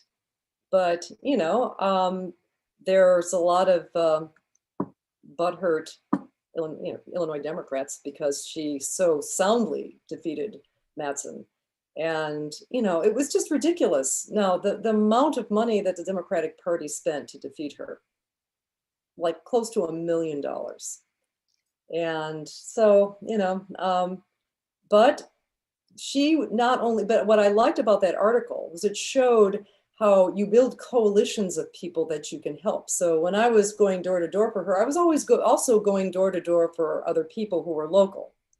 Right. And a lot of people who are going to vote, let's face it, people have told me, man, I vote for the top top tier offices, and then I have no idea who these judges are. I have no idea who these school board people are.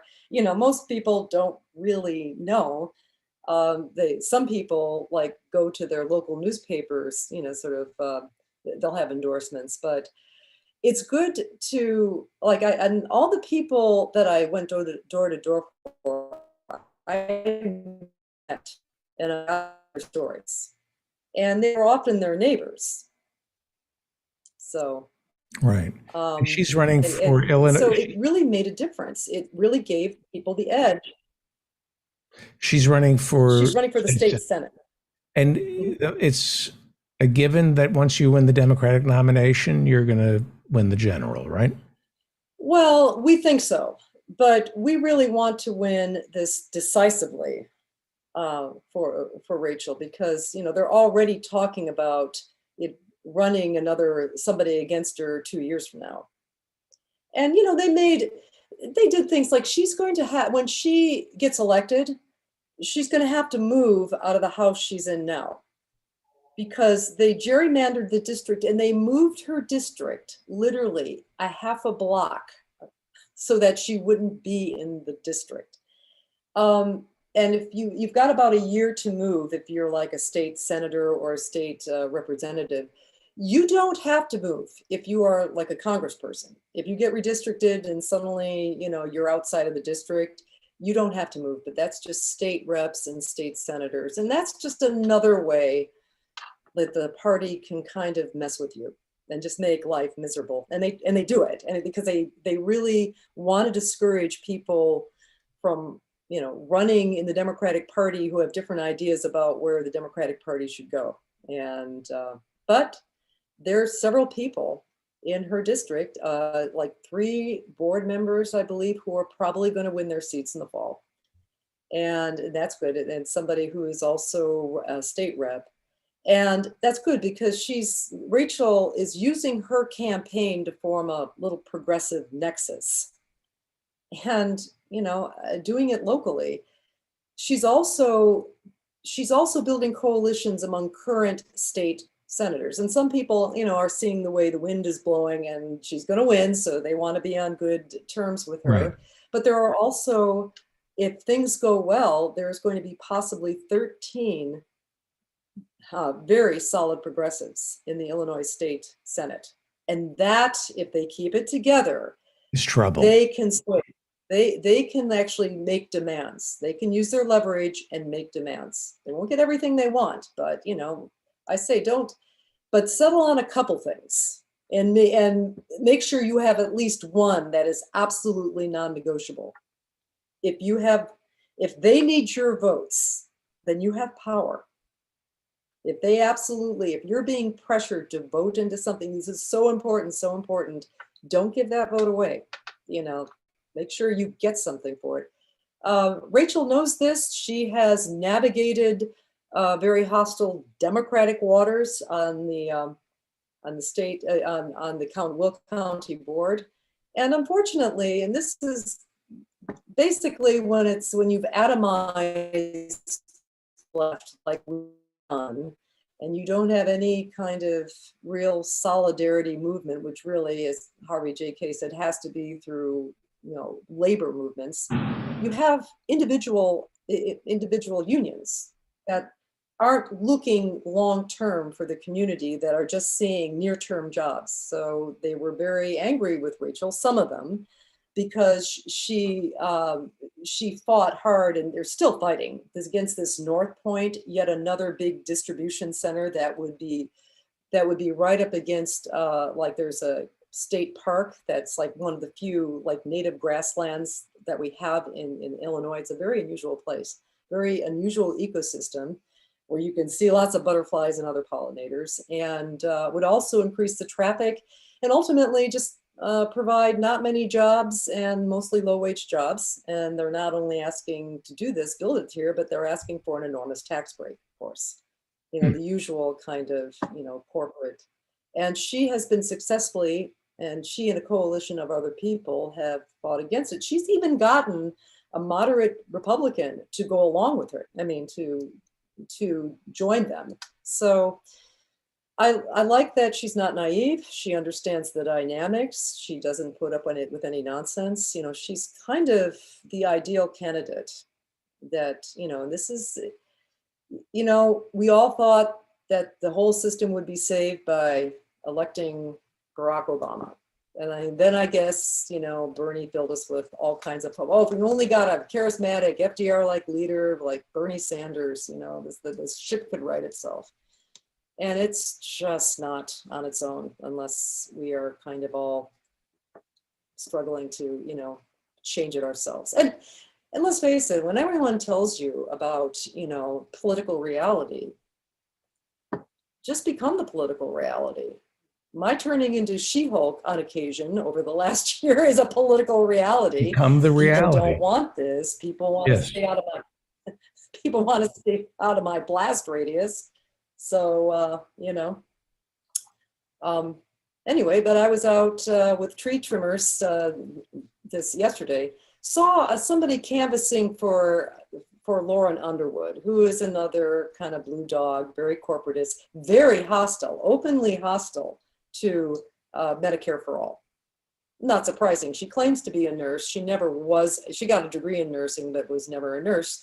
Her last job was working for a for-profit company that handled Medicaid cases. In other words, part of the problem, part of the, you know, privatization that gets in there, and people with their six-figure salaries, you know, sort of handle cases that should be handled by just regular government workers. But, you know, I talked to him. I didn't, you know, I felt, I always feel a kinship for people who get out and go door to door, because it's not easy to do. That's way out of most people's comfort zones. But I was talking to him, and I said, you have to tell her that there's a certain number of us for whom Medicare for all is a non-negotiable demand. And she's not going to get our support. And he seemed a little surprised. Yeah, but anyway, I see, you know, I really wanted to talk about the James Webb Telescope a little bit, but that's okay. I mean, I think I have to give a more formal presentation on office hours one of these nights, but people really should look into this. I mean, the site there, they've got some beautiful pictures, and I just wanted to say two things about this. It's an infrared, it's an infrared telescope. In other words, of the electromagnetic spectrum that goes all the way from gamma rays, X-rays, the visible light, you know, ultraviolet, the visible light, and then infrared, and then microwaves and radio waves. But the infrared is extremely important because that's matter radiates. Normal matter, everything around us radiates in the infrared. And so if you're looking for planets directly, not the indirect methods that we have identified planets, if you want to study planets, you want to scan the skies and have just a first-rate, incredibly sensitive infrared telescope. And the James Webb Telescope is just an astounding feat of technology. So we're looking for planets. But the other thing it can do is, because it's got infrared and far infrared capability, people may know about redshifting, that the universe is expanding, and it's kind of like when a train goes off in the distance, its tone goes lower and lower because the wavelengths spread out. That's exactly the same effect. And to get the oldest pieces of the universe in focus, you have to have infrared, because they've been redshifted. Even if they were very energetic, they've been redshifted all the way down to the infrared. And so if you're seeing something, a globular cluster that's 13.5 billion years old, that light that you're seeing was from 13.5 billion years ago, but redshifted. So that's why they're not only getting, and by the way, they're getting spectacular pictures of Jupiter, and people, even amateur astronomers are, they're public files that James Webb is putting up, on the NASA is putting up on the site. Now they're in this, was it the FITS format? And you have to have some fancy software, which is kind of a high-end Photoshop, to be able to interpret this. And there's like little markers to move, to get the bands of want. But there are some amateur astronomers that are doing spectacular work getting pictures of Jupiter in the infrared. But they always comment that all of their pictures of near objects are getting photobombed by these other objects, and some of them quite distant galaxies. Photobombed. What is that? So Photobombed. yeah, I mean, it's just amazing. It's just an amazing, amazing thing, and it's fun. And holy crap, If you're looking at, if they're looking at stars, explosions from the Big Bang, the shapes, they're surprised by the shapes that they they were expecting the shapes to be less what?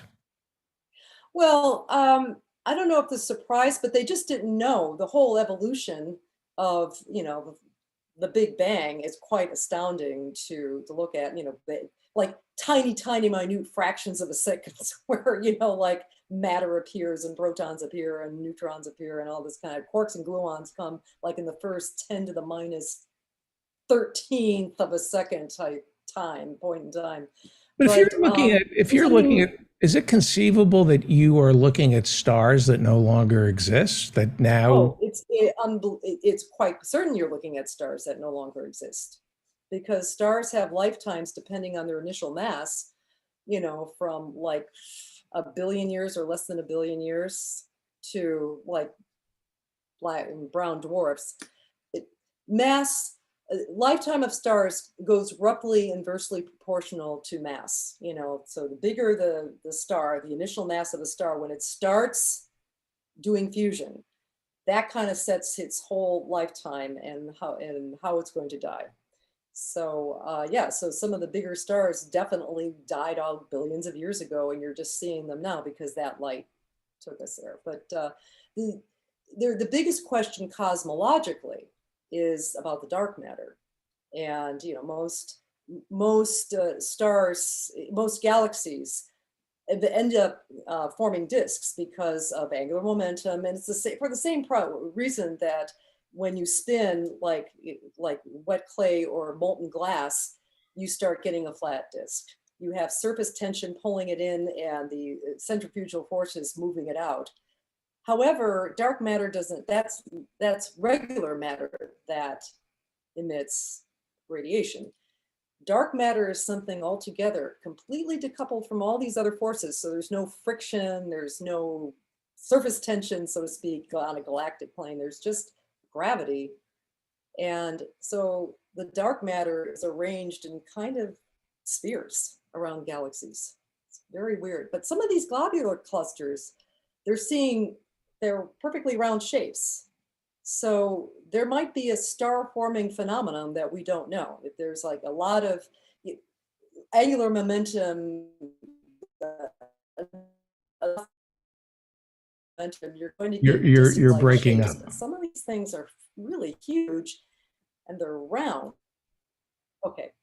But anyway, yes, there is just such a treasure trove already of imagery that we're getting that people are going to be studying for a very long time. So not only the planets, life that might have possible life, that might be of recent origin, if there are any, those that are of interest to us, and then the very, very far past, about as far past as you can look at, all the way to when radiation decoupled from matter type past in the universe. That's going to be very exciting. Anyway, Fantastic. I don't want to keep Professor Steinel waiting. Fantastic. We will see you Thursday, I hope. Yes. Fantastic. Follow Professor Marianne on Twitter at Razor Girl. Thank you. Great job. Joining us is the author of Saving Charlie Parker, a novel. We've been playing Turtle. Yeah, I know. I've heard. Yeah. I love it. How are you? I'm pretty good, David. Pretty good. Is my audio good? Yes, it is. Okay. Yes, it Not is. too loud. Some of your guests are louder than you. Today? know? Yeah, I think that would. Yeah. Well, Emil needs to. Yeah, Emil's too hot. He's too Yes. hot. Yeah. But that was funny. What you guys were funny on Thursday. I Right. can't remember what it was, but I remember it was a good segment. Now, how are things in Texas?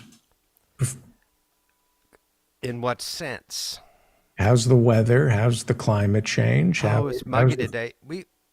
It's hot. It's hot. It's getting a little better each day, but it'll stay hot for another month, and then we'll have beautiful October, November, December. And I'll start. I did play golf this morning. How about that? I hit Good some for good you. shots. Good for you. I hit some bad shots. I know you don't approve of golf, but it's not just. I'm sure most of the people out there today were Republicans, but I didn't see any MAGA hats. Hey, I wrote me a little song. While I was waiting, because I always you have a little time. You want to hear it? Yeah, let me give you an introduction first. Okay. So I do music while you're doing that. Yeah. Professor Mike Steinel is a jazz trumpeter, pianist, composer, arranger, internationally recognized jazz educator, author of Essential Elements for Jazz Ensemble and Building a Jazz Vocabulary. And he was a professor of jazz studies at the University of North Texas from 1987 until about 2 years ago. And he has a new book, Saving Charlie Parker, a novel. And it's an audiobook now. It's on Audible too. And it includes Turtle, right?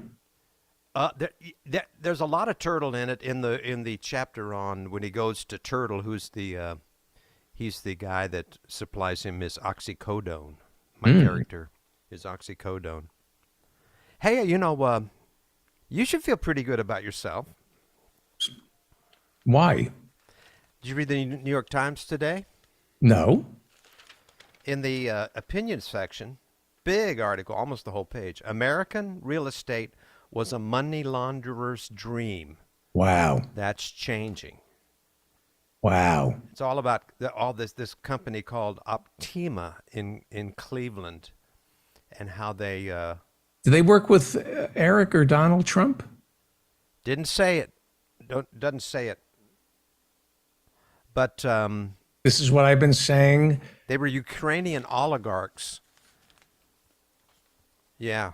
I saw that article. I'll read it tonight. I just didn't have time. The minute I moved back to New York, I looked around and I said, there's no way any of these businesses make money. They are all money laundering operations. There's no way anybody can afford these rents. There's no way this restaurant can turn a profit without lying. Is that what they basically said? Well, I mean, the money was poured into a lot of different ventures, and a lot of it was loaned to this company by local Cleveland, business people to renovate a big hotel, which they did a shoddy job. But it was to hide money that they were taking out of Ukraine, basically, And clean it up. I get a call once a day at least, somebody who doesn't have a Texas accent wanting to know if we want to sell our home. Right. I mean, and down the street, a neighbor sold his home, and he just moved. One day he was gone, and for the next 6 weeks, there's been people in there totally redoing it. So it's one of those companies that's bought it. And I'm thinking, well, how can they how can they go in there? They were, took out countertops, took out all the bathroom fixtures. They're redoing walls. Everything is being redone. And I was just thinking, like that's a money launderer's dream. First of all, maybe cash comes in to somebody, maybe through different channels, and somebody has the money just to make a cash offer to that buyer or to get a loan or whatever. And then they go in and they do a massive amount of fixing up, which they can bill at one amount probably more than it's actually costing. Right. Right. So that money goes somewhere, and that's And, hidden and you look for the copper, you look for all the valuable stuff and remove that and replace it with shoddy or maybe shoddy, but just did you ever get into Ozark? No. That actually is one of the few endings that's was pretty satisfying. They actually tied the bow on that sucker and said we're done. It had an ending. All I would say is similar to The Sopranos ending. It left you with like, well, what happened then? Right, that kind of thing. Right. By the way, I've been working on novel number 5. I don't think novel number 4, which is about money laundering in Kansas City, the executor. I don't think that's ever going to get finished because I don't know enough about money laundering. But maybe So make it up. Nobody knows anything about it. There's a good resource. A guy has they quoted a guy, and I'm going to get this book. Casey Michael, the author of American Kleptocracy: How the U.S. Created the World's Greatest Money Laundering Scheme in History. There's a guess you might want to get, huh? Yeah, this whole country is a money laundering operation. Well, my money's clean, I tell you that. But I think a lot of the jobs that I had as a stand-up comic, that's when it first hit me, where I'd play a club, nobody shows up, the owner gives me money anyway, opens up the calendar, wants to book me, 5 months away. I'm going, what's going on here? I didn't make any money for you. I didn't say that. And the money smelled of perfume.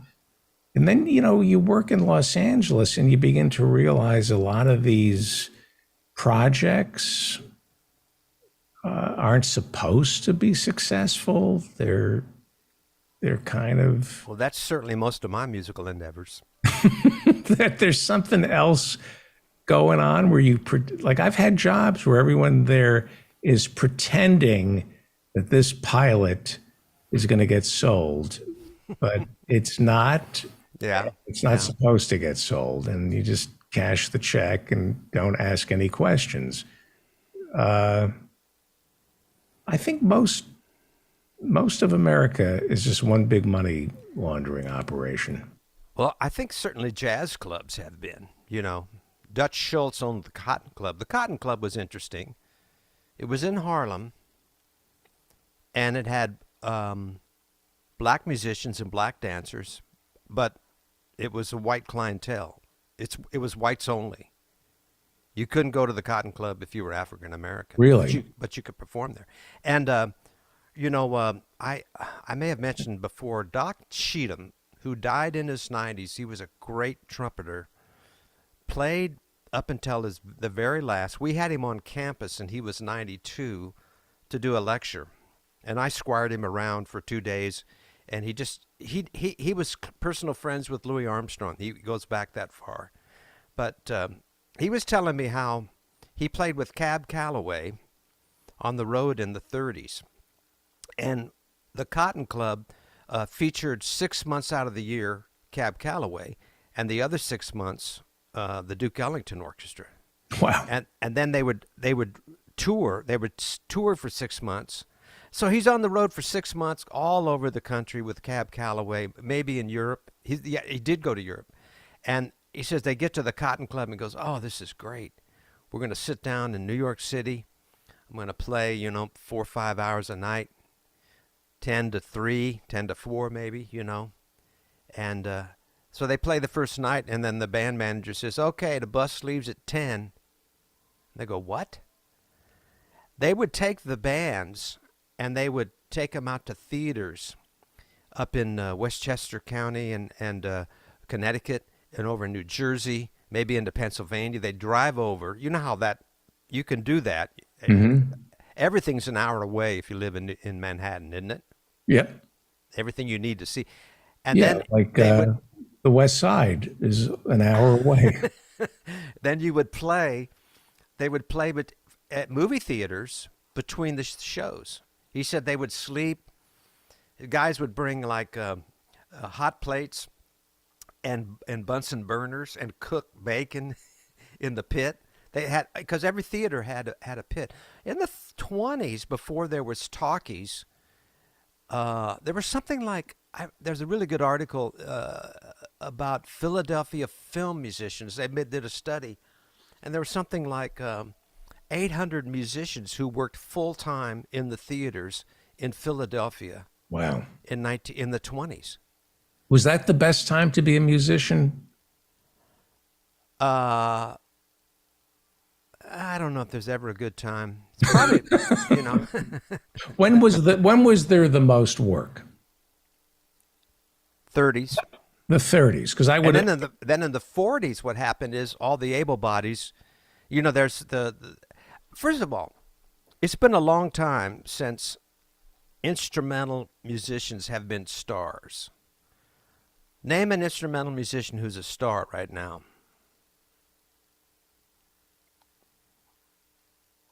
Kenny G. Yeah, that's about it. But you think about the 30s, you had Benny Goodman, Jimmy Dorsey, Tommy Dorsey, Glenn Miller, you know, and just any number of, and they all had singers, but the star was the band leader, Woody Herman, you know, Stan Kenton. Why is that? Well, because swing music was the pop music. You know, big bands were the pop music of the day. There was, you know, like there's a great book called The Big Bands, and it talked about like people followed the bands the way people now follow sports. You know, by the way, you know, you can download archived copies of Downbeat going all the way back to the beginning. They're all on the web. It's fantastic. I've been doing some research for this new book, which is about by the way, I bought the domain name for murderatbirdland.com. Oh, good. Yeah. Remember we talked about it last week. But I have a question. Yes, sir. So it's going to be a book about this guy who can travel in time and goes back to the late 40s when 52nd Street was these 2 blocks of all these clubs in the brownstones, you know. The fanciest club was the 21 Club, which was still there until just last year. And they say it might open back up. I was reading about it. Now you were never in there, right? No. It has an amazing. It had the jockeys out front. Remember? Mm-hmm. They took those down, and then the ceiling of the bar room. There's pictures of it. There's not many pictures of the interior because so many famous people went there. You know, they probably were like, you know, didn't want to be photographed. You didn't want to be bugged by photographers. Right. By the way, a central element of this new book is going to be photography. The secret to him being able to travel in time has to do with photographs. And I've decided it's going to, one of the characters that is going to go throughout is, I'm calling him Shooter Cole. And he's a photo man or a photographer who went, you know, like I showed you that book last week of all those photographs in the clubs. Mm-hmm. So I'm amazed that they could go to, somebody could, you know, back then there weren't Polaroids. They had these big, you know, press cameras with the flash bulb. You know, you've seen them in 4x4 film, you know. Mm-hmm. And they would take a picture, and before the night was out, that person could take the picture home. So how did they get them developed? So there must have been places right there, like on Broadway, where they could do, you know, like a lab where they could turn it around. Right, right. So this guy Shooter is his weapons are flattery and guilt. So he would say he could talk to anybody. Hey, mister, do you think Mr. Lana Turner knows you have his wife this tonight? So he flatters the woman. And now you're not going to let this special date go undocumented, are you? Yeah. So then, and he takes, and he's real quick, and then he comes back, and at the coat check, they get their.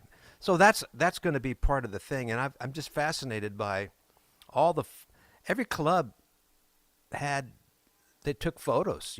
That was the thing. People didn't have, there was no selfies back then.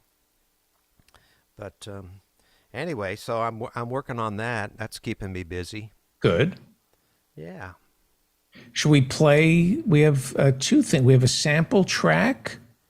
Let's play. This is from chapter 2 of Saving Charlie Parker. This is what Audible requires. You have to provide a sample track. So this is what I chose. It's 4 minutes long. Okay, and I'm going to turn the air conditioner on. Do that, and I'm going to mute. It is so hot in here. I can't. It's pretty hot up here too. Yeah, I don't have air conditioning on, so I'm going to. Okay. This is from chapter 2 of Saving Charlie Parker, a novel. Yes. This is the Audible version, and it's from chapter 2. You can buy it on Audible or wherever Audible books are sold. On September 22nd, 2020, 1 week after Michael Newman had fallen, he found himself standing in the middle of the long stairway in the house on East Smith, the What a Shame house.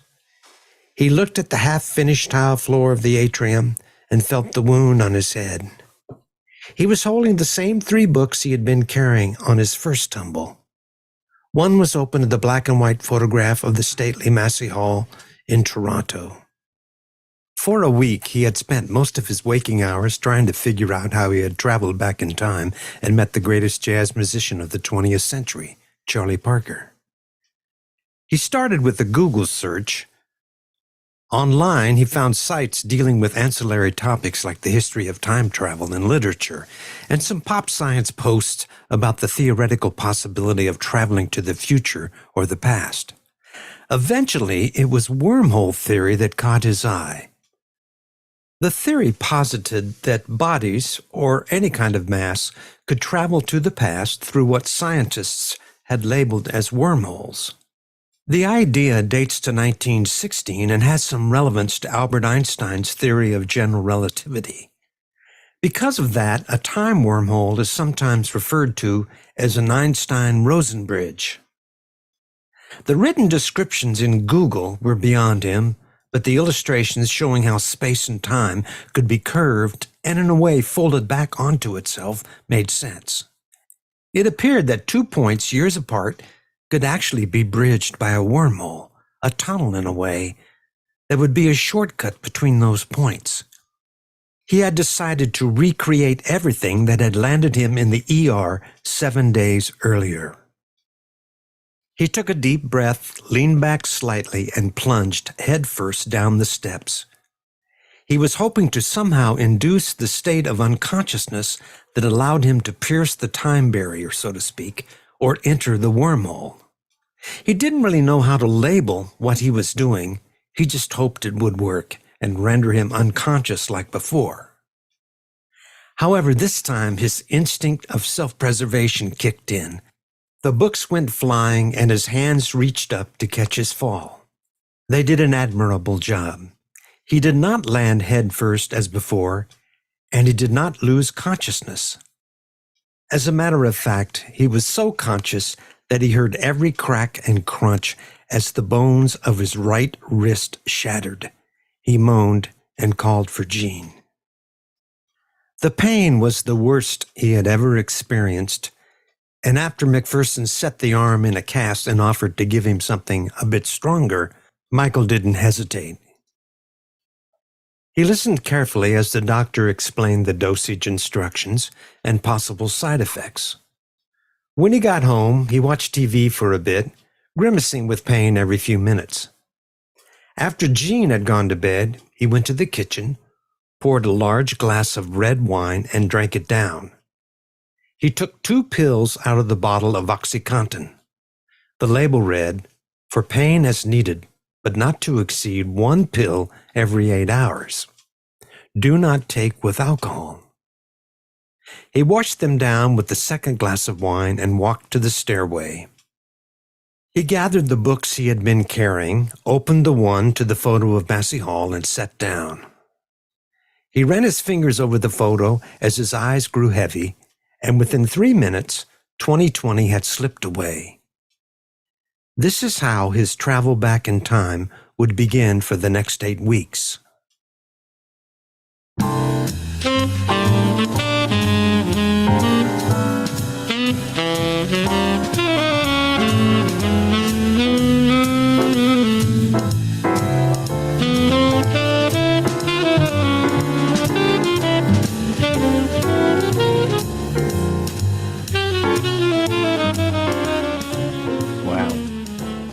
That is from the audio version of Saving Charlie Parker, the novel, written by Professor Mike Steinel.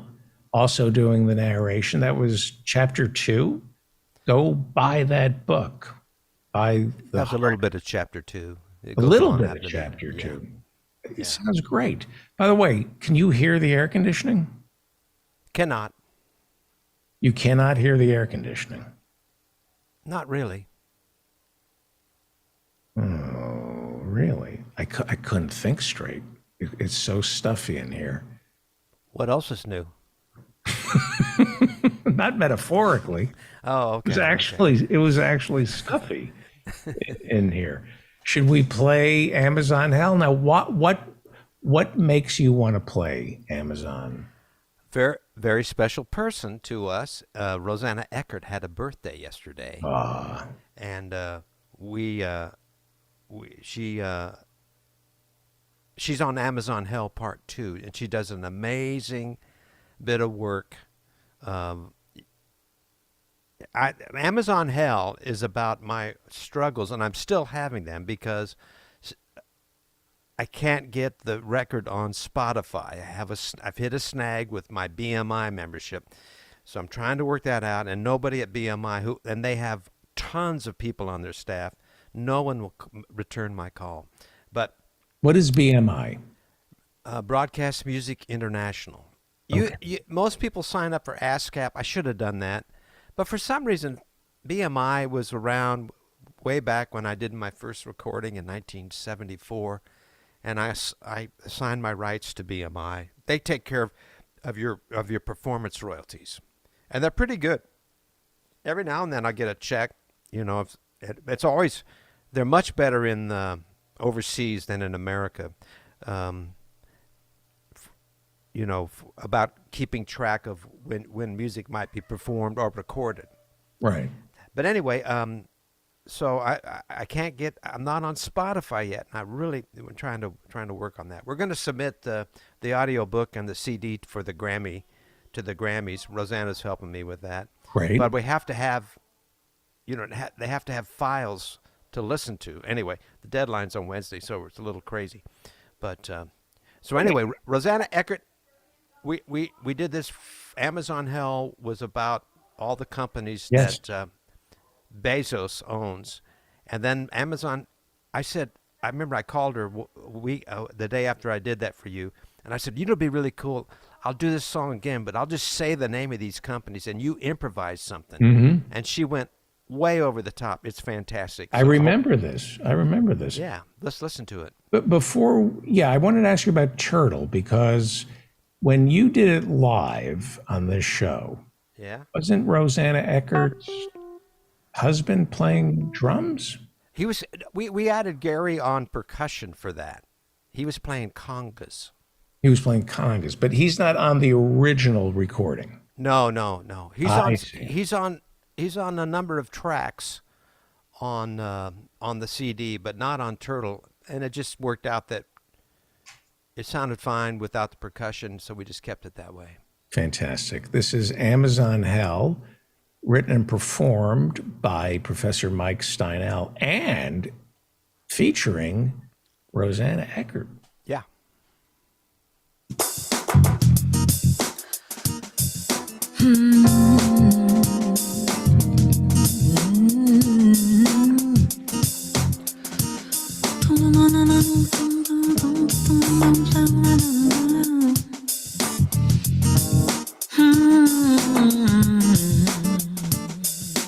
Big tech's got me caught in a bind. I'm going kinda crazy, I'm losing my mind. I got books to publish, I got songs to sell, but I'm stuck in the middle of Amazon hell.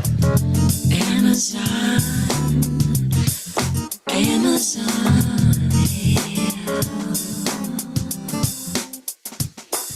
I wanna be on Audible and Baby too. I've checked it all out, it's the best thing to do. The more I dig around, the more that I knows. It looks like it's owned by Jeff Bezos. Amazon, I'm in Amazon hell, and it's starting to smell. Jeff Bezos.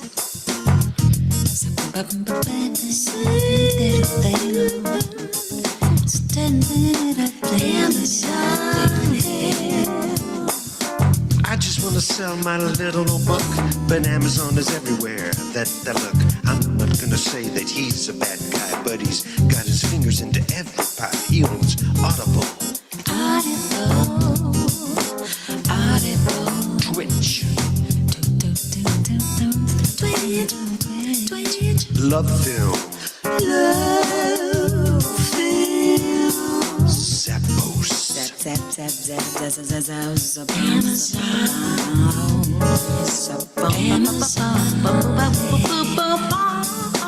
Body Labs,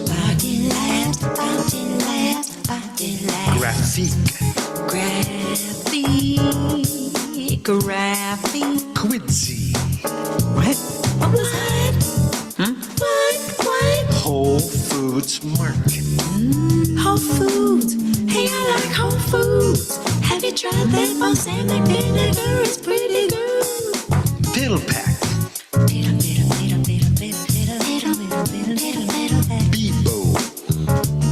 Bebo, Blink Home, Egghead Software,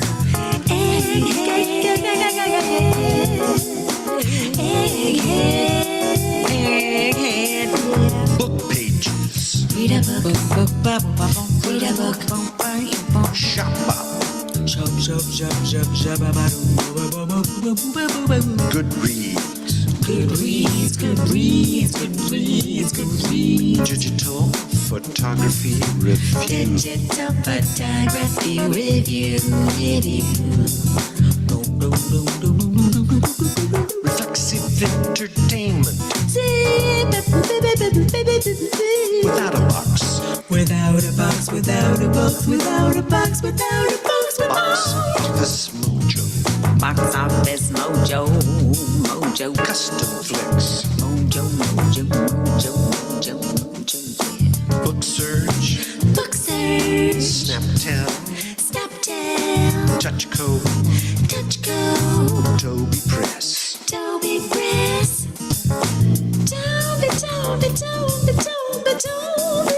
Avalon Books, Liquid Vista, Yep,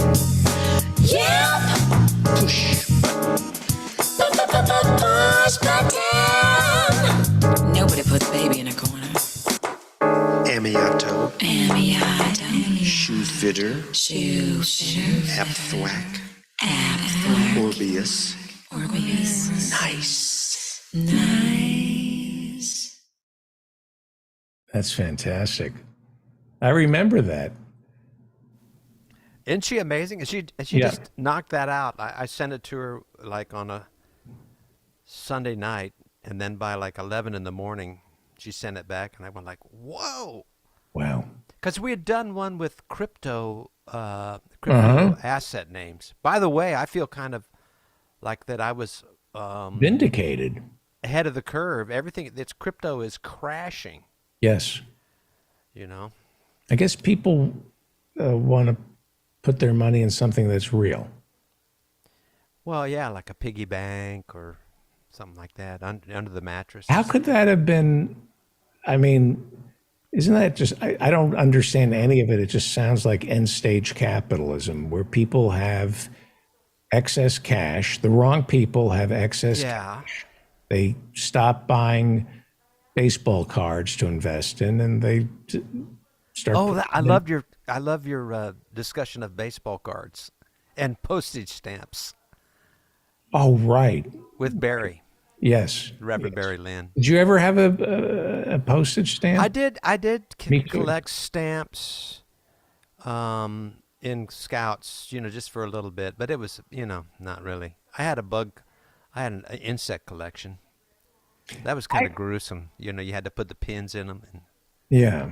I had a relative, an older friend of my grandparents, who every Saturday would go to the post office. I would go with him a couple of times, and he would buy a sheet of commemoratives. He would, Really? yeah, and he had a bit, like an enormous collection.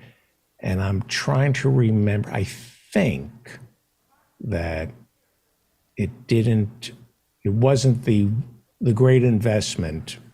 Of course it wasn't. It wasn't, but they were so beautiful, and he curated the stamps. Yeah. The The postage. compulsion to collect is very interesting. When I got into Dylan, that's the only thing I've ever collected. Is I own every Dylan record. There's a couple new things, some bootlegs, and I need to get those. But I remember once I got into it, and to be real honest, I think the last 4 or 5 I haven't listened to even once. The Christmas album, I heard one track and I said, no, I'm not going to listen to that. But I wanted to own it. Why? I did. I was walking. I don't know. There's a compulsion. There is a compulsion to collect, to have, and that seemed, that seems doable. That was, that was finite. Even though he has a lot of records, it was finite, and it's documented as to what's what. But then they start pulling out all these demos that he did and these bootlegs, which are pretty amazing. Yeah, I told you about my Dylan trip one time, didn't I? No. I took all my Dylan records and the books I had on Dylan, and I put the tracks in sequential order by when they were recorded. I dated. I put dates in a field in iTunes, so I could sort on that field, and then I had Dylan complete. And I was doing a clinic in Missouri, a clinic in Houston, and then coming back home. So I was going to do it. I was going to drive. I was going to drive to Columbia, and then down to Houston and back home. It was a big long trip. I hear you. And my wife wasn't going, so she wouldn't have put up with that much Dylan. No, she wouldn't have. And so Did you do it? So you listened to chronologically every song he ever recorded? well, here's the thing. I started on the trip, and it was like 10 hours to Missouri, and then it's 8 hours to Houston, and then 5 hours back. When I pulled into the driveway, I was only up to 1977. You were driving too fast. You get a speeding ticket. But I mean, that's how much material there was, because you. What does that do? Did you take a break? Did you listen to any other music? Or Oh, you know what I did? I actually. I wonder if had a- anybody's ever done this. I actually had a recorder, and I made recordings about where I was, and I got another book in the can. It's called Beauty Walks a Razor's Edge, and it's a tribute to Bob Dylan's singing, which everybody says he's a bad singer. Bob Dylan was a great singer. Is that from Idiot Wind? Beauty Walks a Razor's Edge is from Shelter from the Storm. Oh, but it's from Blood on the Tracks. From Blood on the Tracks. I Yeah. love Shelter from the Storm. There's a lot of imagery in there, They gambled for his clothes. There's the references to Jesus. He's got a lot of references to Jesus. In rock, what's the one? There's so many great turns of phrasing in Bob Dylan. I've been trying to listen to John Updike. I've been trying to listen to Rabbit Run. And last night I was in bed and he went into this long sex scene, and it was gruesome. It was horrible. Today I googled John Updike's writing sex scenes, and he's won awards for for bad sex scenes. They give awards for that every year, like the worst sex writing, you know. But it's very. Have you read much John Updike? You No. read Rabbit Run? No. It's supposed to be great, you know. I've been listening to that, and I'm still listening to Dickens. Dang, that guy was good. Tale of Two Cities, fantastic. What a story. How he interweaves stuff. It's amazing. I would love to be able to, and he takes huge detours. So I'm doing that a little more with this book. Like one of the detours is writing about Shooter Cole, whose real name is Stanislav. You know, he's from Lithuania, so he's changed his name, and he's come to New York, you know, when he was 2, and he's Shooter Cole, and he's a photographer on the street. And he'll come back. I've decided he'll come back in and out of the story because the story has to do with the photographs allow my character to time travel. And wow. But he has to have photo. You know, there's a big flaw in Saving Charlie Parker in terms of time travel, and it's interesting that somebody hasn't noticed. I'm sure people that are into time travel. But one of the things about like wormhole theory is that the wormhole should go to a particular space, not just a time. But you know, like I have my character going to Montreal and then going to LA and then going, you know, if you're traveling in time, you should move in time but stay in the same physical space. Oh, I didn't know that. Well, that seems logical. If there's the wormhole, you should. It should. But can't you get on a train somewhere? And I don't know. Maybe. Let's wrap it up. I'm okay. I'm a little dizzy today from the heat. Next week I'm going to have a Ron DeSantis song. That would be nice. Yeah. What rhymes? I'll give you a little bit of it. Our Governor DeSantis looks like a praying mantis. Someday maybe he'll grant us permission to say gay. But until then, don't come to Florida. 'Cause this is the place where woke comes to die. If you are a teacher, you better mind your P's and Q's. 'Cause everyone down here has the Ron DeSantis blues. I like the Ron DeSantis blues. Don't even think about bringing LGBTQ. This kick-ass governor down here might make a mess of you. And this is where I stopped. He's got the playbook. I ain't saying he's Adolf. And then I need to rhyme with Adolf. Jagoff? Okay. And I got the wrong DeSantis blues. I like the Ron DeSantis blues. I'll have it ready for next week. Please. Okay, man. I love you. I love you. I love you. Right back at you. You know, I met Professor John. Hey, I'm jealous. When are you going to come to Texas? We're going to come to Texas. We're going to get a big... No, I'll come to New York. We'll get a bus. We're going to pick you up, and then we'll pick up Professor Marianne, and we'll move to Canada. Let's all go to Florida and say gay. Anyway. That would be fun to, yeah. See what happens. Okay. Yes.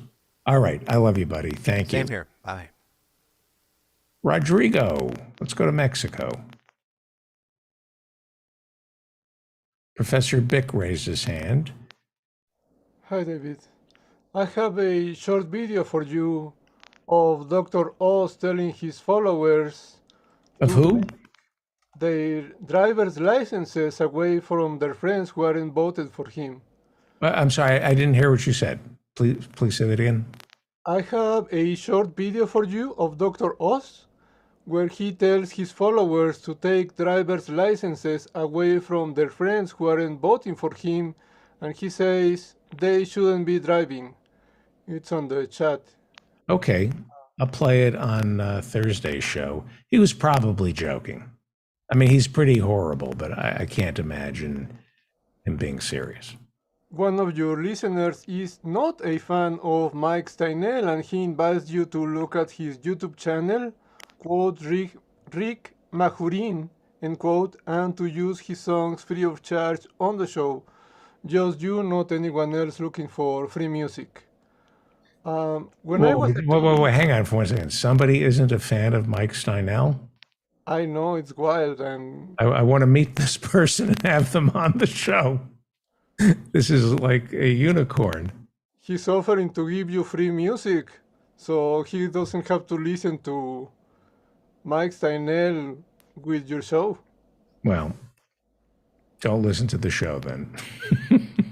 So when I was a kid, Manuel Bartlett Diaz was my governor, and he introduced me to tear gas for the first time.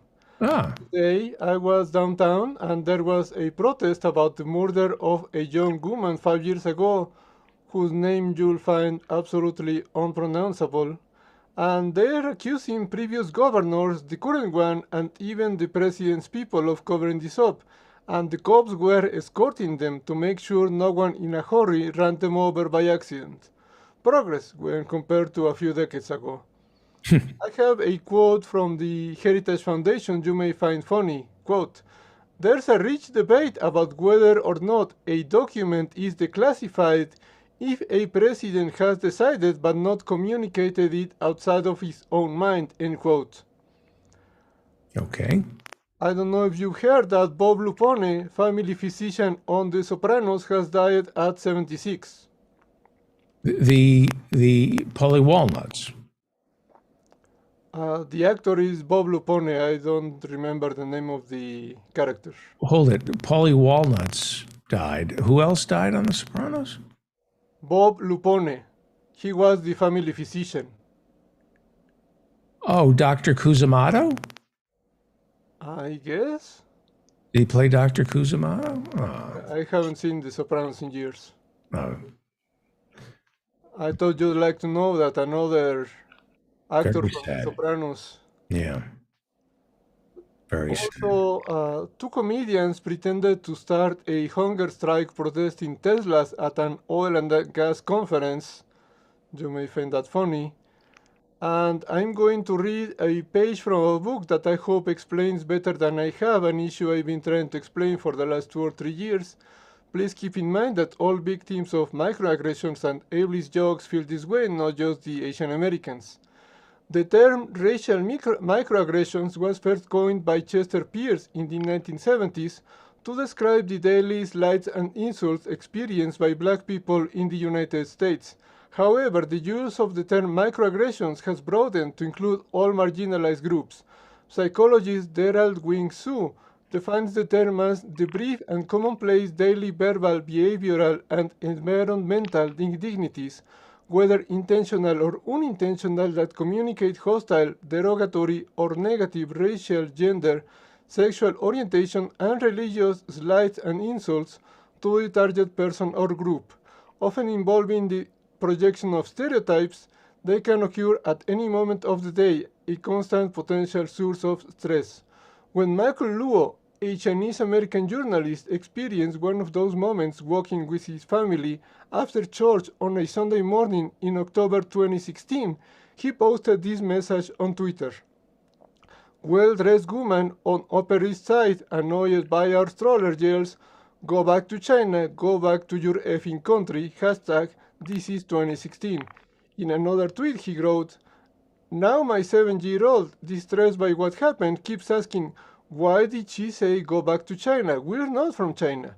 Later, Luke wrote an open letter to the woman who told my family to go back to China, and to his surprise, the New York Times published it on the front page. "Dear Madam," it begins, "maybe I should have let it go, turn the other cheek, but I was honestly stunned when you yelled at us from down the block, 'Go back to China.' I hesitated for a second and then sprinted to confront you. You pulled out your iPhone and threatened to call the cops. It was comical in retrospect. You might have been charged instead, especially after I walked away and you screamed, "Go back to your effing country." "I was born in this country," I yelled back. It felt silly, but how else to prove I belonged? Maybe you don't know this, but insults you hold at my family get to the heart of the Asian American experience. It's this persistent sense of otherness that a lot of us struggle with every day, that no matter what we do, how successful we are, what friends we make, we don't belong, we're foreign, we're not American. In response to his initial tweets and then to his open letter, Luo received a torrent of responses from other Asian Americans who shared similar experiences online. Here is just one of those. Quote, "This has also happened to me outside my own apartment building. A woman walked right up to me and told me to go back to my own country, a country I've lived in my entire life. I couldn't even believe it. And for people who say they're just words, guess what? Words hurt, and I went home and cried that day, even though I didn't deserve to feel sad for being American. Thank you." Thank you. Thank you. Professor Bick? Yes, David, I need to issue a correction. Okay. I mistakenly said that graduate debt was not included in Biden's partial loan forgiveness plan. And apparently there was some confusion. I guess it was by his announcement, but it has been confirmed that by the Secretary of Education, Miguel Cardona, that all loans held by the Department of Education are eligible for forgiveness.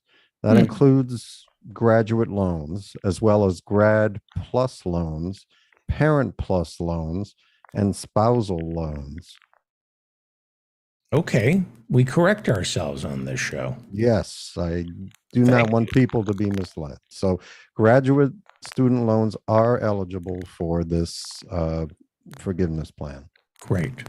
And great job tonight. Thank you. Oh, thank you. Thank you. I just remembered a correction I have to make too, if you don't mind. Yes, go ahead. I said a couple episodes ago about an anime that the girl was 12 years old. It turns out she's 17. It's not my fault they draw her like she's 12 because that's the style. Sorry. Okay. At least that's what you told the judge. All right. I want to thank all our guests tonight. Thank you, Rodrigo. I want to thank Ethan Hirschenfeld. Go by Today Is Now. Howie Klein is back. Go read him over at Down with Tyranny.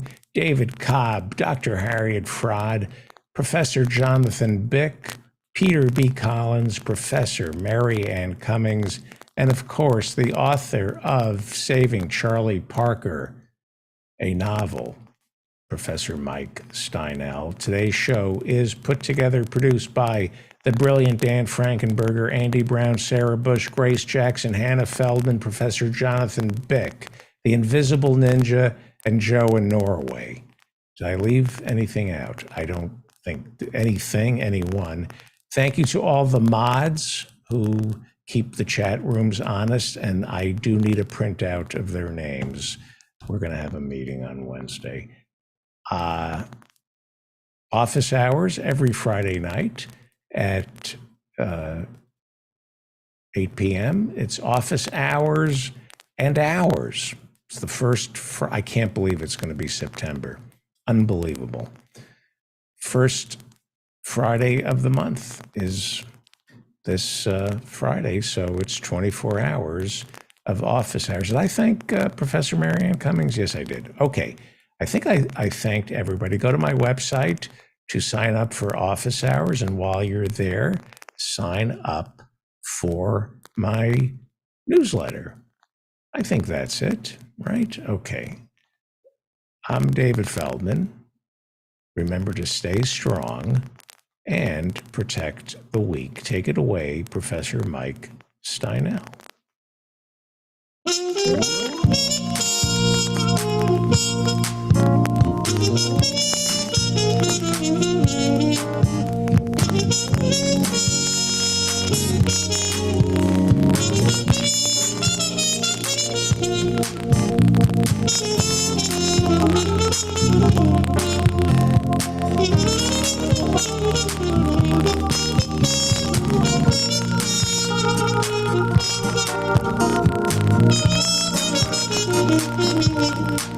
We're living every day, we're living every night in the USA of distraction. We wake every morning like the Rolling Stones, 'cause we just can't get no satisfaction. Democracy's in change, we could bury its remains, but infotainment culture has infected our brains. We're living every day, we're living every night in the USA of distraction. The wisdom we receive, the reality we perceive, is burned into our brains by cable TV. Scandal, crime, and disaster lead the news. Fear and white anxiety shape our views. The fourth estate has crumbled into an irrelevant heap. Critical thinking is all but asleep, 'cause we're living every day, we're living every night in the USA of distraction. The pathological pursuit of power and profit drives everything in sight, not sure we can stop it. Corporate plutocracy has risen to the top. We've lost the power to think, so we shop until we drop. We're surveilled and monitored while they keep us all distracted, so we never notice that our data has been extracted. We're living every day, we're living every night in the USA of distraction. All right.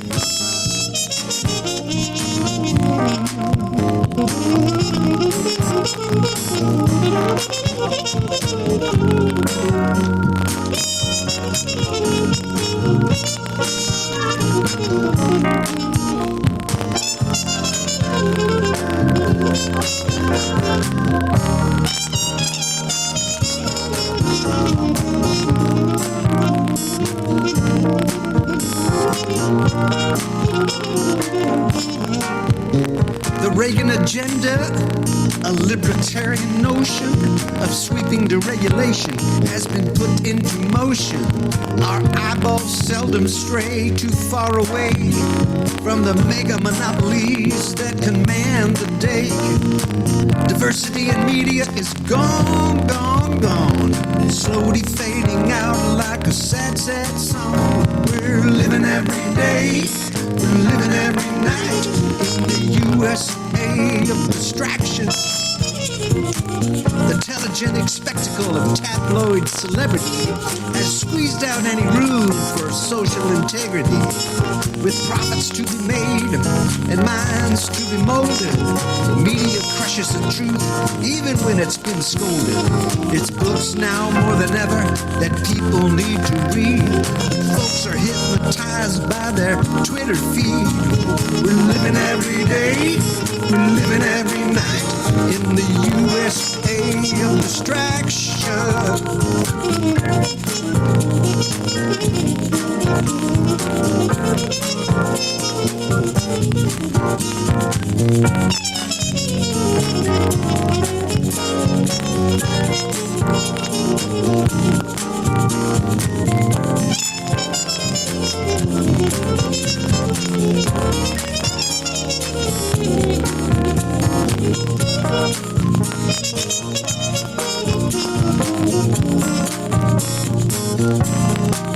Now we can't seem to get out of this neoliberal nightmare that cares more for Wall Street than anybody's health care.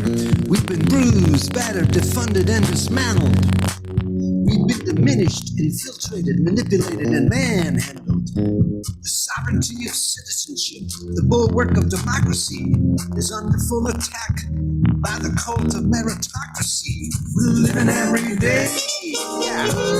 We're living every night in the USA of distraction. We're living every day, we're living every night in the USA of distraction,